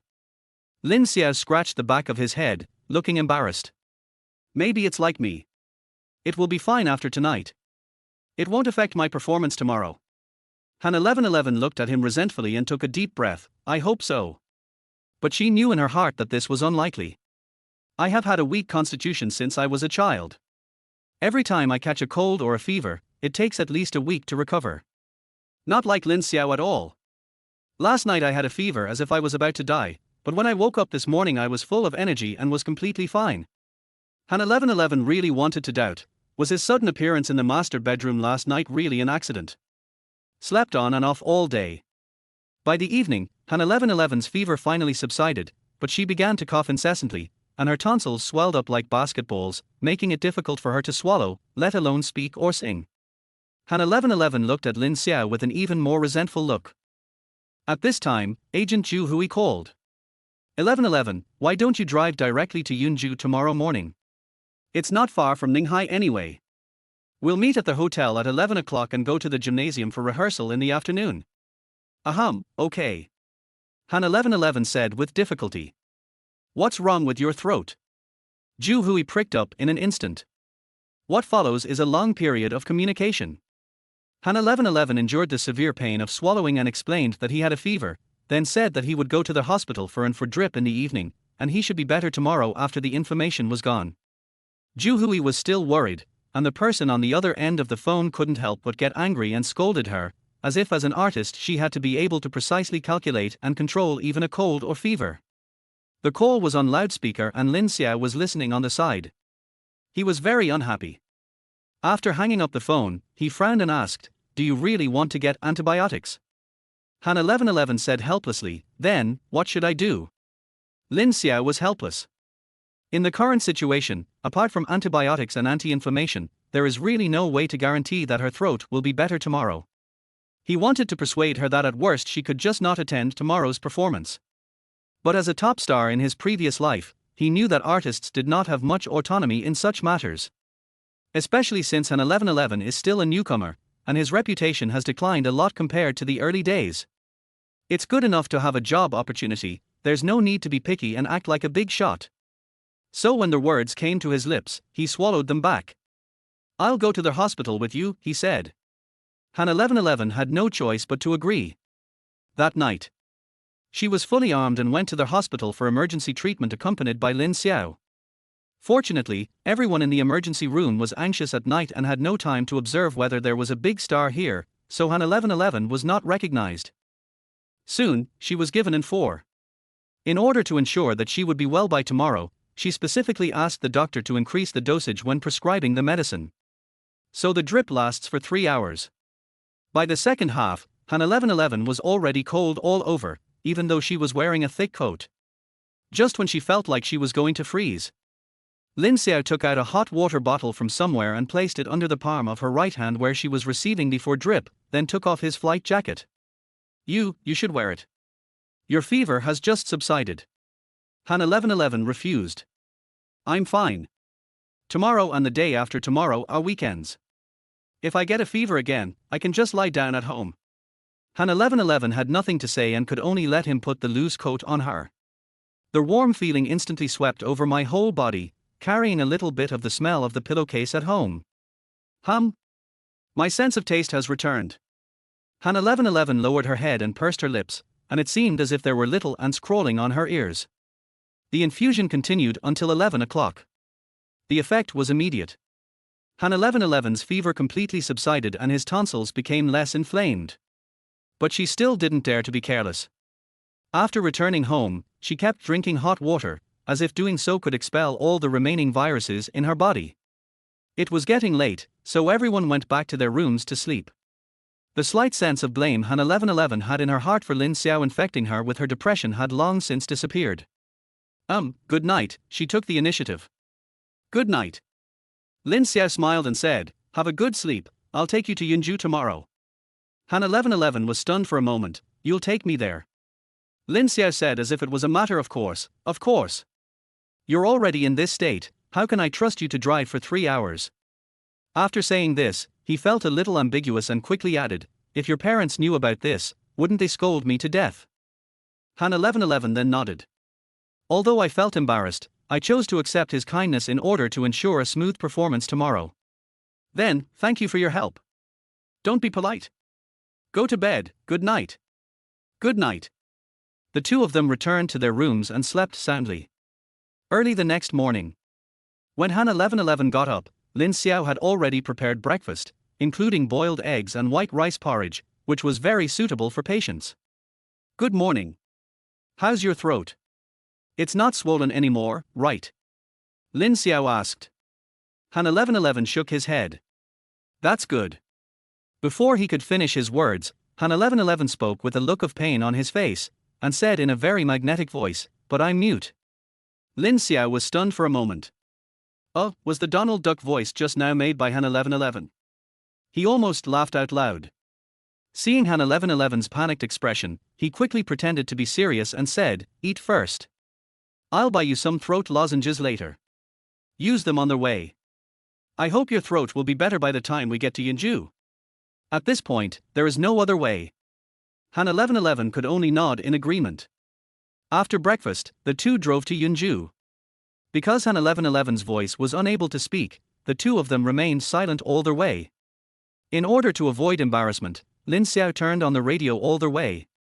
As he was playing, the TV station started playing the song covered by Han 1111, which was also the famous song that made her become an overnight sensation on The Voice of China. The name of this song is Later. When a gentle voice floats out with a sad emotion, it presents a completely different flavor from the original singer. The originally calm atmosphere in the car suddenly became a little awkward. When the song was about to enter the chorus, Han 1111 quickly turned off the radio. Why don't you listen? It sounds great. Lin Xiao said. Han 1111 said nothing and looked out the window. His face was already a little flushed. Chapter 29 He who wears the crown must bear its weight. At 11:30, the two arrived at a 5-star hotel in Yunju. Assistant Chen Jujia was waiting at the door. When she saw the license plate, she hurried to the driver's seat to open the door, but saw Han 1111 getting out from the passenger seat. Sister 1111. Before she finished speaking, she caught sight of a handsome man sitting in the driver's seat. Although he is dressed simply and his skin is not very fair, his angular facial features are still so handsome that people can't take their eyes off him, and his temperament is no less than any male star in the entertainment industry. Chen Jujia's eyes widened. Sister, this is... Well. Han 1111 was a little embarrassed. It would be awkward not to introduce him in front of Lin Xiao, but after hesitating for a long time, he still didn't know how to introduce him. So it took him a long time to utter, "Here's the one on my, marriage certificate." Chen Juju lost 10 brain cells before she understood this sentence. His eyes suddenly lit up.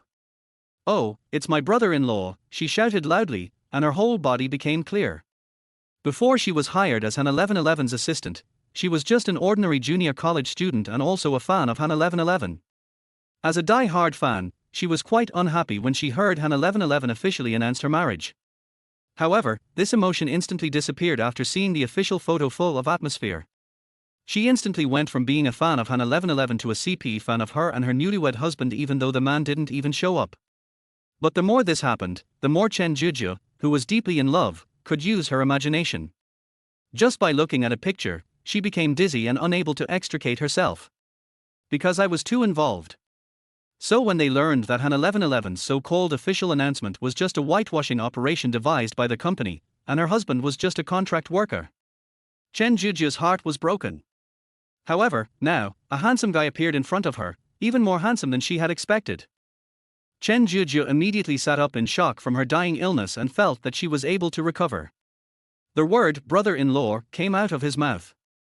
When Han 1111 heard the assistant call him that, his face suddenly turned red and he was extremely nervous. "Jiao, stop yelling. I'm not yelling nonsense. He and you are married, so he is your husband in the legal sense. Isn't he my brother-in-law?" Han 1111 was speechless. Don't say that. If Sister Hui hears. "Don't worry, sister, I'm tight-lipped." Chen Juju patted her flat chest to assure him, but her eyes were always stealing glances at the two of them, watching Lin Xiao skillfully carry Han 1111's luggage and medicine, and the blush behind Han 1111's ears that never faded away. Chen Juju's lips were about to break from pursing. "You call this a contract couple? Real couples don't have you guys, so naturally, okay. I'm so embarrassed, she said excitedly. Lin Xiao had no idea what this little girl was going through. Han 1111's voice was still a little hoarse when he heard her speak just now. He hesitated for a moment and said, "Don't try to be brave in tonight's performance. If your voice is really not in good condition, ask your agent for leave, okay?" Han 1111 nodded. "Then I'll go first. Call me if you need anything." Lin Xiao nodded, still feeling a little uneasy. However, knowing that it was pointless for him to stay, he drove away. Han 1111 watched the taillights of the car disappear around the corner, and his tense mood finally relaxed. When I turned around, I saw Chen Juju's starry eyes full of emotion, and I was shocked. "Jiao, you. Don't worry, sister. I'm tight-lipped and I promise I won't say a word." As she spoke, she even made a serious gesture of zipping her mouth. Han 1111 frowned. "No, what are you promising?" After a lunch break. By the afternoon, Han 1111's voice had improved a little, but it was still a little hoarse. "Go to the performance venue for rehearsal." As soon as the smoky voice version of Later came out, Agent Zhu Hui and the organizers of the performance all frowned. Han 1111 became popular on the stage of The Voice of China because of her extremely clean and ethereal voice. The original singer of the song Later has a relatively deep voice, and the feeling of singing it is also heart-wrenching. Therefore, it became a hit on the entire internet as soon as it was released 6 years ago, and has become a highly praised heartbreak song among contemporary young people. But Han 1111's voice brings a different interpretation to this song. Under her interpretation, there is no heart-wrenching pain. The tone of the whole song is relief and calmness, with a hint of regret. It is hard to say which of the two singing styles is better. But it is undeniable that Han 1111's version is eye-catching. I didn't expect that Later could be sung so fresh and clean. She became an instant hit because of this. But now, the smoky version of Later on the stage lacked any ethereal quality. At first listen, it was a complete imitation of the original. No wonder everyone frowned when they heard it. After the rehearsal, manager Zhu Hui anxiously asked the organizer, "How is it going? Can our 1111 perform normally tonight?" The organizers looked helpless. The singing lineup has long been announced, so it's definitely not possible to replace her at the last minute. "But her performance, the audience will boo her later, you'll have to bear the consequences." Ju Hui was speechless and could only nod in agreement. At this point, we can only leave it to fate. The performance officially begins at 7 p.m. Lin Xiao did not leave Yunju, but found a hotel opposite the stadium where the performance was to take place tonight and booked a room there. The room window faces the gymnasium. Although it's not as immersive as the live performance, I can enjoy the entire show without paying for the ticket, so what else do I need? After taking a shower, he sat on the balcony with his legs crossed and waited for more than 2 hours before Han 1111 finally appeared with the hoarse version of Later. It was obvious that her throat was still not healed. Although she tried hard, the overall flavor of the song was completely different from her highly acclaimed version. Lin Xiao actually thinks this version is also good. Except that their voice is not as good as before. Han 1111's breath control and emotional expression from beginning to end are first class. And his voice became hoarse, which was an accident and the audience should understand. However, when the show ended, when Lin Xiao opened Douyin and clicked on the local page, he found that the sky had fallen. What the hell is this song?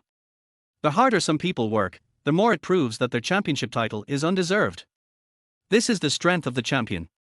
I now truly believe that she won this championship thanks to the help of her sponsor. You said your voice is hoarse, so what? Isn't it your job as a singer to protect your voice? I paid full price for my ticket. Refund my ticket. I came here today just for the song and Later, but this is all I got to listen to. Lin Xiao watched dozens of videos in a row. Except for a few who expressed understanding for Han 1111's condition, the vast majority of people made all kinds of ugly complaints and insults. They obviously felt that even if her voice was not in good condition, she should bear the consequences herself, and the audience should not pay the price. Lin Xiao felt that it was understandable that netizens were so angry. People have spent real money to watch the show. If you have a cold or fever, it's your business, not a reason for you to feed everyone shit. But having said that, if someone else had made such a mistake, the audience might not have reacted so strongly. But who made you the champion? Since you have enjoyed the glory that others have not enjoyed, you have to bear more stringent standards and requirements than others. If you want to wear the crown, you must bear its weight. Lin Xiao sighed. Chapter 30 Lyricist and composer of Later. At this moment, in Han 1111's room, Agent Ju Hui was on the balcony on the phone, her tone flattering, yes, yes. This was truly an unexpected situation. I'll definitely give her a good scolding. I definitely won't do it again next time. Han 1111 and his assistant Chen Jujia were in the room, holding their breath and looking at each other. After a long time, Ju Hui hung up the phone and came in. She sat on the edge of the bed, breathing heavily, and her face looked very bad. Sister Hui. I'm sorry. Han 1111 said aggrievedly. Ju Hui was so angry that she wanted to lose her temper, but seeing her pitiful appearance, she couldn't get angry at all. I will continue to support the artists I sign, even if it means I have to kneel down. She sighed and said, that's it for this time. I'll give you a good scolding so that you'll remember this lesson.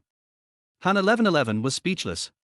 Chen Jujia said indignantly, but Sister 1111 didn't want to be sick. People aren't machines, they can't stay healthy forever. Machines can malfunction. Today's audiences really have no empathy at all. Ju Hui was so angry she laughed. She put her hands on her hips and said, you go to a restaurant and order a plate of shark fin. The restaurant brings you a plate of vermicelli and tells you that the shark fin is sick today. Can you understand it? Chen Jujia suddenly stopped talking. The atmosphere in the room was oppressive. Han 1111 said at this time, Sister Hui, don't worry, I promise that this kind of situation will not happen again in future performances. I hope so.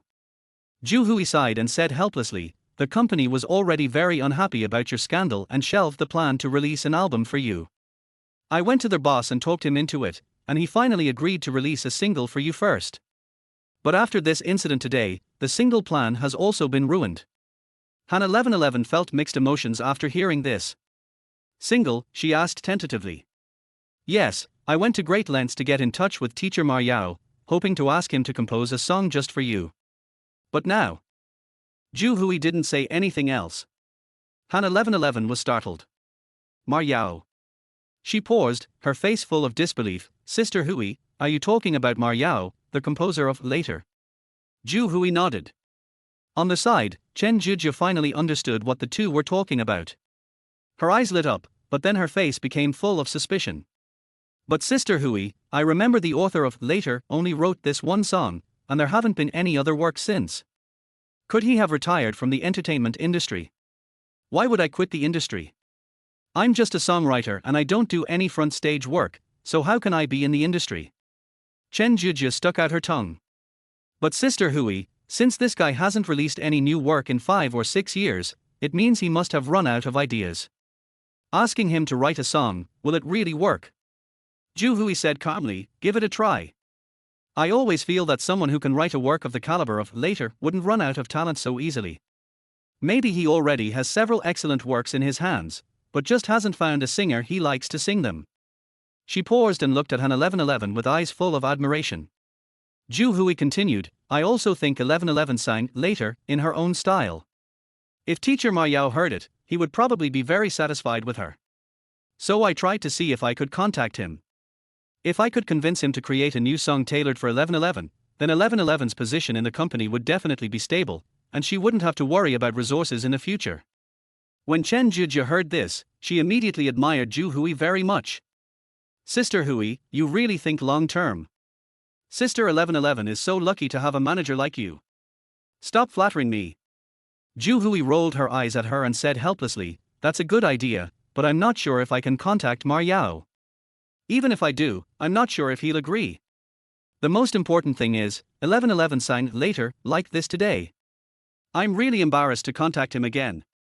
When Han 1111 heard this, the hope that had risen in his heart was instantly shattered, and he became even more depressed. Late at night, Han 1111 was lying on the bed, scrolling through the negative comments about herself on Weibo. The more she scrolled, the heavier her mood became. At this time, WeChat rang. Lin Xiao, have you taken the medicine? Han 1111 frowned and couldn't help but complain in his heart, how dare you ask me? If you hadn't infected me with the cold, I wouldn't have been scolded like this by netizens.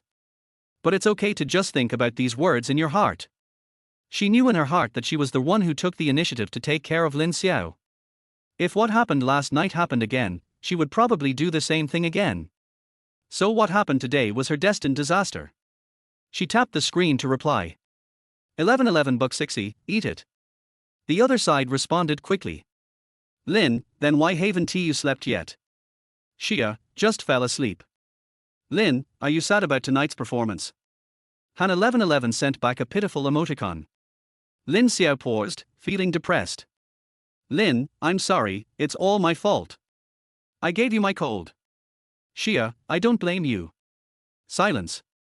It took a long time before new news came in. Lin, what are your plans for tomorrow?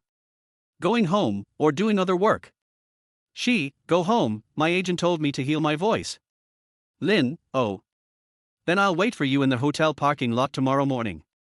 Han 1111 hesitated for a long time before replying with an okay. The other party did not respond.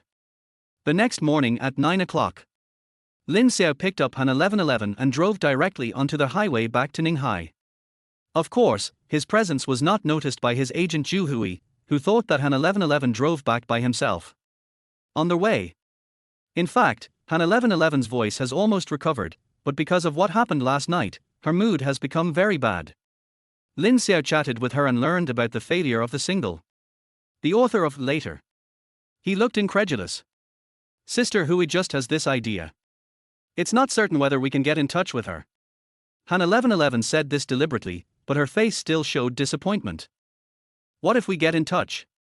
Well, Sister Hui said that if the teacher likes my version of Later, she might agree to write a new song for me.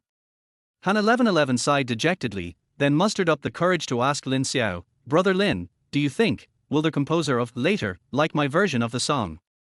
Lin Xiao paused and said with a smile, of course. Although Han 1111 knew that he was comforting herself, she felt much better.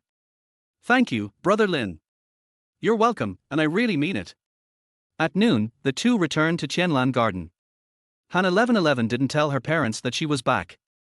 She wanted to have some peace and quiet for the next 2 days, so she didn't plan to go home. Of course Lin Xiao agreed, this way he didn't have to sleep on the floor. But I don't feel like talking to her anymore. After the two of them had a simple hospital meal, Lin Xiao went to the small room to work overtime, saying that he had a report to be submitted on Monday. Han 1111 went to the big room to rest. Because of the negative comments online, she didn't sleep much the whole night. She lay down on Lin Xiao's bed and fell asleep quickly. When I woke up, it was already dark. She was still a little dazed, but a call from her agent Zhu Hui brought her back to reality in an instant. 1111, I have great news for you. Teacher Ma Yao has written a new song for you. Chapter 31 Great News. Han 1111 woke up in a second. What? Who? Sister Hui, can you say it again? Teacher Ma Yao. He's the composer of Later, Teacher Ma Yao. Zhu Hui couldn't suppress her excitement at the other end of the phone. Han 1111 was confused and even suspected that he had not woken up yet and was dreaming. She pinched her cheeks. Hiss, it hurts. Did you really contact this teacher? She asked, suppressing her excitement. What? I didn't contact them. They contacted us first. This time, Han 1111 was really shocked.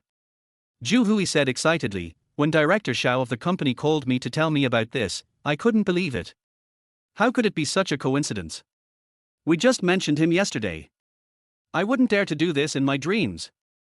Han 1111 suppressed the excitement in her heart and asked, did you contact him before, so he agreed to write a song for me? Zhu Hui laughed and said, what contact? I haven't been able to contact him at all. But didn't you say yesterday? I mean, I wanted to contact him, but there's very little information about Mr. Ma Yao, and no one has ever seen his real face. I actually contacted the producer of Later and asked him to help connect me, but he was actually very reluctant and said that Mr. Ma Yao is unlikely to write songs for others anymore. I said he was just perfunctory, and now look, isn't it written for you? He wrote it for you on his own initiative. Zhu Hui grew increasingly excited as she spoke, proudly saying, it seems I was right. This teacher Ma must have been so impressed by you after hearing you sing Later that he took the initiative to write a song for you. Oh, with my comprehension, if I didn't quit being an agent and became a singer, maybe I could make it big too. Han 1111 was speechless. Sister Hui, this song. The music has been received, and the music department is working on it. Zhu Hui said excitedly, although I don't understand the song, I saw Director Xiao's expression when he saw the music score. This song is definitely of good quality. After hearing her say this, Han 1111's tense heartstrings relaxed a little. I became more and more curious about this song. Hang up the phone. When Han 1111 came out of the master bedroom, Lin Xiao had already prepared dinner. Wake up, let's eat. Yeah. Han 1111 couldn't hide her smile and asked him, have you finished writing your report? Lin Xiao smiled and said, I finished writing it and have already submitted it. I hope it will get good reviews. Han 1111 laughed, when you write work reports, do you also have the concept of giving positive reviews? Lin Xiao smiled and said, of course. If the superiors are satisfied, then it's a good review. If they are not satisfied and send it back for revisions, then it's a bad review. Han 1111 nodded and did not continue the topic. Lin Xiao served her a bowl of seafood porridge. Seeing that she looked cheerful, completely different from that in the morning, he couldn't help laughing. It seems like you slept well, your face looks rosy, he said. Han 1111 was a little embarrassed, so he quickly lowered his head and drank a mouthful of porridge to avoid the other person's sight. Millimeter, it's delicious. Did you cook it? No, it was sent by the neighbor next door. Han 1111 was surprised. Is your neighbor so nice? Yes, this house was given to me by him. Han 1111's eyes widened, this is unlikely. Lin Xiao rolled his eyes. Of course not. There are only two of us in this house. If I didn't cook the porridge, who else could have done it? Han 1111. That's right, why would you lie to me? My mom even said you're honest and steady. But it's really delicious. Han 1111 drank one mouthful after another and soon finished the whole bowl of porridge. She pursed her lips and looked at the casserole again. Before she could open her mouth, Lin Xiao took her bowl. I can do it myself. She was very embarrassed. Lin Xiao said calmly, eat some food, it's very light and suitable for you. Han 1111 sat down obediently and looked at the mushrooms and rapeseed, steamed egg custard, and fried eggplant with beans on the table. Although they were all very ordinary home-cooked dishes, Lin Xiao made them bright, fresh and attractive. Han 1111 had a big appetite and took a bite as well. Delicious, she praised sincerely. Eat more and recover. Lin Xiao said this and put the porridge in front of her. Han 1111 was not polite either. He ate with relish, spoon after spoon. Soon the second bowl of porridge was finished, and most of the dishes on the table were eaten. Hiccup tilde. Han 1111 burped, covered his mouth, and looked shy. It seems like I ate them all. It's specially made for you. After Lin Xiao said this, he realized that it was a bit ambiguous, and quickly added, I made you catch a cold, so I have to take responsibility to take good care of you. Han 1111 smiled and nodded, feeling happy. After dinner, Lin Xiao cleaned the kitchen while Han 1111 took a shower and changed into new clothes. It was not yet 7 o'clock. After drying her hair, Han 1111 received a message from Zhu Hui, asking her to go to Haicheng tomorrow and be ready to record a new song at any time. Han 1111 frowned for a moment. Still reply, okay. Coming out of the room, she told me that she was going to Haicheng tomorrow. Lin Xiao was stunned for a moment and asked her, what time is your flight tomorrow? I'll take you there before I go to work. Han 1111 shook his head, no need, I'm taking the high-speed rail this time, and my assistant will come to Ninghai to pick me up first.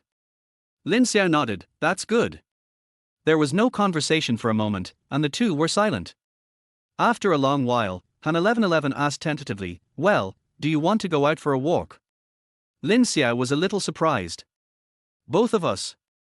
If it's inconvenient for you, forget it. It's not inconvenient at all. Lin Xiao smiled and said, I was just a little surprised. I didn't expect you to like taking a walk. Han 1111 felt a little embarrassed, scratched his head and smiled, I really don't like it, but I ate too much tonight. As he said this, he touched his belly. This look was so cute that Lin Xiao couldn't help laughing out loud. Han 1111's face turned even redder. The two put on their coats and walked around the neighborhood. Jianlanyuan is a property that meets basic needs. The community is very large, with a circle of high-rise buildings outside. The green space inside is well planned, and many people exercise and take walks in the evening.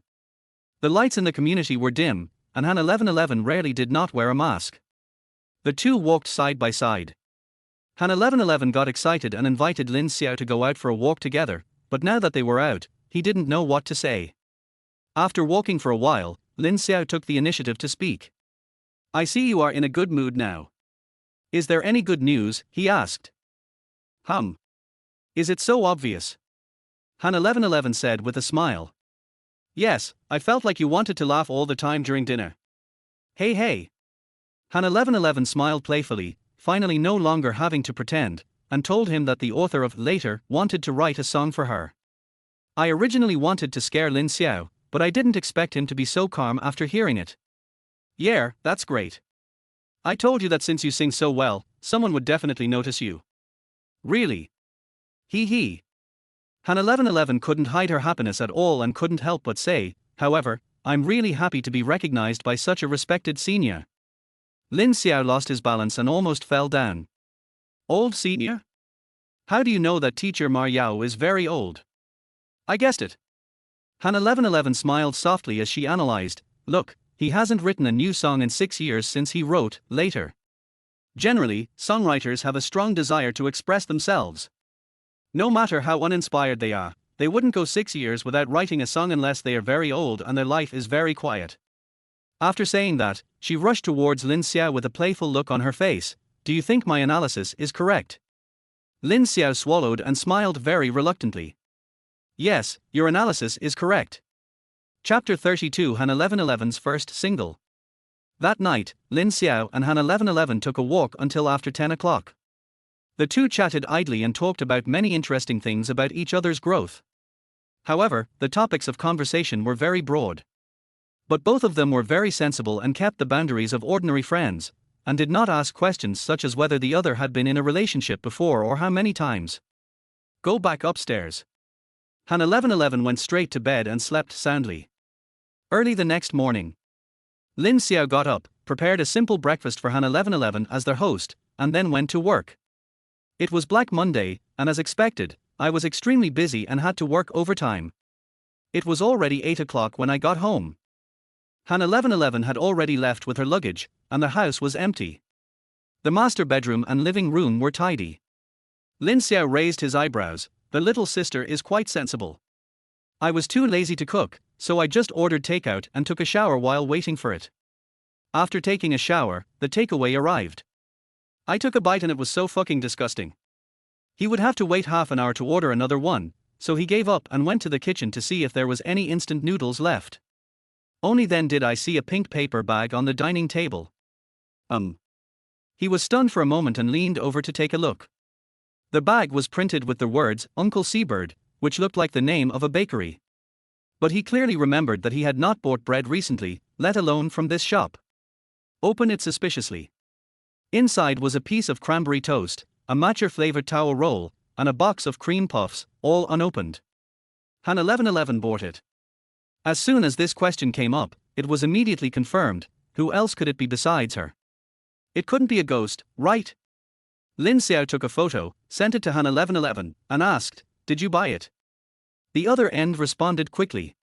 "Yes, I really like this bakery, so I bought some for you," squinting and smiling. Lin Xiao raised his eyebrows. I picked up the package and looked at it from front to back, but I didn't see anything special. "Lin, why are you buying bread?" I'm embarrassed to have stayed at your house for several days. What this means is, accommodation fees. Lin Xiao was amused. This girl is quite knowledgeable about the rules of social interaction, worthy of being from a family within the system. He smiled and replied easily, "Thank you." 2 squinting smiling emojis were sent back, and the conversation ended. Lin Xiao put down his phone, stuffed a puff into his mouth, and took out a piece of bread to taste it. I have to say, it tastes really good, not as sweet as ordinary bread and cakes. No wonder Han 1111 likes it. Then puffs, bread and cakes completed the dinner. On the other side, Hai Cheng. Han 1111 lay on the bed in the apartment and felt inexplicably relieved after finishing the chat with Lin Xiao. She had been feeling a little uneasy tonight. Before leaving Qianlanyuan in the morning, she ordered a bag of bread by express delivery as a thank you gift to Lin Xiao during this period. "After all, my parents taught me since I was young that I should be grateful for what I have received and be soft-hearted when I receive favors from others." These days, Lin Xiao cooked for her, picked her up and dropped her off when she came back from going out, and even let her sleep in the master bedroom. Although the two had a contractual relationship, the contract did not stipulate that Lin Xiao, as the party B, had to do so to this extent. It is reasonable for Han 1111 to express his opinion. Transferring money directly is too tacky, and saying thank you verbally is too insincere. After much deliberation, she decided to buy some snacks that she liked, thinking that the gift might be small but the sentiment behind it was great. However, after delivering the items, she became conflicted again and spent the entire afternoon anticipating Lin Xiao's reaction. When she saw that he still hadn't sent her a message at the end of the get-off-work day, she couldn't help but wonder if Brother Lin was angry and felt that she was too petty and didn't treat him as a friend. Fortunately, Lin Xiao finally sent a message, and his mood was normal. She also put her heart at ease. Just when I breathed a sigh of relief, WeChat rang again. It was an audio file sent by my agent Zhu Hui. Name, Human World, Demo. Han 1111's heart suddenly rose, as if 10 shots of adrenaline were injected into his body at the same time.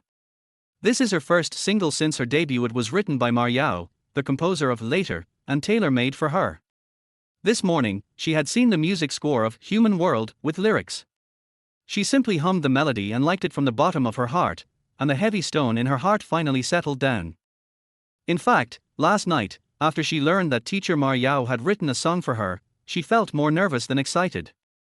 Because no matter how great a musician is, it is impossible for every song to be a masterpiece, not to mention that Yao only wrote one song, Later, and did not release any new songs for 6 years.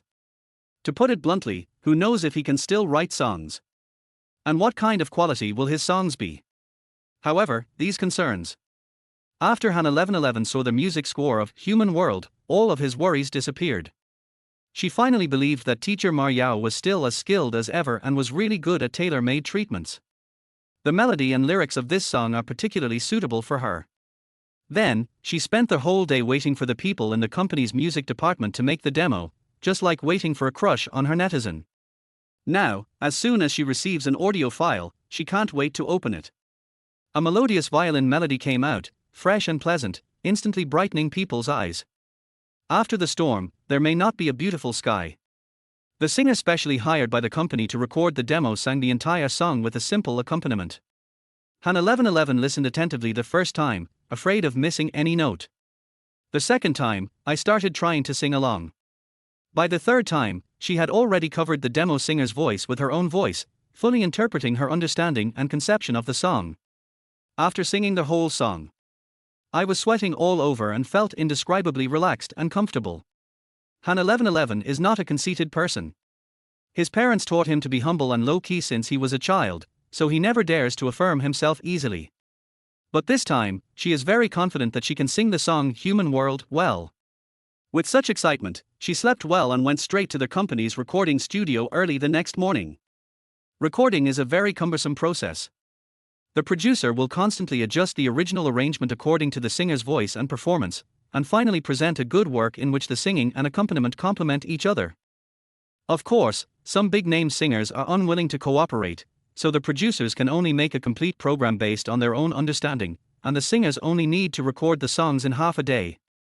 Of course, Han 1111 did not receive such treatment, nor did he think that this was a correct attitude towards music. So from the very beginning, she decided to put in all her efforts to interpret the song Human World to the best effect. So she stayed in the recording studio for 2 days, singing the song over and over again dozens of times, and even sang her voice hoarse.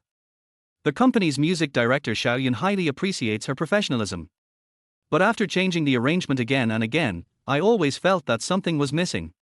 Finally, adhering to the principle of it's better to be critical of others than to embarrass yourself, he said to Han 1111 with a sullen face, "Is this the level of the champion of the Voice of China?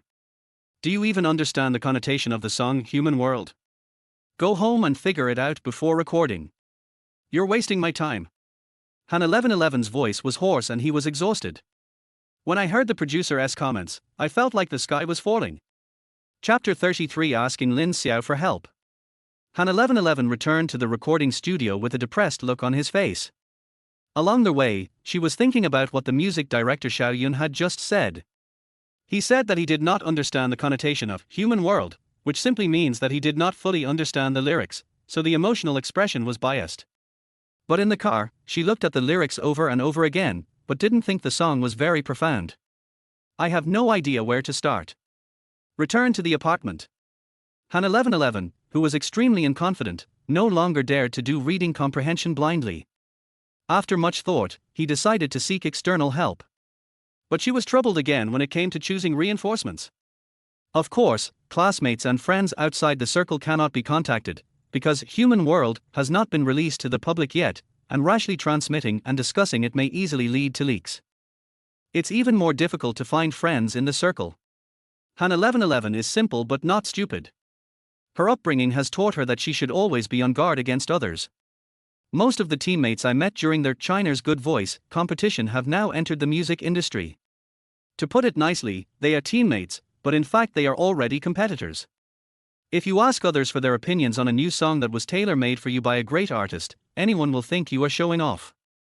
There is a high possibility that you will not get any advice in the end and will attract a lot of hatred in vain. So finally, Han 1111 searched through the people he knew and found that the only person he could ask for help was Lin Xiao.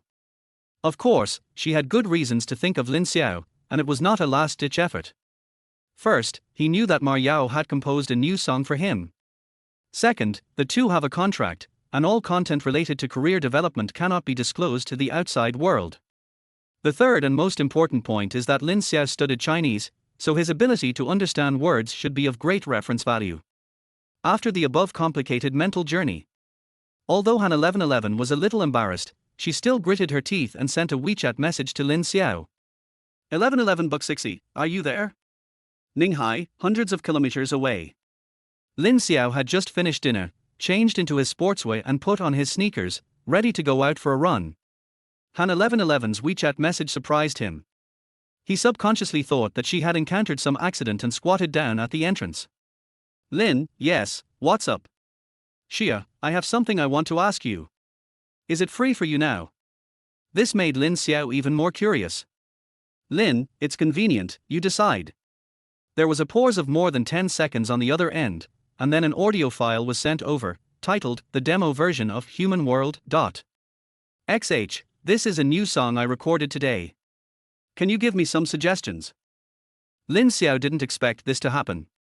I finally felt relieved, as long as nothing happened. But then I changed my mind. It was quite surprising that Han 1111 came to him for advice. I didn't think much about it at the moment, just clicked on the audio and listened quietly. First there is a violin prelude, which is similar to the original version on Earth. After the prelude, Han 1111's soft and ethereal voice sounded. After the storm there may not be a beautiful sky. There won't be a rainbow if the sky is clear. The demo version is less than 2 minutes long, the arrangement is not mature enough, and the accompaniment is relatively simple. But Han 1111 has already brought her voice characteristics and professional skills to the extreme, so she immediately attracted Lin Xiao. He listened to it twice in a row before switching the screen back to the chat interface. Lin, you sang very well. Hope. Lin Xiao frowned as he looked at the string of ellipses. What does this mean? Do you think my praise is not exciting enough? Just as I was wondering, the other party made a voice call directly. After the call was connected, Han 1111 told him about the criticism he had received today. Lin Xiao then realized why she came to him for advice. So, you're asking me this because I studied Chinese in college? Yes, I'm really not good at reading comprehension. Han 1111 was very embarrassed. Lin Xiao couldn't help laughing, but quickly regained his composure. After reading the lyrics twice, I had a rough idea in my mind. Let me ask you, what type of song do you classify Human World as? He asked. What type? Han 1111 thought for a moment and said, a love song. Lin Xiao remained non-committal. Why do you think it's a love song? Han 1111 said seriously, the lyrics are always in the second person, as if the singer is confiding in someone. And then there's the line, I wish your eyes could only see smiles, and if heaven and earth are truly worth singing about, it's because of you that they become so noisy. Aren't these all confessions? Aren't they love songs? When Han 1111 expressed this opinion, he was actually not very confident. Because except for these two sentences, the rest of the lyrics are ambiguous and specious, and do not clearly express the feelings, which is completely different from those lyrics about love. Han 1111 didn't quite understand it, so he didn't dare to judge it as a love song. Lin Xiao then smiled and said, if you say this song is about confiding in someone, you're not wrong, but I think that you in the lyrics is more likely referring to myself. Han 1111 was stunned for a moment. You mean, this isn't a confession to a lover, but a monologue? My personal understanding. You might as well try to understand it from this perspective. Han 1111 suddenly felt like a new door had opened. She switched the screen and looked at the lyrics again. All the vague and ambiguous feelings she had while recording the song during the day suddenly became clear. So, this is not a love song, but a song of inner monologue. Han 1111 expressed his opinion. What do you mean? Lin Xiao was not in a hurry to express his opinion. Look at the verse. There's not always a bright future after a storm, and not all relationships have a beginning and an end. These are life lessons.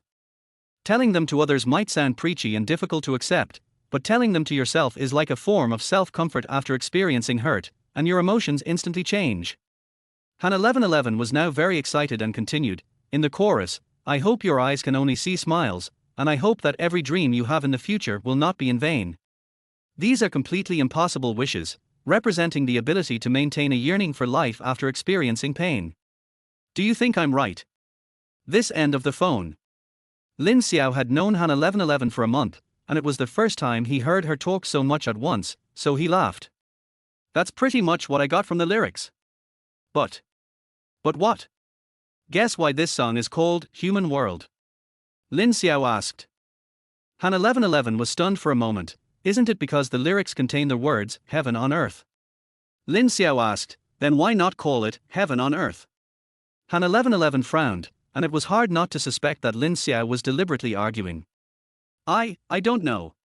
After the chorus ends, the lyrics end with the line, the sky is vast, the earth is vast, the world is hazier than you can imagine. I can't bear to deceive you anymore, I hope you can understand. How do you understand this? Han 1111 was speechless. Lin Xiao smiled and said, this sentence, I see a kind of transparency after having seen a lot of things. Even though we have talked about many principles and made many wishes before, in fact, you and I both know in our hearts that the principles and wishes are just deceiving ourselves. So the phrase, "I hope you understand," is actually just trying to make us face reality and acknowledge that many things in life don't go as planned. Knowing more truths won't necessarily lead to a good life, but this is precisely the meaning of living in this world. On the other end of the phone, Han 1111 was stunned. Unexpectedly, the lyrics that seemed straightforward and meaningless to her actually had so many profound meanings that she hadn't noticed or thought of. At this moment, a stream is flowing in my heart. The loneliness that goes against one's will. Han 1111 was lost in thought and whispered, "I think I understand why this song is called Human World." Chapter 34 Red Rose, White Rose. After listening to Lin Xiao's advice, Han 1111 suddenly felt as if the clouds had cleared and the sun had come out. Immediately, a complex emotion of admiration mixed with amazement occupied her heart. "Brother Lin," she asked incredulously, "you've only been reading the lyrics for 10 minutes. How did you come up with such a deep thought? It's as if you wrote this song." Lin Xiao coughed twice unexpectedly. "Har har, you flatter me too much, I don't have the ability to write songs." Han 1111 just smiled, and of course she didn't think that this song was really written by Lin Xiao. There was a pause. Lin Xiao laughed and said, "After all, I've been working for over 5 years. You've just graduated from college and don't have much life experience, so it's normal for you to interpret this song as a love song." On the other end of the phone, Han 1111 blushed for a moment when she heard him say that. She thought to herself, "I do have no experience in life, but I also don't have any experience in love." Of course, he didn't say this out loud. He just smiled and continued to thank Lin Xiao profusely. After hanging up the phone, Lin Xiao stood up from the ground. Before answering the phone, he was about to put on his shoes and go out for a run, and he squatted throughout the call. Now he stood up suddenly, feeling dizzy and grimacing. "Damn, my legs are numb." At this moment, in a music bar in Haicheng, Xiao Yun, the music director of Fei Hong Entertainment, was sitting in a booth at this time, listening to the band's performance and drinking alone with a heavy heart. As a musician, alcohol and music are his best stimulants, so he often comes to this bar, not only to find inspiration for work problems, but also to occasionally discover some talented amateurs. But today, after drinking 3 glasses of wine here, he still had no idea what was wrong with the song Human World. At this moment, a short-haired woman with a graceful figure and seductive makeup came in front of him wearing high heels. Her 2 long legs in fishnet black stockings caught the eyes of all the men in the bar. Xiaoyun followed the long legs all the way up and stared for a long time in the dim light before he could see the woman's face clearly. "Yonner?" He was a little surprised and asked with a smile, "Why are you here?" Of course he knew this person. The company's newly signed female singer, who joined the company together with Han 1111, is one of the new talents currently being promoted. As the director of the music department, Xiaoyun inevitably came into contact with her, and was almost made to feel dry in the mouth by her teasing every day. Unlike Han 1111, who came from a talent show and has extremely high traffic, Yang Na is a complete amateur who just returned from studying abroad, so no one recognizes her when she appears in the bar in a carefree manner. In theory, whether in terms of strength, appearance or traffic, Han 1111 is far ahead of Yang Na. However, the first album produced by the company for the same batch of newcomers fell on Yang Na's head, which made people feel sorry for Han 1111. However, Xiaoyun knew the ins and outs of it. Yang Na is the niece of a vice president of Fei Hong Entertainment, so it is natural for her to enjoy the shade by leaning against a big tree. In addition, she has a hot temper and open behavior. Although she is slightly inferior to Han 1111 in appearance, compared to Han 1111's introverted personality that cannot be easily influenced, Yang Na, who is popular with both men and women, young and old, is naturally more popular in the company. As the only 2 potential newcomers in the company, the 2 were inevitably compared with each other and were privately called Red Rose and White Rose. 3 days ago, Yang Na's Red Rose was always the better choice, but when the news came out that the author of Later had tailored a song for Han 1111, it's hard to say who will win or lose in the first match between the 2 newcomers. At the moment, when Xiaoyun saw Yang Na suddenly come here to find him, he had already guessed her purpose, but he just remained calm. Yang Na sat down next to him and ordered a dry martini. Xiaoyun smiled and said, "This wine is strong, are you sure you can drink it?" Yang Na tossed her short chestnut brown hair back and smiled seductively. Strong liquor is good. If you drink too much, you can do bad things. What do you think, Mr. Xiao? Xiao Yun raised his eyebrows, very pleased with the title. Director Xiao and President Xiao, there is only one word difference between them, but the impression they give people is very different. It's like handsome and pretty handsome, cool and pretty cool. Sometimes fewer words are better than more. Xiao Yun considers himself not a gentleman, but he is not a sex-hungry ghost who has never had a full meal. Yang Na's tricks are not enough to make him unable to walk. However, she had Vice President Yang behind her, which forced Xiao Yun to be more patient with her. Just say what you want to say. I don't like beating around the bush, he said directly. Mr. Xiao is straightforward. Yang Name smiled, then I won't hide it anymore.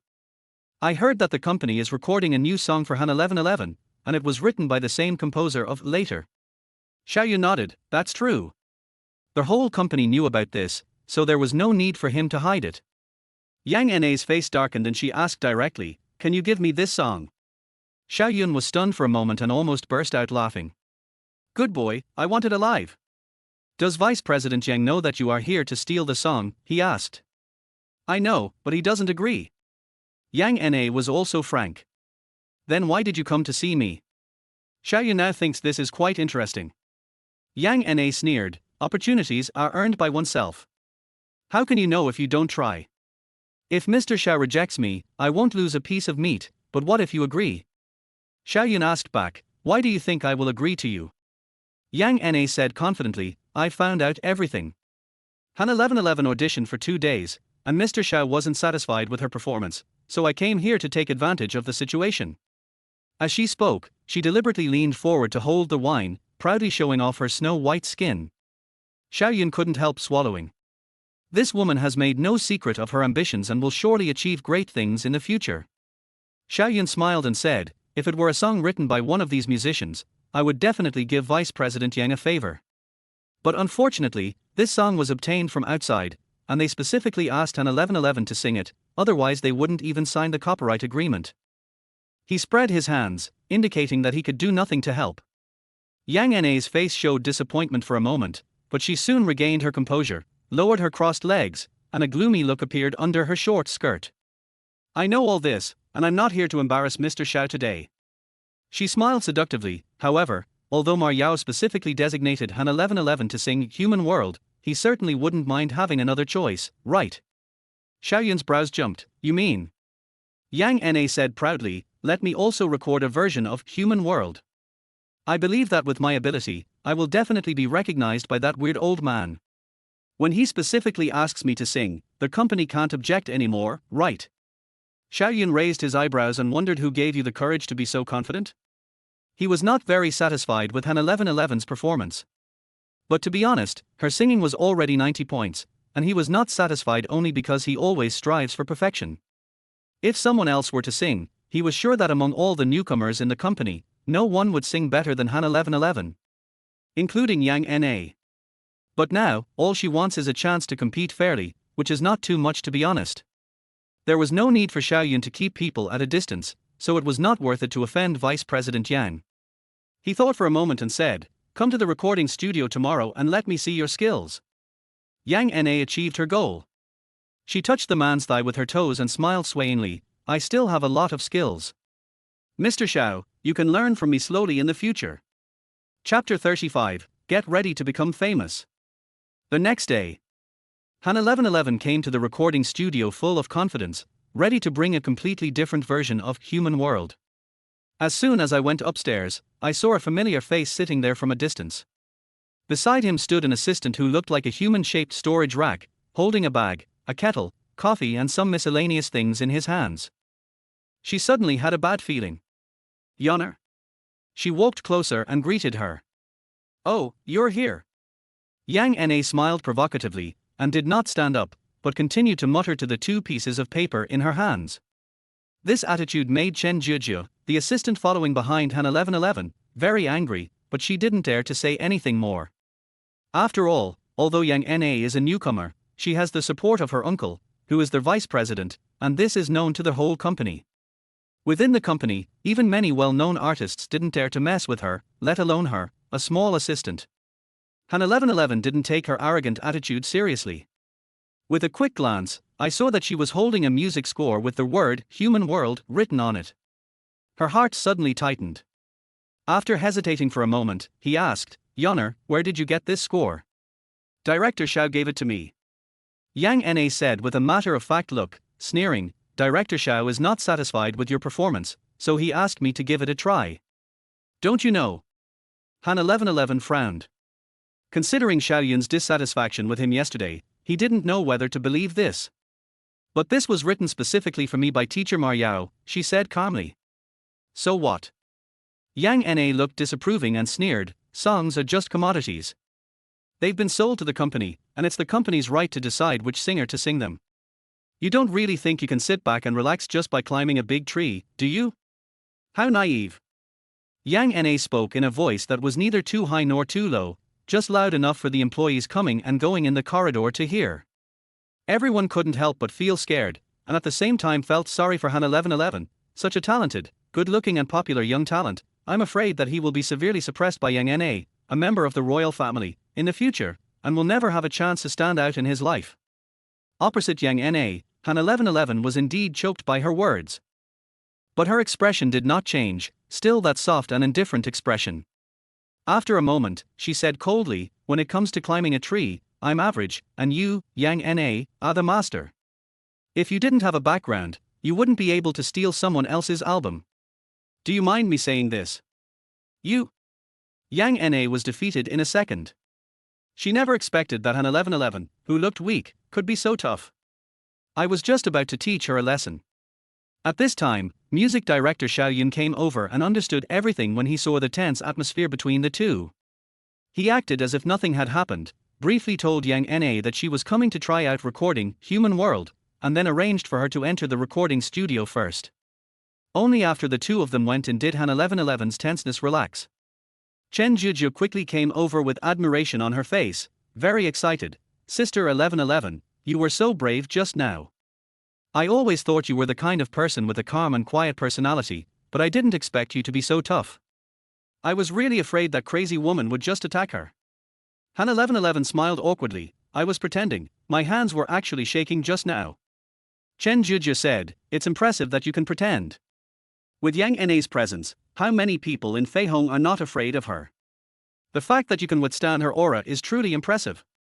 Han 1111 just forced a smile and said nothing more. "In fact, the reason why I was able to withstand Yang Na's pressure was nothing else but the teachings of my parents since childhood that no matter what difficult situation I encounter, I must first stabilize myself and never be easily overwhelmed by others. As the saying goes, it's better to lose the battle than the person that has the truth." Now that she has calmed down, she is no longer afraid of being retaliated by Yang Na. Anyway, as the two most evenly matched newcomers of the same period, they are born to be lifelong enemies. It doesn't make much difference whether we fall out or not. What she is worried about now is that the song Human World will be snatched away. Fortunately, from what Xiao Yun said just now, Yang Na was just doing a trial recording. Who the song will be given to in the end still depends on the songwriter Ma Yao's opinion. This made her feel a little relieved. After all, this song was tailor-made for her by Ma Yao, and she received guidance from Lin Xiao last night, so she is very confident now. At this moment, we can only give it our all. Yang Na recorded for a whole morning. When she came out, her nostrils were upturned and she looked determined to win. Han 1111 didn't even look at her and went straight into the studio. "Xiao Yun yawned, how was your day? Are you confident you can record it?"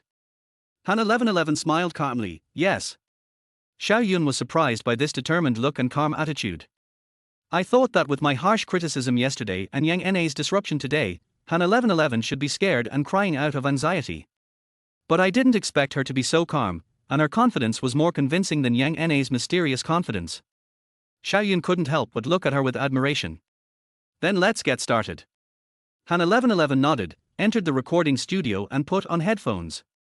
I took a deep breath and listened to the familiar violin prelude.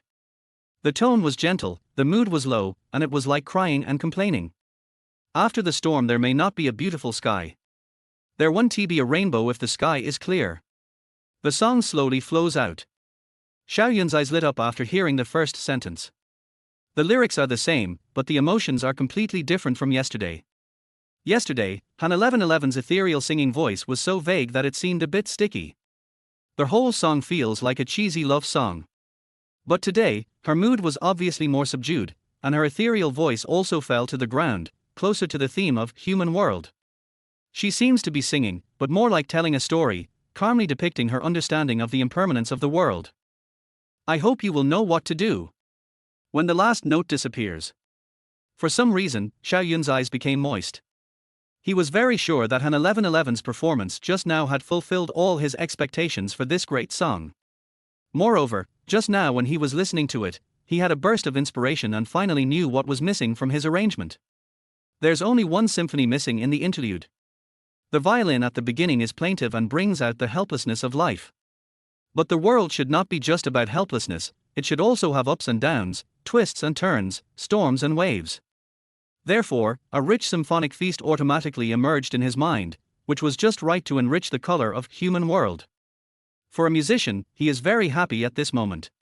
So much so that when Han 1111 came out of the studio, he couldn't suppress the smile on his face. 1111, you sang well, it turns out that the champion is the champion. Han 1111 smoothed the hair behind his ears, feeling embarrassed. Shall I do it again? She asked. No, it's already perfect. Xiao Yun looked at her, his eyes full of admiration, and said meaningfully, Han 1111, get ready to become famous. Chapter 36, Han 1111 helped count the money even after being sold. The next day, Xiao Yun completed the final revisions to the arrangement of Human World and asked Han 1111 to record the final version. As a result, just when the recording was halfway through, Yang Na came over aggressively in high heels. Xiao Yun, why did she win? I don't accept it. Yang Na's screams shook the heavens, her chest heaving with anger. Xiao Yun's face darkened. After all, he is the director of the music department, has produced hundreds of classic works, and is well known in the music circle. Now he was being addressed by his name by such a newcomer in such a rude manner. Even the best manners could not hold it in. Nana, I gave you a chance. It's you who can't compare to Han 1111. Who can you blame? Xiao Yun said coldly. You mean, Ma Yao chose her and not me? Yang Na looked incredulous, as if this was outrageous. Xiao Yun sneered, can I still lie to you? Yang Na crossed her arms and refused to give in. I don't believe it. Call Ma Yao now. I want to hear what he says in person. The situation has become so serious that many employees have come to check it out. Xiao Yun sneered, do you want to listen to what you're saying? Even I'm not qualified to meet or talk with a talented musician like Ma Yao, so why should you? When these words came out, everyone was shocked. I never expected that this teacher would be so mysterious. Even Director Xiao had never seen him before. Then how did you know that he chose Han 1111 and not me? I have my own ways. Xiao Yun was extremely impatient at this time, but he also knew that Yang Na relied on her backing and would never give up until she achieved her goal today. So he took out his cell phone and made a call. While the call was still waiting, he explained, this is a well-known producer from Tianxing Entertainment named Cao Yung. It was teacher Ma Yao who asked him to pass on the score for Human World to me.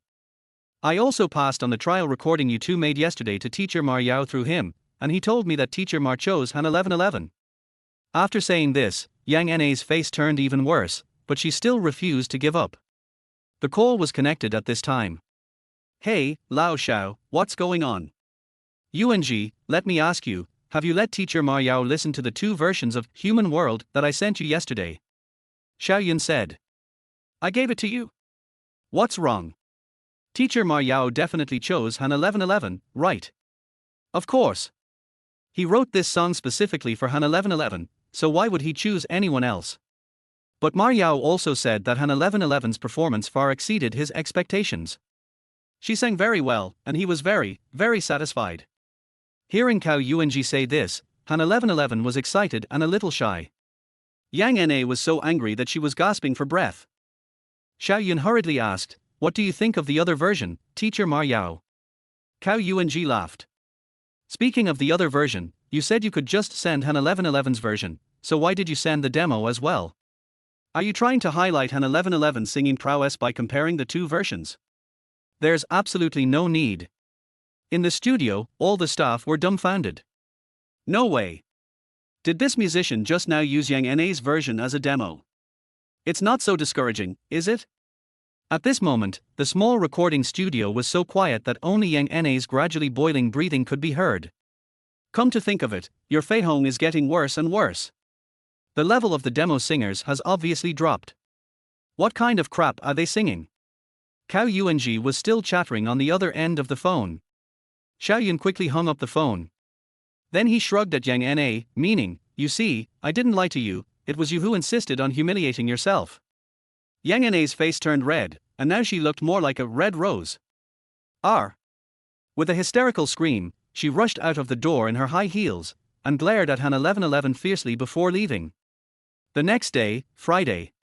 After recording the official version of Human World, Han 1111 returned to Ninghai. The plane landed at 3 p.m. this time, but she took the initiative to ask Lin Xiao to pick her up at the airport, with excitement in her tone. It was difficult for Lin Xiao to refuse, so he could only ask his mother-in-law for leave through a back door. Liu Lian sympathized with the fact that her daughter and son-in-law lived apart, and also felt sympathy for Lin Xiao who was married but still lived like a bachelor, so she naturally approved the leave. At 3 p.m., Lin Xiao drove Han 1111's Mercedes-Benz and arrived at the airport on time. After waiting for about 10 minutes, Han 1111 came out pushing the luggage. The two of them arrived at the underground parking lot with ease and got into the driver's seat and the passenger seat respectively. As soon as the car door closed, Han 1111 smiled excitedly and said, "Brother Lin, my rendition of Human World received high praise from the songwriter, Mr. Ma Yao. I'm so happy. I was able to perform so well thanks to you. I have to treat you to a big dinner." Ever since Lin Xiao met her, she has always been cold and indifferent, and even when she smiles, it is just a smile. This is the first time he has seen her so emotional. He was inexplicably a little scared. No need to eat. He thought to himself, if you really want to thank me, just pay the 100,000 down payment agreed upon in the contract. Just as he thought of this, Han 1111 said, "By the way, Brother Lin, when we signed the contract, we agreed to give you 200,000 yuan as a cooperation fee. My agent said that once the song Human World is released, I will be able to make money. Counting the income from commercial performances during this period, it will be hundreds of thousands. Then I can give you the money and you won't have to default on it anymore." As soon as these words came out, Lin Xiao was stunned. He didn't expect that the two of them were so in tune with each other. But the thought changed, and he felt uncomfortable again. Using the money I earned from the songs on Human World to pay for my fake husband's expenses? Why does it feel like I'm just teasing myself, he thought to himself. The Ma Yao that Han 1111 mentioned is of course him. Later and Human World were both brought from Earth by him. 6 years ago, when he was still a junior in college, housing prices started to rise again. Although Lin Xiao had made up his mind to live an ordinary life, he did not want to test himself with hardship and endurance. So I wrote a song called Later and sold it to a music company through Cao Yuanji, a senior whom I met through the university guitar club. This song earned him 200,000 yuan in copyright fees. With this money, plus the tens of thousands of yuan he saved from working part-time in college, he bought a small house in Ninghai with full payment. I originally planned to move in directly after graduation. But in just 1 year, their house price had risen by 30% compared to when he bought it. Lin Xiao estimated that the price would start to fall next, so he made a precise move and got 380,000. After graduation, he took the civil service exam in Ninghai and has been renting a house ever since. When the housing prices fell to the level of 5 years ago, he used his savings and the salary he had saved in the past few years to buy the current house in Qianlanyuan. The total house price is 1 million, but the loan is only more than 200,000, which is fully covered by the Provident Fund. But when Zhang Peng saw that the house was next to the subway, he subconsciously thought that he had emptied his parents' savings to pay the down payment. Lin Xiao was too lazy to explain. Although he doesn't have much money now, he has a house and a stable job, so he doesn't have much pressure. I wrote this song Human World for Han 1111 purely because I first exposed her spouse-keeping scandal, causing her to be exposed online, and later caused her to catch a cold and have a stage accident, which exposed her online again. He felt really bad about it, so he wrote this song Human World for her as compensation. Of course, he could also give it to her directly without using Ma Yao's identity. But such an explanation would be too costly and would easily make Han 1111 overthink things. Of course, there is a more important reason: it is difficult to collect money.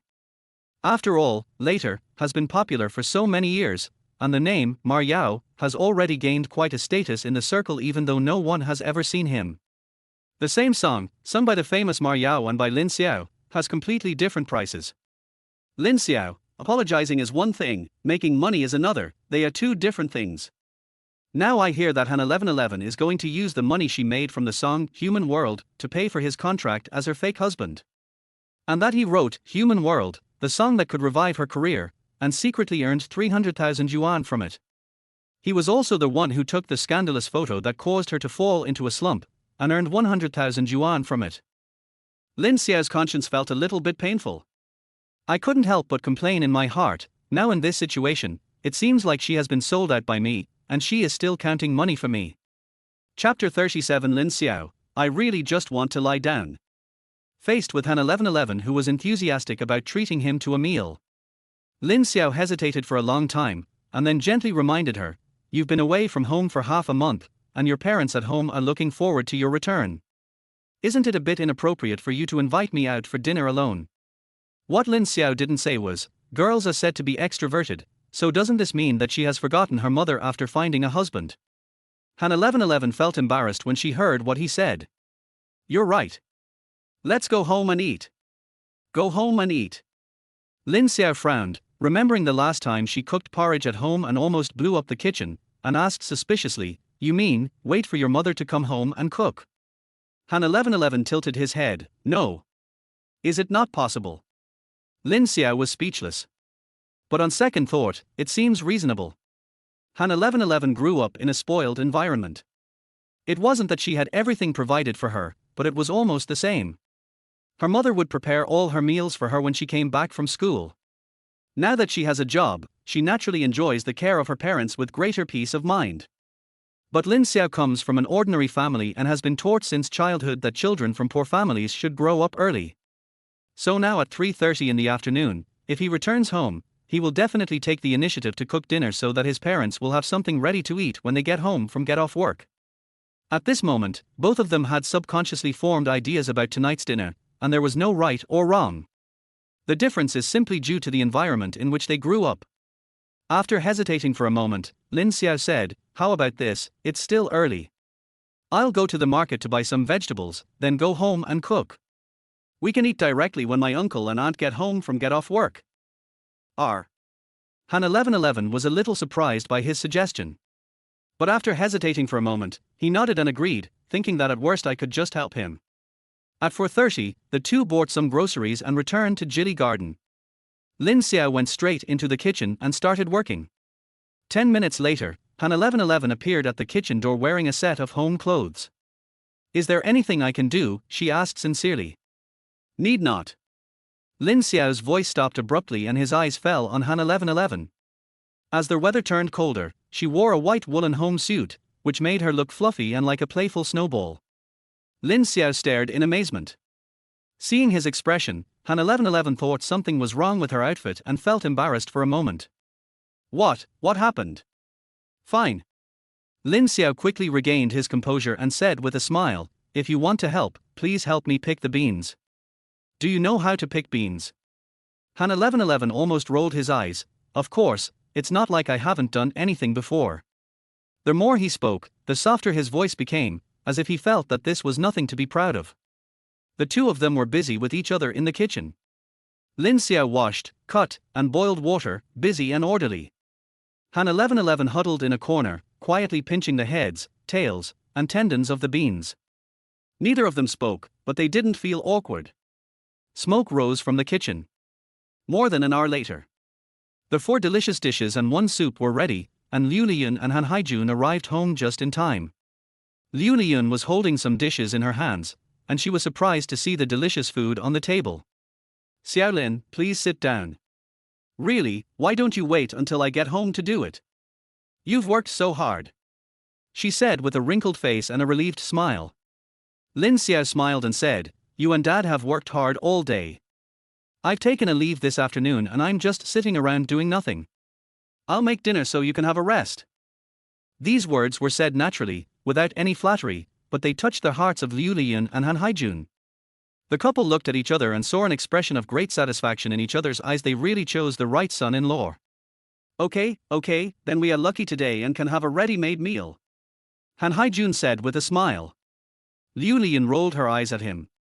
You talk like you cook all the time. Don't you ever eat something ready-made? Han Haijun laughed awkwardly after his wife exposed his shortcomings. Liu Lian quickly washed her hands, sat down and tasted each dish. She said, from the bottom of her heart after each one, and was so moved that she almost cried. Xiao Lin, your craftsmanship is much better than mine. Liu Lian said sincerely. Yes, that's really good. Han Haijun also nodded and praised. Lin Xiao smiled and said, I just cooked the meal, as long as my parents don't mind. Naturally, the two of them praised him repeatedly, and wanted to compare him with the state banquet chef. It was obvious that they had never enjoyed the blessing of their daughter but had the chance to eat the meal of their son-in-law. They were extremely surprised and relieved. Han 1111 listened from the side and was very dissatisfied. These weren't all done by Lin Xiao. I helped too. Han Haijun hurriedly said, Really? What did my daughter do? Tell me, Dad. Han 1111 said seriously, I picked the beans, I peeled the garlic, and I brought the vegetables out from the kitchen. His serious look made the couple burst into laughter, and Lin Xiao couldn't help laughing as well. Amidst the laughter, he and Han 1111 inadvertently made eye contact, and a warm feeling flowed through each other's hearts. Han 1111's ears felt inexplicably hot. I couldn't help but think, we two now really look like a couple. We had a very enjoyable meal. After dinner, Lin Xiao offered to wash the dishes, but Liu Lian stopped him firmly and sent him to the living room to drink tea with Han Haijun. Lin Xiao was not polite either, and became more and more natural in front of his fake father-in-law. Han Haijun handed over a cup of tea and suddenly asked, Xiao Lin, now that you've been promoted to deputy section chief, what are your plans for the next step? Lin Xiao was caught off guard by the question and was stunned for a while. I don't have any plans, just work hard, he said with a smile. Actually, what I said was from my heart. The purpose of entering the system is to be able to live a peaceful life, but in the end you have to make a big fuss. How desperate are you? I've lived 2 lives in vain. Han Haijun was not surprised by his answer, but he did not think that he was going to give up. He simply thought that he was still young and could not think so far ahead. If it were an ordinary person, Han Haijun would have just laughed it off. But the person in front of him is his son-in-law. He must use all his skills to guide and take care of him, and he cannot be careless at all. So he smiled and said, Your mother and I have been talking about you these past few days. We think that the street ceiling is too low. With your abilities, staying here all the time is really a waste of your talents. He paused and continued, So, we're thinking of seconding you to a higher level commission or bureau first. We'll keep you there until a suitable job becomes available, and then we'll try to keep you here. There are still plenty of opportunities up there, and you're still young, so you'll have a lot to do in the future. Han Haijun spoke very cryptically. But Lin Xiao understood and felt very reluctant. I really don't want to curl up. Chapter 38 Worried Father-in-law and Mother-in-law. Faced with Han Haijun's proposal, Lin Xiao was stunned for a while and didn't know how to respond. He was reluctant to give in. If I just refuse, it will embarrass my father-in-law. He felt that it was inappropriate. At this moment, Han 1111, who was pretending to play with his phone, noticed his dilemma and quickly spoke up to support him. Dad, let Lin Xiao figure out the work himself and don't worry so much. Seeing his daughter's anxiety, Han Haijun quickly smiled and said, I'm just worried that Xiaolin will take a DTIC. Okay, let's not talk about it for now. Xiaolin has just been promoted anyway, so there's still time to slowly plan it later. What he meant was that he would not mention it for the time being, but he would take care of Lin Xiao's work to the end. Lin Xiao was not someone who couldn't tell good from bad. Although he rejected this matter from the bottom of his heart, he still poured a cup of tea for Han Haijun and said sincerely, Thank you, Dad. Han Haijun smiled with a rosy face and nodded repeatedly. Well. After sitting at the Han family for a while, Lin Xiao and Han 1111 prepared to leave. After the last time Lin Xiao slept on the floor and got a fever, the two of them have now reached a tacit understanding. As long as Han 1111 comes back, she can go back to her parents' house for dinner, but she has to sleep at Lin Xiao's house. The amazing thing is that Han Haijun and Liu Lian also accepted this matter very smoothly. Han Haijun was a little reluctant at first, feeling that every time he saw them go out, he was sending his daughter off to get married. But after dinner today, he accepted the idea that Lin Xiao was his half very smoothly, and even took the initiative to ask them where they would sleep tonight. Lin Xiao and Han 1111 also took the opportunity to say goodbye. At this time, Lin Xiao received a call from his father Lin Jianping. "What's wrong, Dad?" "Xiao Xiao, your mother twisted her waist and refused to go to the hospital." "I can't persuade her, so you talk to her," Lin Jianping said angrily. "How did you get twisted? Why didn't you go to the hospital? Give her the phone." Lin Xiao's tone suddenly became serious, and Han Haijun and his family of 3 also looked serious. 3 minutes later on the phone, Lin Xiao took the initiative to say, "Well, Dad, Mom, my mom twisted her waist at work, so I have to go home overnight. 1111 should sleep at home tonight." Before he finished speaking, Liu Lian came out of the room carrying 2 gift boxes, and said with concern, "A twisted waist is not a small matter, I have to go back and see a doctor." Han Haijun also nodded repeatedly. 1111, come with us. You are married now, and it is natural for a daughter-in-law to meet her parents-in-law. It's just right that you can drive together, so you can take care of each other on the road, Liu Lian said again. This sudden proposal made Lin Xiao and Han 1111 stunned for a moment, and then they looked embarrassed. "Give these things to your parents. They are a token of appreciation." Liu Lian stuffed the gift box into Lin Xiao's hand. Lin Xiao was surprised at the efficiency of this family's social skills. After a long while, he smiled and said, "Thank you, Mom. Let's go now." Han 1111 was still standing at the door with a confused look on his face. After hearing Lin Xiao's words, she realized that she really had to go. She quickly went back to her room, changed into outer clothes, and followed him out. Han Haijun and Liu Lian took them downstairs. Seeing the taillights of the car going away, Han Haijun frowned and asked, "Why did you let 1111 go back to her hometown with Xiaolin? The parents of both parties haven't met yet, and their wedding hasn't taken place yet." The tone seemed quite dissatisfied. Liu Lian rolled her eyes at her husband. Young people who are in love and are discussing marriage still have to meet their parents separately. They've already obtained the marriage certificate, and Xiaolin is doing this and that at our house. It's only right that your daughter should go visit him. Besides, Xiaolin's mother is sick, and she, as the daughter-in-law, knows about it but doesn't show up. What a shame! How can Xiaolin not think about it? After hearing what his wife said, Han Haijun nodded in understanding. "Yes, you are really thoughtful." The couple started walking in the community. "By the way, did you just mention the secondment to Xiaolin?" Liu Lian asked suddenly. "I said it." "What's his attitude?" "Well, not very active." Han Haijun told the truth. Liu Lian was a little surprised. "It shouldn't be, this child." Han Haijun shook his head and sighed. "You're still young, and you can't let go of your ideological burdens. You always feel ashamed of stealing your father-in-law's limelight." Liu Lian laughed. "It's a good thing for a young man to have backbone. Do you think you appreciate a son-in-law who fawns over you every day and begs you to pave the way for his future?" Han Haijun was stunned, then burst into laughter. 2. There's no rush for this. Let's plan it slowly. Xiaolin has to figure it out himself. Liu Lian changed the subject and said seriously, "I just remembered another important matter." Han Haijun asked, "What?" Liu Lian said, "Xiaolin's house is a small 2-bedroom apartment in the suburbs, so it's too far from our home. He and 1111 are married now, and they need their own space, but running back and forth isn't a good idea. If they have a baby, they won't have enough space, and it won't be convenient for me to help them during the confinement period." She paused and continued, "We still have a house on hand. We were planning to sell it and buy 1111 an apartment in Haicheng for her to live in. Now that she's married, she'll definitely move her family to Ninghai with Xiaolin. I'm planning to talk to Xiaolin about selling his current apartment, and then we can pool our money and buy a bigger one in the new development next to ours. That way your daughter can live comfortably, and it'll be convenient for us to take care of her in the future. What do you think?" Han Haijun was shocked. "You're thinking too much. You're even bringing up 1111's childbirth. They just got their marriage certificate and haven't had their wedding yet. Besides, 1111 is only 22 years old and a singer. How could she have a baby so soon?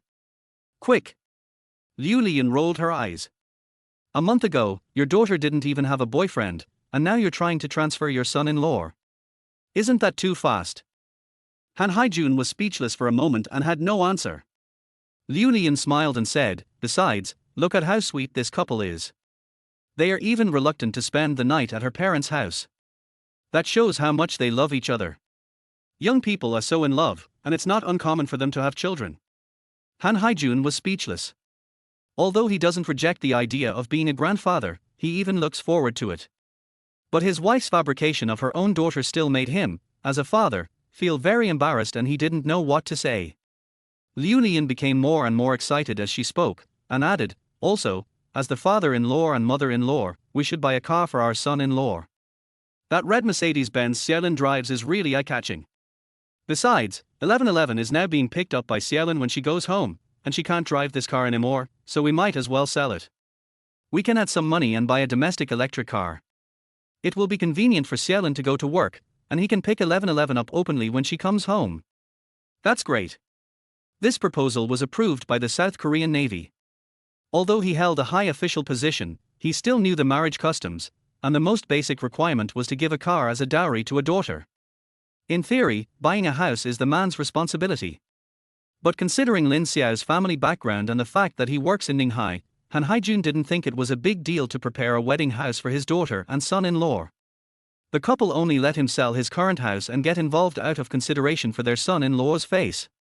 In fact, according to their guess, Lin Xiao's house would only get him 300,000 to 400,000 yuan, while their house in the city center was sold for more than 2 million yuan in full. It's completely different concept. But for Lin Xiao, they think it is worth it. It's my duty, it's my duty. My wife is so thoughtful. Han Haijun held his wife's hand and smiled innocently. Humph, that's for sure. Liu Liyun is over 50 years old, but she still inadvertently reveals her girlish charm in front of her husband. Chapter 39 Their Dilemma. On the other side, in the car.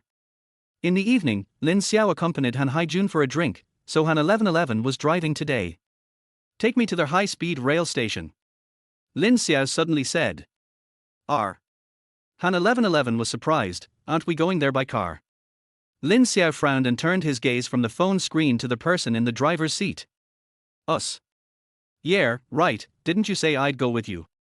Lin Xiao was stunned for a long time before he laughed. Your mother said that just now, and I can't refuse her bluntly.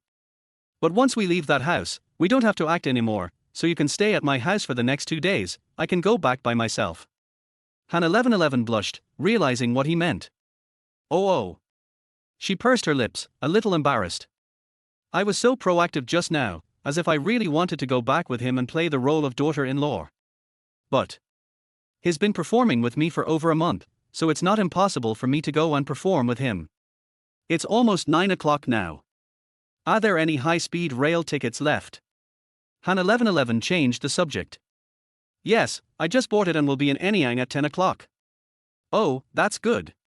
Han 1111 nodded, turned right at the intersection ahead and drove towards the train station. There was silence for 2 minutes. She took the initiative to speak.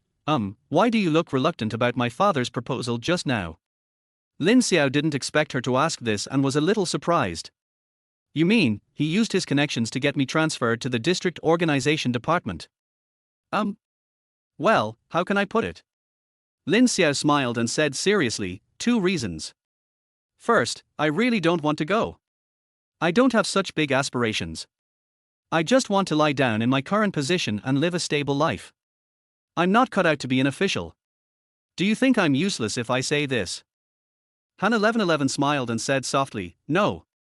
My parents are both career-oriented people. They've been busy with work for so many years, especially my dad. As far as I can remember, he's been traveling back and forth across the province. I rarely see him at home. Talking about her childhood, she looked lonely, then suddenly smiled. I grew up at my grandmother's house, so, from my perspective, I not only understand your thoughts, but I also support them. This attitude surprised Lin Xiao and he started laughing. What's the second reason? Han 1111 asked. The second reason is of course our contractual marriage. Lin Xiao smiled awkwardly and said, your parents seem to really treat me as a family member now, so they care so much about my future. They may think this is what they should do, but I can't take it for granted. When our contract ends and the divorce certificate is slapped in front of the old couple, they will definitely be heartbroken. And then they will think that all their plans for me have gone down the drain, then they will be even more heartbroken. These words caught Han 1111 off guard. When I think about it, it makes perfect sense. You're right, she said in a soft yet serious tone, but when our contract expires and we get the divorce certificate, I will tell my parents that it was my fault and I won't let them hate you, don't worry. So, for the next year, you can use my parents' influence in any way you want at work, but if you don't want to, forget it. Lin Xiao nodded, feeling relieved. He was really worried that in order to earn the 200,000 yuan fake husband service fee, Han Haijun and Liu Lian would bear a grudge against him. Especially since Liu Lian is the head of his unit, how can he live a good life in the future? Now after hearing what Han 1111 said, he was completely relieved. At the same time, I couldn't help but think, from the employer's perspective, this girl is very kind and righteous, so I give her a thumbs up. The traffic conditions were easing at night and we soon arrived at the train station. Lin Xiao thanked him, got out of the car and left. Han 1111 looked at his back, feeling inexplicably lost, but she herself didn't know what she was lost for. Lin Xiao boarded the high-speed train and arrived in the small county town of Anyang 23 minutes later. He wanted to take a taxi home, but when the taxi driver heard that he lived in a village in the suburbs, he looked at him as if he were a lamb to be slaughtered, and asked for 30 or 40 yuan, which was more expensive than Lin Xiao's high-speed rail ticket from Ninghai. Although he knew he was being ripped off, Lin Xiao had no choice but to get in the car. Smelling the stench in the taxi and riding home for 20 minutes, Lin Xiao suddenly realized that he should buy a car. It was already 10:30 in the evening when I got home. Mother Zhu Shuping was lying on the bed with a plaster on her face. Seeing her eldest son come back, she couldn't help but complain, "Look at you, I just twisted my waist slightly, it's nothing serious. Why did you come all the way back?" Although he was scolding, his tone was guilty. Lin Xiao said with a stern face, "He's lying on the bed and can't move, and he says it's nothing serious. Come with me to the hospital for an X-ray tomorrow." Zhu Shuping looked horrified. No, why go to the hospital for back pain?" Lin Xiao said angrily, "It doesn't cost much to take a film, and it's covered by medical insurance. What are you afraid of? Which is more important, this 100 or 80 yuan, or your health?" Zhu Shuping said seriously, Xiao, it's not that mom is reluctant to spend money on medical treatment, it's because our factory has a rule that if you take 2 days off in a month, half a month's salary will be deducted. Last week, your grandma twisted her ankle. I've already taken 2 days off to take care of her. If I take another 2 weeks off, all my work will be in vain. In 2 days, it will be November. I will definitely go to the hospital then." Lin Xiao rolled his eyes. "Can I choose a day to see a doctor?" "No, I have to go tomorrow, even if I can't take a day off." Zhu Shuping still refused to do so. She couldn't bear to see the 2,000 yuan salary she had worked hard for go to waste. Lin Xiao was also troubled. "My mother works in a steamed bun factory. She is paid by piecework. The more you work, the more you earn, and the less you work, the less you earn. She works all year round. Sometimes when there are few orders in the factory, workers will be given holidays.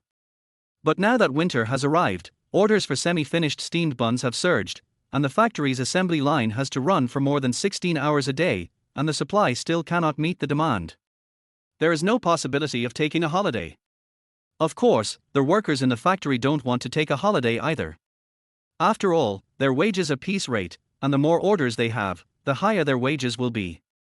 Last month, Zhu Shuping excitedly called Lin Xiao and said that her salary exceeded 4,000 yuan for the first time.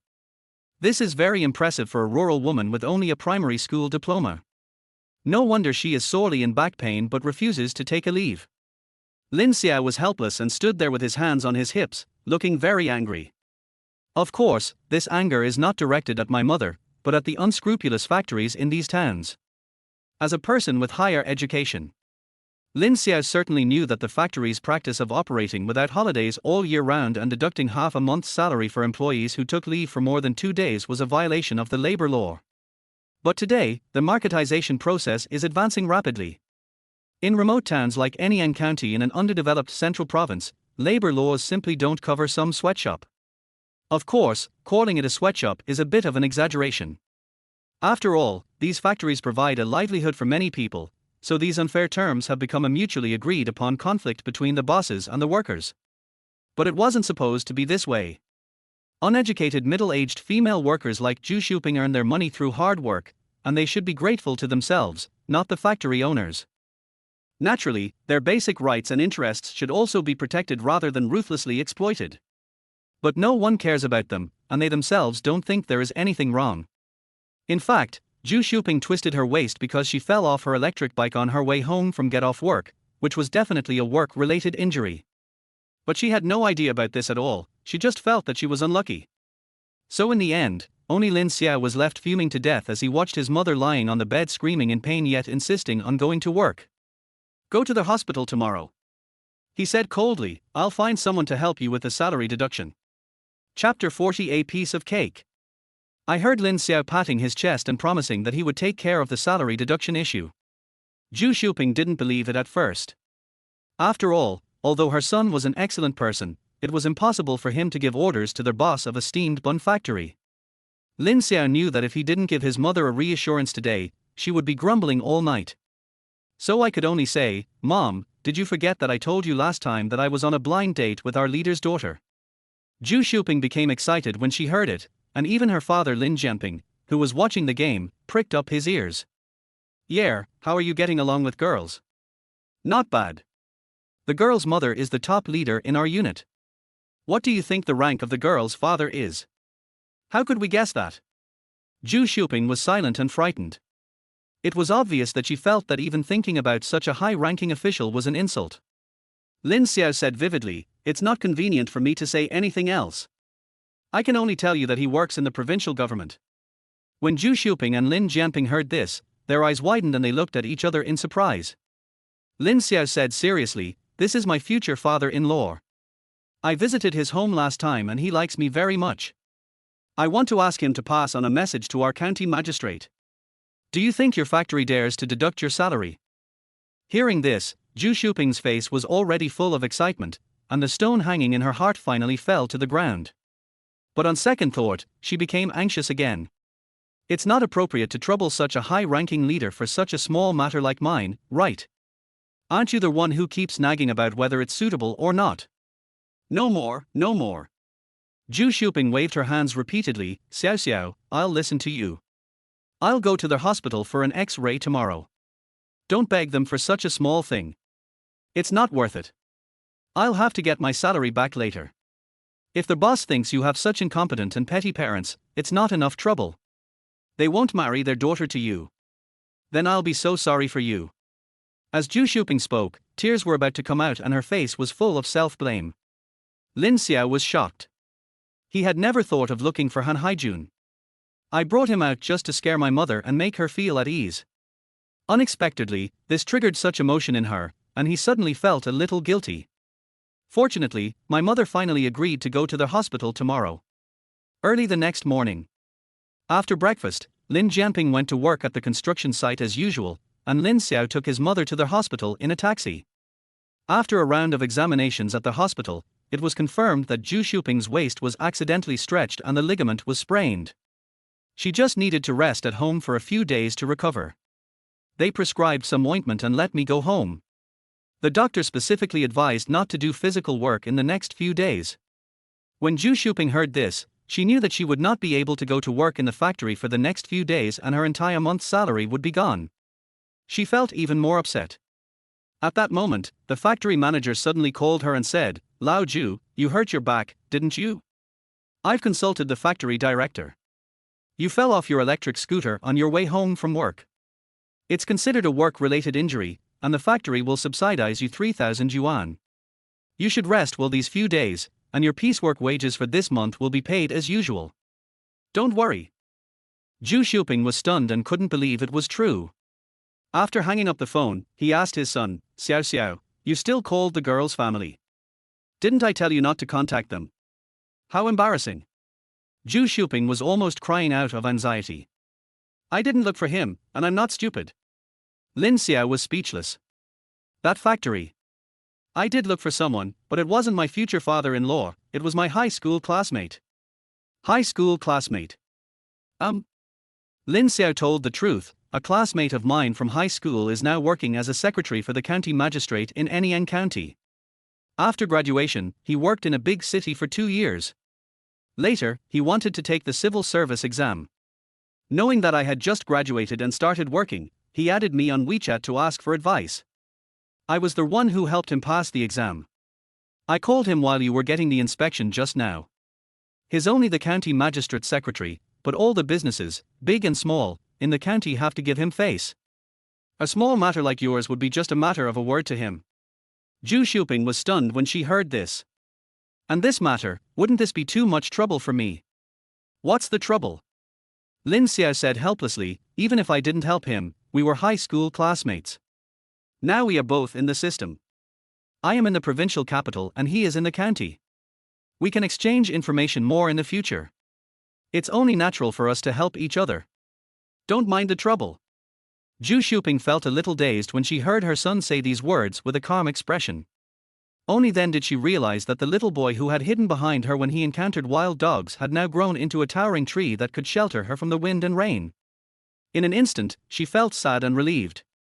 That's good, that's good. She was filled with emotion. When she got home, Zhu Xiuping's back injury had improved a lot. She didn't know if it was because of her good mood. She washed her hands and prepared a big meal for her eldest son who rarely came home. Lin Xiao rolled his eyes and held her down, then went to the kitchen to make a simple lunch and dinner. In the evening, his younger brother Lin Yu was now in the second year of high school and lived on campus, and didn't come home on weekends. My dad just came home from work and the three of us had dinner together. At the dinner table, Zhu Xiuping immediately exaggerated the story of her son's extraordinary performance during the day, her pride evident in her expression. Lin Jianping was also excited when he heard this, but he couldn't help but sigh. We had a very enjoyable meal. Zhu Xiuping had been holding it in for the entire day, and finally couldn't help but ask, Xiao Xiao, what about the girl you went on a blind date with? Is she a good person? Lin Xiao just laughed. Seeing his mother wanting to ask but not daring to, he knew that he must have scared her when he mentioned Han Haijun's official position last night. As a country girl, my mother had no idea what such high-ranking officials were. Based on her imagination alone, she would inevitably associate the only daughter of such a family with an image of being willful, capricious, and difficult to serve. It's no wonder she thinks so. Lin Xiao thought so too before he met Han 1111 for the first time. Who would have thought that Han Haijun, a bureau-level leader, and Liu Liyun, a division-level native, could raise a daughter like Han 1111 who is introverted, well-behaved and understanding? No one would believe it if I told them. At that moment, facing his parents' worries, he smiled and said, the girl has a good personality. She's not the kind of arrogant and unruly young lady. After hearing what he said, Zhu Xiuping breathed a sigh of relief. However, Lin Xiao changed the subject and said, but, she and I don't have any feelings for each other, so you're holding on to too much hope. Zhu Xiuping was quite surprised and asked anxiously, how could I not feel anything? Didn't you say you got along well last night? Lin Xiao sighed, getting along well means we don't dislike each other, but that doesn't mean we can be together. Besides, she's the only daughter of a high-ranking official's family. Why should I, a poor boy from the countryside, be with her? After these words were spoken, Zhu Xiuping and Lin Jianping fell silent and sighed at the same time. In the end, they were the ones holding their son back. Chapter 41, Red and Warm Han 1111. Lin Xiao really didn't mean to upset his parents. But it is better not to give them hope in the first place than to give them hope and then let them down. After all, although he and Han 1111 are now a legal couple, they are not the same kind of people in every aspect. In terms of family background, she is the only daughter of a high-ranking official, while he is just a poor boy from the countryside. In terms of work, he is a big star with a bright future, while I am just a grassroots civil servant. In terms of personality, Han 1111 is new to society and has a simple mind, while he has lived 2 lives and has a very mature mentality. When their 1-year contract expires, they are destined to go their separate ways. Therefore, Lin Xiao had no intention of letting his parents know about this. This is also why he rejected Han 1111's offer to accompany him to perform at his home. He had mentioned his blind date with Han 1111 to his mother before, just to discourage her from arranging a blind date for him. But now seeing that his mother had such high hopes for this matter, he didn't dare to lie anymore and had to tell the truth. After all, Han Haijun and Liu Liyun are knowledgeable and can withstand the blow of their daughter's quick marriage and divorce. His parents can't stand it. So now, he had to personally extinguish the flame that had been ignited in his mother's heart by his casual mention. I took care of my mother at home for another day. On Sunday afternoon, Lin Xiao bought a high-speed rail ticket back to Ninghai. It was dark when I got home. He opened the door with his key, the one he gave to Han 1111 the day before yesterday, which was a spare key specially given to her. The house is spotless and looks like it has never been lived in. At first, Lin Xiao thought that Han 1111 had not lived at home for the past 2 days, but after taking a look around, he found that the house was even cleaner than before he left on Friday morning. The pillows on the sofa in the living room were neatly arranged, obviously having been carefully placed by someone. Only then was he certain that Han 1111 had been staying at his house for the past 2 days. This sister is quite well behaved. He smiled. Having lost confidence in takeout, he decided to make dinner himself. When he opened the refrigerator, he saw the familiar Uncle Seabird bread bag. When I opened it, I saw a bag of slices, a box of matcha cake, and a large chocolate-flavored bread. The overall portion is even bigger than last time. Lin Xiao felt inexplicably good after seeing this. After eating the bread from this shop last time, he really thought it tasted good and was thinking of buying it again when he had the chance. But then I always forget. Now, it's just the right time to prepare dinner. He warmed up the slices in the microwave, fried himself an egg, and added 2 leaves of lettuce and tomato to make a simple sandwich. Before eating, I took a photo and another photo of the bread bag and sent them to Han 1111. Lin, thank you for the bread, laughs. That side. Han 1111 had just arrived at the apartment in Haicheng. When she heard the WeChat message, she didn't even pack her luggage. I quickly sat down and typed a reply. 1111 buck 60, you're welcome tilde. Lin Xiao looked at the small waves behind the Chinese characters and sensed a hint of playfulness. Just when I was wondering whether to continue replying, Han 1111 came back again. Xia, by the way, how is auntie, are you okay? Lin Xiao raised his eyebrows. I didn't think much about it and replied naturally, and the two of us started chatting casually. Lin, I went to the hospital and took an X-ray. It's nothing serious. I'll be fine in 2 days. Xia, that's good, smiles brilliantly. Lin, thank you for your concern. Xia, you're welcome. I can't really help you much. Pause. Lin, by the way, you said last time that the recording of Human World has been completed. Is it going to be released soon? Well, I'm going back to Haicheng this time to shoot a poster. I guess it will be soon. Lin, looking forward to the official version. Xia, awkward. Pause. Han 1111 inexplicably wanted to chat with him for a while longer, but didn't know what to say. So I feel a little confused. At this time, my mother called and my assistant Chen Jujia just came back with dinner. Hey, Mom. 1111, have you arrived in Haicheng? Liu Lian asked on the other end of the phone. Yeah, we're already at the apartment. Good. Liu Lian quickly skipped over this topic and got to the point. By the way, how was your trip home with Xiaolin this time? What were his parents like? Were they nice to you? Did they give you any trouble? When Han 1111 heard this question, he glanced at his assistant awkwardly. But he still forced himself to make up a lie. No. Mom, they are very nice people. They cooked a big table of food for me. Liu Lian easily found the loophole. Didn't she say her mother twisted her waist and couldn't move? How could she still cook for you? Han 1111 also reacted quickly, which was rare. It was his father who did it. Liu Lian thought for a moment and said, oh, yes. Xiaolin is such a good cook, so it's normal for your father-in-law to cook. The atmosphere in their family is quite good. All the men can cook. It seems that they are all family-oriented and loving to their wives. Han 1111 blushed when he heard this. Mom, nothing else, I'm hanging up now. Why are you in such a hurry? Mom hasn't finished asking questions yet. Liu Lian unraveled the mystery and asked Han 1111 everything about his first visit to her husband's house, even asking whether he and Lin Xiao slept in the same room at night. Han 1111 was so embarrassed that he could only tell one lie after another to cover up the first lie.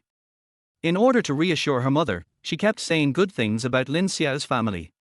In the end, even she felt that she was giving it away. The call lasted about 10 minutes. Liu Lian got the answer she wanted and hung up the phone contentedly. Han 1111 breathed a sigh of relief. When I put away my phone, I found a pair of burning eyes staring at me, and the small apartment was filled with an atmosphere of excitement. Let's eat, Zhuzhe. She tried to evade the question.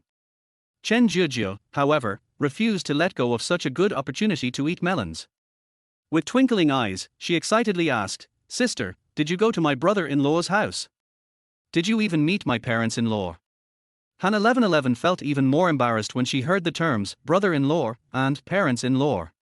She quickly said, "That's fake. I lied to my mother." Chen Zhuzhe had been expecting something great, and was now extremely disappointed. But then, she found something wrong. That's not right. From the way Auntie called you just now, did she know that your marriage to my brother-in-law was fake? No, I don't know. Han 1111 felt guilty. That's strange. Chen Zhuzhe looked cunning, as if she had discovered something. Since it's fake, why didn't you tell your uncle and aunt? Han 1111 said in a panic, I didn't tell them because I was afraid they wouldn't agree. After all, the fact that I got the marriage certificate must be made public, and I have to get a divorce in the future.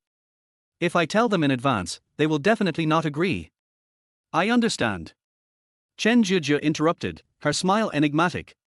But now it's out in the open, your career is back on track, and you're about to release a single. It's a done deal, right? You can totally tell your uncle and aunt the truth now. They can't do anything to you, and it saves you from having to make up lies to deal with your aunt every few days, isn't that right? Han 1111 was speechless for a moment. Even she herself realized that she could confess now. But, why haven't I thought of this before? She blushed inexplicably. It was late autumn, and the air-conditioned apartment was chilly, but a hint of red warmth crept up behind her ears. When Chen Zhuzhe saw her reaction, her alien spirit was immediately ignited, and her whole body felt unblocked. She looked like an experienced person, patted Han 1111's shoulder, suppressed her excitement and said, Sister 1111, I understand everything. Chapter 42, Being Hyped. After the assistant left, Han 1111 hesitated for a long time, but finally made a voice call to Lin Xiao, telling him everything about the interrogation he had just received from his mother, and asked him not to reveal the truth later. Lin Xiao thought it was okay at first, until... Did you tell your mother that we slept in the same room? He asked. Yes, that's right. Han 1111's ears turned red instantly. Even though she was the only one in the apartment at the moment, she was still uncontrollably shy and nervous when it came to the lie of sharing a room. Shouldn't I say that? I was thinking that we both pretended to sleep together at my house. She whispered. This. Lin Xiao smiled awkwardly, it's different in your house and in mine. In your mother's mind, this is your first time meeting the in-laws, so theoretically, you can't be too proactive. If you live with me, it will be easy for my in-laws to think you're paying me back, and they'll use you as a bargaining chip when discussing betrothal gifts, wedding houses, and so on.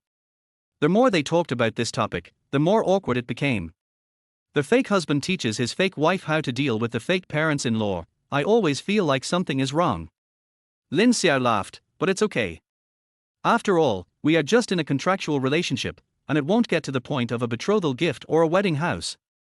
If your mother has any opinion about me and our family because of this, it doesn't matter. On the other end of the phone, Han 1111 was silent. All right then. I'm going to rest. Well, good night. Good night. Han 1111 said in a low voice and hung up. Lin Xiao always felt that her mood suddenly became a little strange, but he couldn't figure out why, so he didn't think much about it.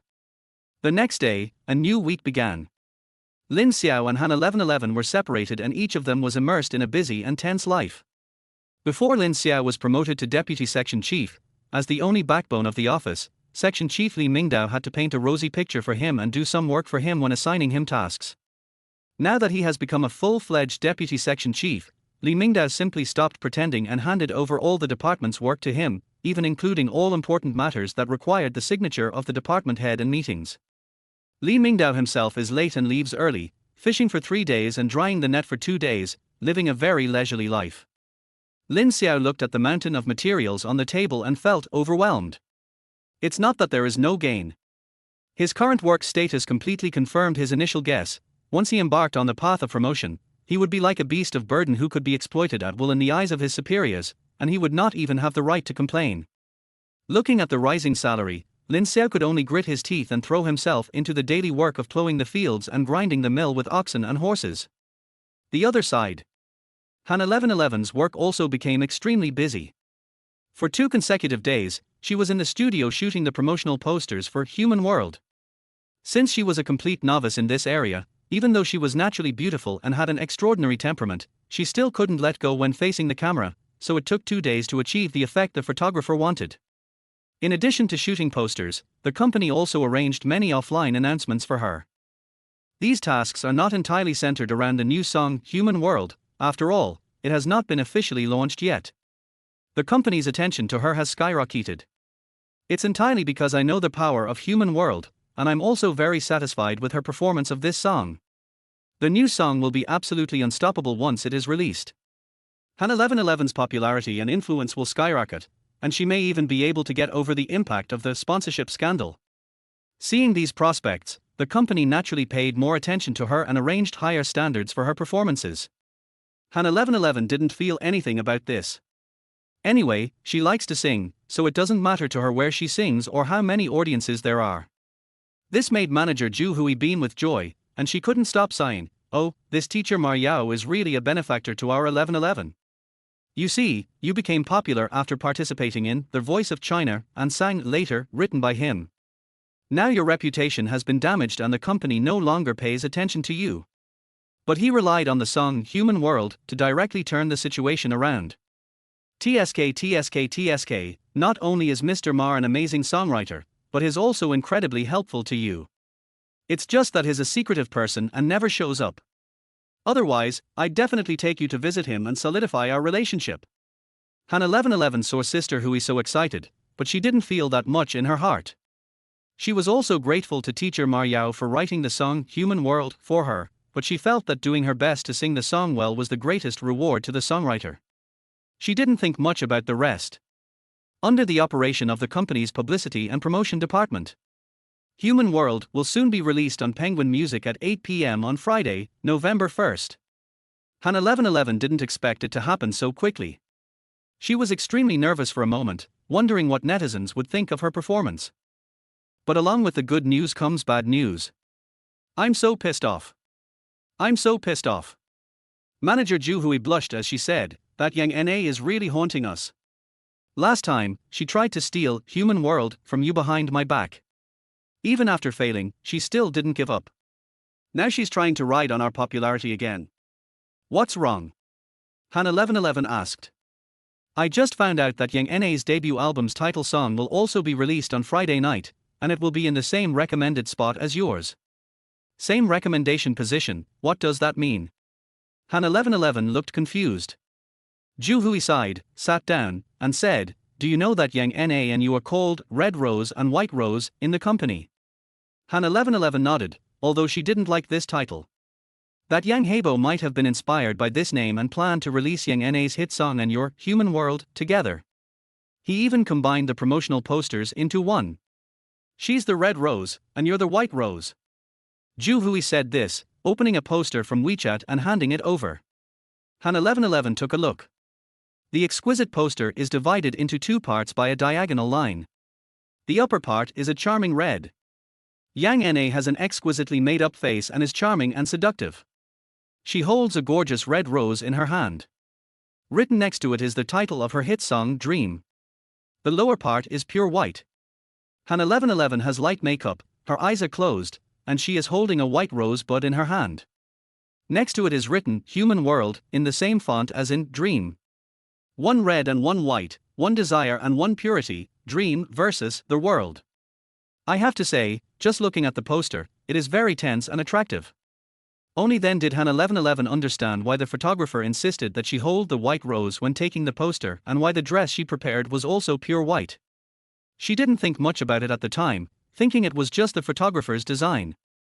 Only now did she realize that she had been ambushed over there at that time, and she couldn't help but find it funny. Now know the truth. Han 1111 was not as excited as Zhu Hui, but said calmly, "Is this a PK? I'm not afraid of her. I have confidence in my song." Chapter 43 Win Big. Soon it was Friday. At 8 o'clock in the evening, Human World, and Fantasy Dream were released on Penguin Music at the same time. Feihong Entertainment is one of the most famous entertainment companies in mainland China. The company's music industry is particularly outstanding, having produced many big-name singers over the decades. Feihong Entertainment has a good relationship with Penguin Music, the largest music streaming platform in China. So this time, although the new songs were released by two new singers, Penguin Music still gave them the best recommendation position on the homepage, and started warming up 2 days before the songs were released.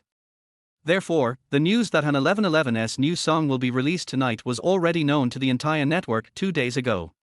Should I say it or not? Although Han 1111's popularity plummeted due to the sponsorship scandal before National Day, her pure image was also greatly affected. But in the hearts of the public, her singing skills are still worthy of recognition. After all, the competition clips of The Voice of China are still available on the internet. If they sound good, and that cannot be faked. So, even though her popularity is not as high as it was during the competition, and even the official announcement of her marriage did not save much, netizens are still secretly paying attention to her new songs. Some black fans are even holding back their enthusiasm, wanting to see what kind of song she can come up with. If you sing badly, don't blame us for being rude. Therefore, on the eve of the release of Human World, the expectations for this song on the internet were still very high. Correspondingly, Yang Na, who has no fame in China, is purely here to take advantage of the popularity of this song Dream. She really benefited from it. 2 days ago, as soon as the Red and White Roses poster appeared on the homepage of Penguin Music, discussions about who this Yang Na was spread all over the internet. Netizens are puzzled. Even though Han 1111's reputation has declined, her strength and popularity are there, so why can Yang Na appear on the same cover with her? There is no Eileen Chong in this world, no Red Rose and White Rose. But this poster with the theme of red and white roses is so impactful that it is hard not to compare the two female singers together. As a result, Yang Na's team's goal was successfully achieved. Ju Hui was so angry that she was foaming at the mouth as she watched the discussion about Yang Na soar like a rocket online. But at this point, there is nothing we can do. The only option is to fight to the death. At 8 o'clock in the evening, the two songs were released on time. Lin Xiao was at home after get off work. After eating and washing the dishes, he was just about to go out for a run. Suddenly I remembered that Human World will be online tonight. So I put down the sportswear I had just found, half lay down on the sofa, connected my phone to Bluetooth, and turned on Penguin Music. As soon as 8 o'clock arrived, he clicked on the Red and White Roses poster on the homepage and went directly to the music page. There are only two songs on the page, the first one is Dream and the second one is Human World. He clicked on Human World. The familiar violin prelude sounded. I have to say, music is human. The score that Lin Xiao provided to Cao Yueng only contained lyrics and melody. The producer was completely responsible for arranging the music and using the right instruments. However, this song transcends planets and time and space, and what is ultimately presented is still the familiar instruments and melodies. For a moment, Lin Xiao had a sense of unreality as if time and space were reversed. After the prelude, Han 1111's ethereal voice sounded. After the storm there may not be a beautiful sky. There won't be a rainbow if the sky is clear. The breath is steady, the voice is ethereal, but the emotions are firmly planted on the ground. Han 1111 used her very solid musical skills to sing out her new understanding of the song, which is very similar to Fei Wang's original version, but retains her own characteristics. If this version were to be released on Earth, it would definitely be considered a poor imitation of the original. But there is no Fei Wang on Blue Star. So Han 1111 is the swan song. Lin Xiao was quickly immersed in it and even forgot about the original singer. The only thing in his mind was Han 1111's pure and ethereal voice, which was so shocking that he almost cried. Of course, his big reaction was due to his unique perception as a time traveler. After all, the song is called Human World. Others may not have such a personal experience. Lin Xiao added the song to his favorites without hesitation, and then listened to it 5 times in a row. After doing it 5 times, I feel relaxed all over. It was already 8:20 in the evening. Lin Xiao returned to the playback page and found that the number of collectors of Human World had reached more than 2,000, and every time it was refreshed, the number would increase by more than 10 or 20. This data is very scary. After all, the new song has only been online for less than half an hour. Even if it is recommended on the homepage, the fact that it has gained so many collections in such a short time is enough to prove the quality of this song. Clicking into the comments section, his inference was confirmed. I cried after hearing this. Han 1111's voice is absolutely amazing. The strongest newcomer in recent years. Is everyone okay with me saying this? As expected of the composer of Later, the songs he wrote have such a lasting effect. There are no high notes or showy techniques in the whole song, but Han 1111's voice just goes straight into your heart. It's absolutely amazing. Hat fans, just keep saying that my sister she is the worst champion. I won't comment on Han 1111's character, but her singing skills are definitely this good. Thumbs up. I was just contaminated by the song Next Door. I came back to clean my ears. Lin Xiao then remembered that there was another song next door that was trying to ride on the popularity of the song called Fantasy Dream. Out of curiosity, he clicked on it and listened. After a strange electronic music prelude, a monster-like voice came out, almost making his ears explode. He quickly clicked pause, his brows furrowed. How to put it? The style is avant-garde, the arrangement is bold, the lyrics are carefully polished, and Yang Na's singing voice has its own reverberation, which is a very rare type in the mainland music scene. Lin Xiao can't go on. This is shit. He couldn't help but complain. Although he really didn't want to be partial to his fake wife, he had to admit that Han 1111 was far better than Yang Na. See the comments section. The netizens' comments were like poison, and the style was completely different from the next door human world. This isn't a dream, this is a nightmare. This sister can sing like this and still share a poster with Han 1111. Her family must be quite rich, right? I ask again, when will Penguin Music's compensation system for bad songs be implemented? You sang very well, but don't sing it next time. As a passerby, Lin Xiao felt embarrassed and didn't dare to scroll down. I exited and looked at my collection, 205. Good, there are 200 more people who don't care about their lives in this world. He couldn't stand it anymore, so he quickly left and listened to Human World twice to cleanse his ears. Only then did he forget the melody of Dream. Put down your headphones. He hesitated for a moment, then clicked into the chat box with Han 1111 and sent a message. I listened to the new song, it was sung very well, congratulations. After waiting for a moment, there was no reply. He didn't think much about it and prepared to go out for a run. At this time, my mother-in-law Liu Lian called and said, Xiao Lin, are you free tomorrow at noon? Come over for lunch. Lin Xiao heard the uncontrollable joy in her tone and knew that it must be good news. As the head of an organization, Liu Lian is not someone who easily reveals her likes and dislikes. So even if you don't want to go.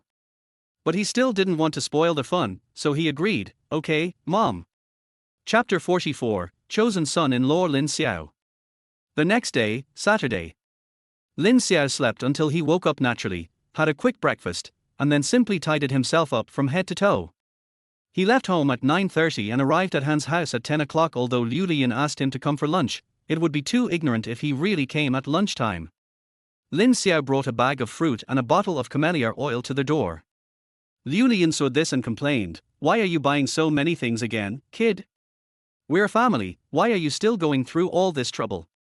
Lin Xiao could see that she was really angry and not just being polite. He smiled and said, I didn't buy anything. These green dates and kiwis are low in sugar. Dad's blood sugar is a little high, so eating this regularly to supplement vitamin C won't cause blood sugar to rise. This camellia oil is from camellias that my mom picked and squeezed herself. It can soften blood vessels and lower blood lipids. You can put some of this in your cooking. It's better than the cooking oil you buy. Liu Lian took it and looked at it. Sure enough, there was no label on the oil barrel, and there were some oil stains at the bottle mouth. Lin Xiao's words warmed her heart. You are such a thoughtful kid, you are so much better than that damn girl 1111. Then I will accept it, and you must thank your parents for me. Liu Lian spoke sincerely. Lin Xiao agreed, washed his hands and went to the kitchen to help. When he found out that Han Haijun was not at home, he asked, Dad, aren't you going to rest today? Liu Lian's eyes lit up, and she smiled with a suppressed look of joy. In the past, I was guaranteed to have no rest on Saturdays, but I couldn't guarantee a rest on Sundays. In the future, I'm afraid I'll be even busier. This pause has a special meaning. Lin Xiao understood immediately. On their way here, he kept wondering what good news Liu Lian had that made her invite him to dinner. After much guessing, he could only guess that Han 1111's new song's reputation data would make a comeback, and he also felt that his mother-in-law was quite concerned about the music market. Think about it now. When Liu Lian called him last night, Human World had just been online for less than half an hour. It's far from time to celebrate. Someone like Liu Lian, who has been in the system for a long time, would never do something like opening champagne at halftime. Now it seems that it is true. The good news that she didn't say on the phone turned out to be about Han Haijun. Han Haijun is now at the deputy bureau level. At this level, each step up is as difficult as climbing to heaven. Many people retire directly in this position. The best they can do is to be promoted to a nominal position and get an extra 200 yuan in retirement pay. Look at Liu Lian's expression. Han Haijun's promotion this time is definitely not a nominal position. So, if nothing unexpected happens, he will now be the legitimate Director Han, or Mayor Han. Lin Xiao already understood, but didn't ask any more questions. This matter is very sensitive. If someone proactively tells you that you can listen, but you rush to ask, or even get more excited than the person involved, it will be hard not to be suspected of having ulterior motives. So when faced with Liu Lian's hint, he just laughed it off. In the end, Liu Lian couldn't help but inform Han Haijun that the transfer order had come down and he would soon take office as the mayor of Ezhou City. Ezhou. Lin Xiao was a little surprised. What a coincidence, it happens to be the prefecture-level city above my hometown, Anyang County. Liu Lian pretended to be worried and said, yes, Ezhou is neither close nor far, it's still over 300 kilometers away from Ninghai. After taking office, running back and forth every day is definitely not an option. I'm afraid it will take 10 days or half a month to come back. Although they were words of complaint, Lin Xiao could not hear any sadness in them. But think about it, no matter who this happens to, it will be a good thing that will make their ancestors' graves smoke green smoke. They are so happy that they can't even wake up. Still worried. Burn it. But since the other person was worried, Lin Xiao could only follow the conversation and pretend to comfort him. As they were talking, Lin Xiao suddenly remembered Han 1111's sponsorship scandal a month ago. Although Han 1111 later explained to him that the reason for not clarifying was that he was afraid of affecting his father Han Haijun's career. But Lin Xiao couldn't accept it at that time. Because according to his later contacts with the Han family, Han Haijun was the type of person who kept himself clean and worked hard during his tenure as an official, and it was absolutely impossible for him to be a corrupt official. As the saying goes, a man of integrity fears no crooked shadow. If Han Haijun was really innocent, why would he be afraid that his identity would be questioned by netizens after Han 1111 clarified the matter? But now, Lin Xiao suddenly realized. There is a set of procedures for cadre promotion. The higher the level, the more complicated the procedure and the longer it takes. The Korean Navy has now issued a redeployment order. In other words, this matter had been brewing at least half a year ago, and he himself had known about it for at least 2 months. Once you sort out the timeline, everything becomes clear. Don't be afraid of rumors. But he couldn't just watch the promotion opportunity he had worked so hard to get go to waste, so Han 1111's so-called star journey had to be sacrificed. Regarding the promotion of the Han Navy. No matter how happy Liu Lian was, her communication with Lin Xiao was limited to the point. Changing the subject, she suddenly said, Xiao Lin, your dad and I discussed it last time and we plan to buy you a car. Lin Xiao was cracking garlic and almost hit his finger with a kitchen knife. Why are you so surprised? Liu Lian smiled and said, according to custom, a daughter must be given a car as a dowry when she marries. Although 1111 has one now, it is old after all. We plan to sell it and buy a new one for you to drive. It will be convenient for you to go to get off work and it will be more convenient to pick up 1111 in the future. It will be more useful than the current one. Lin Xiao smiled ashamedly. Although Han 1111 has bought this red Mercedes-Benz for 3 years, she studied in Haicheng and entered the entertainment industry directly after graduation. She rarely drives it and it is basically as good as a new one. Liu Lian clearly knew that this car was not suitable for him to drive, so she took the initiative to suggest changing it, but she didn't say it explicitly and insisted that it was old. Lin Xiao felt sorry for Xiao Ben. But on the other hand, his mother-in-law was really considerate of him. She paid for the car and also considered his face. He didn't know what to say for a moment. Liu Lian thought he agreed and moved on to the next topic. And their SA house. Liu Lian smiled and said, ordinarily, the woman buys the car and the man buys their house, but our family doesn't care about that. Buying a house has never been the man's obligation, and we don't sell our daughters, right? Lin Xiao could only say yes awkwardly. Liu Lian laughed even more heartily, and continued, so, your father and I are considering buying a new house together. The housing prices have fallen over the years, and now they are finally picking up a bit. We have another house we're planning to sell. The one you're living in now is nice, but it's a bit out of the way. On a selfish note, I'm thinking, why not just sell it too? We can pool our money and buy a bigger one downtown. It'll be comfortable for you and 1111 to live in there. What do you think? Lin Xiao's eyes widened and he was so scared that he started swallowing his saliva. No. Their mother-in-law's standards are so confusing. When it comes to buying a car, it is the woman's obligation, but when it comes to buying a house, it becomes a joint effort between the man and the woman. Lin Xiao didn't dare to speak. During the days since he and Han 1111 got their marriage certificate, he could clearly feel that Han Haijun and Liu Lian's affection for him was growing day by day, but he never expected that they would give him cars and houses as gifts in just over a month. Not only was it delivered, but it was also delivered very smoothly, without losing face at all. In fact, he had considered these things before agreeing to Han 1111's contract marriage. But what he was thinking was, even if his parents-in-law like this son-in-law who suddenly appeared, they will definitely have to observe him for a year or two for the sake of their daughter's lifelong happiness. By then, if they wanted to take any action, his contract with Han 1111 would have ended. He needn't worry about it. But he never expected that Liu Lian's trust and good impression of him would be established so quickly, reaching its peak in just 1 month. Lin Xiao almost began to doubt his life. Could it be that the most suitable career for me in this life is being a son-in-law? Chapter 45 Young Seedling Plan. Faced with Liu Lian's kindness of giving him a house, a car and a daughter, Lin Xiao didn't dare to respond and quickly made a joke to get over it. Then throughout the lunch, he tried his best to find topics to talk about so that Liu Lian would not have the chance to bring up the matter again. After dinner, he quickly retreated. He originally wanted to wash the dishes before leaving, but as soon as the thought came to his mind, he suppressed it. He couldn't show it again. If he behaves like this again, his mother-in-law will give him his newly promoted father-in-law.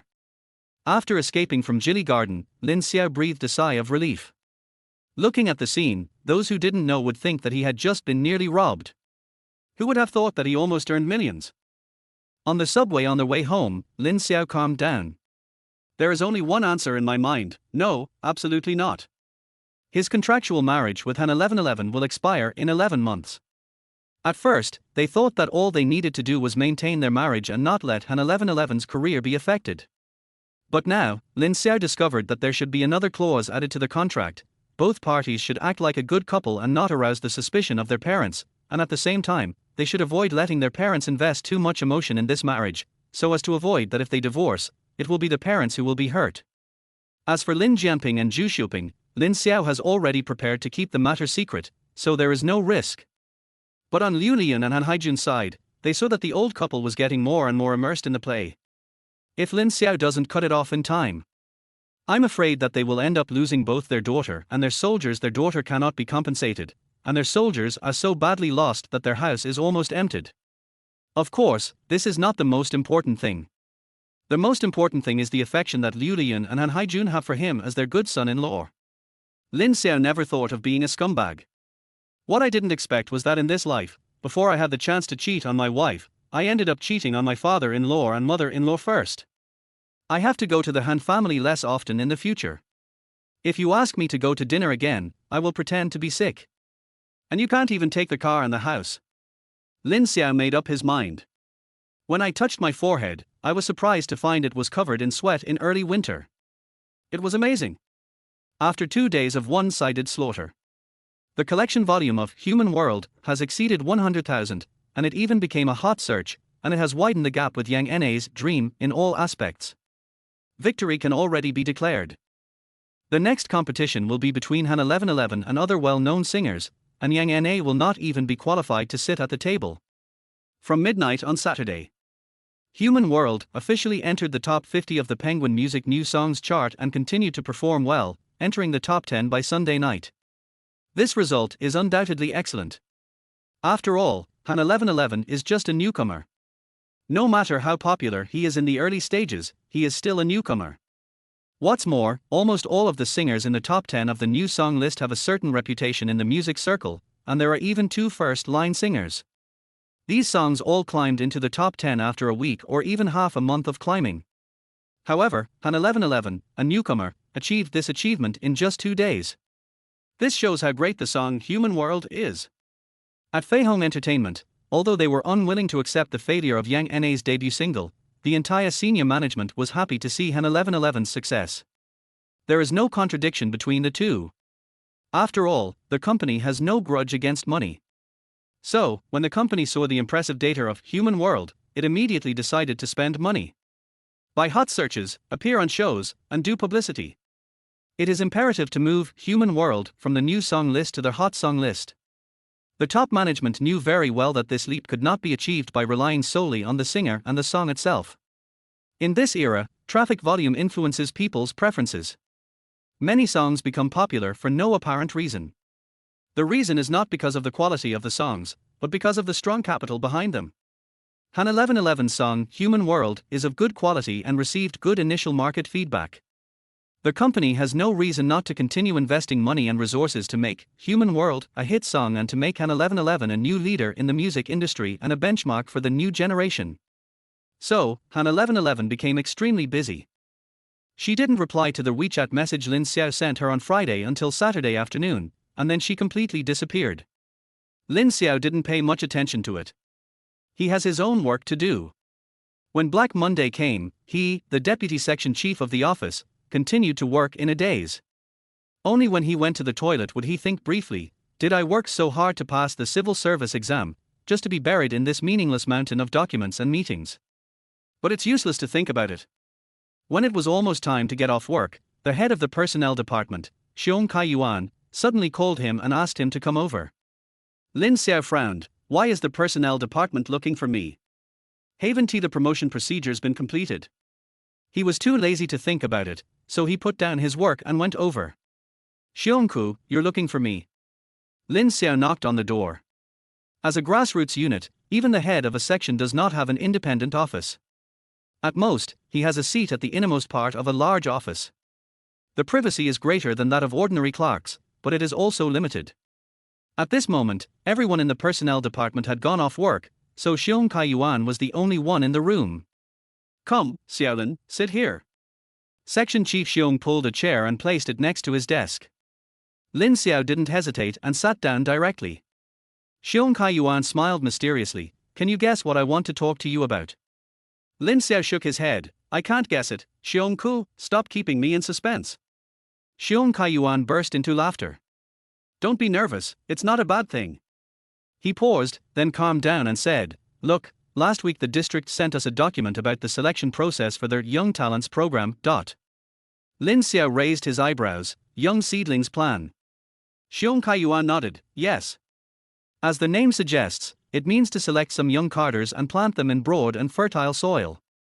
Where is the broad and fertile soil? County towns, or even villages? Lin Xiao's eyes lit up. Xiong Kai-yuan continued, Of course, fertile soil is only one aspect. The most important thing is that the seedlings are of high quality. So the selection criteria this time are very strict. Only deputy section chiefs under 28 years old and section chiefs under 32 years old are required. In our unit, only you meet the requirements. Lin Xiao narrowed his eyes, and then he understood why he was called here. This work is being carried out across the province, and the selected young talents are also uniformly distributed across the province. Xiong Kai-yuan paused and said in a serious tone, in other words, the cadres selected by Ninghai may not be assigned to Ninghai. They may also be assigned to Sichuan, Zhou. In short, they may be assigned to any of the 11 cities and 73 counties in the province. He paused, then smiled and said, But don't be nervous, I haven't told you the most important point yet. This time the selection of young cadres is not mandatory, and qualified cadres can sign up voluntarily. Xiaolin, you are young and promising, and you have been promoted to deputy section chief at the age of 27, and you are still working in the government of Ninghai, the provincial capital. This is not easy. If such a good talent is left in the countryside, it will simply be buried. Your talent should be fully utilized in the higher authorities. So I asked you to come here today, it's just a routine matter.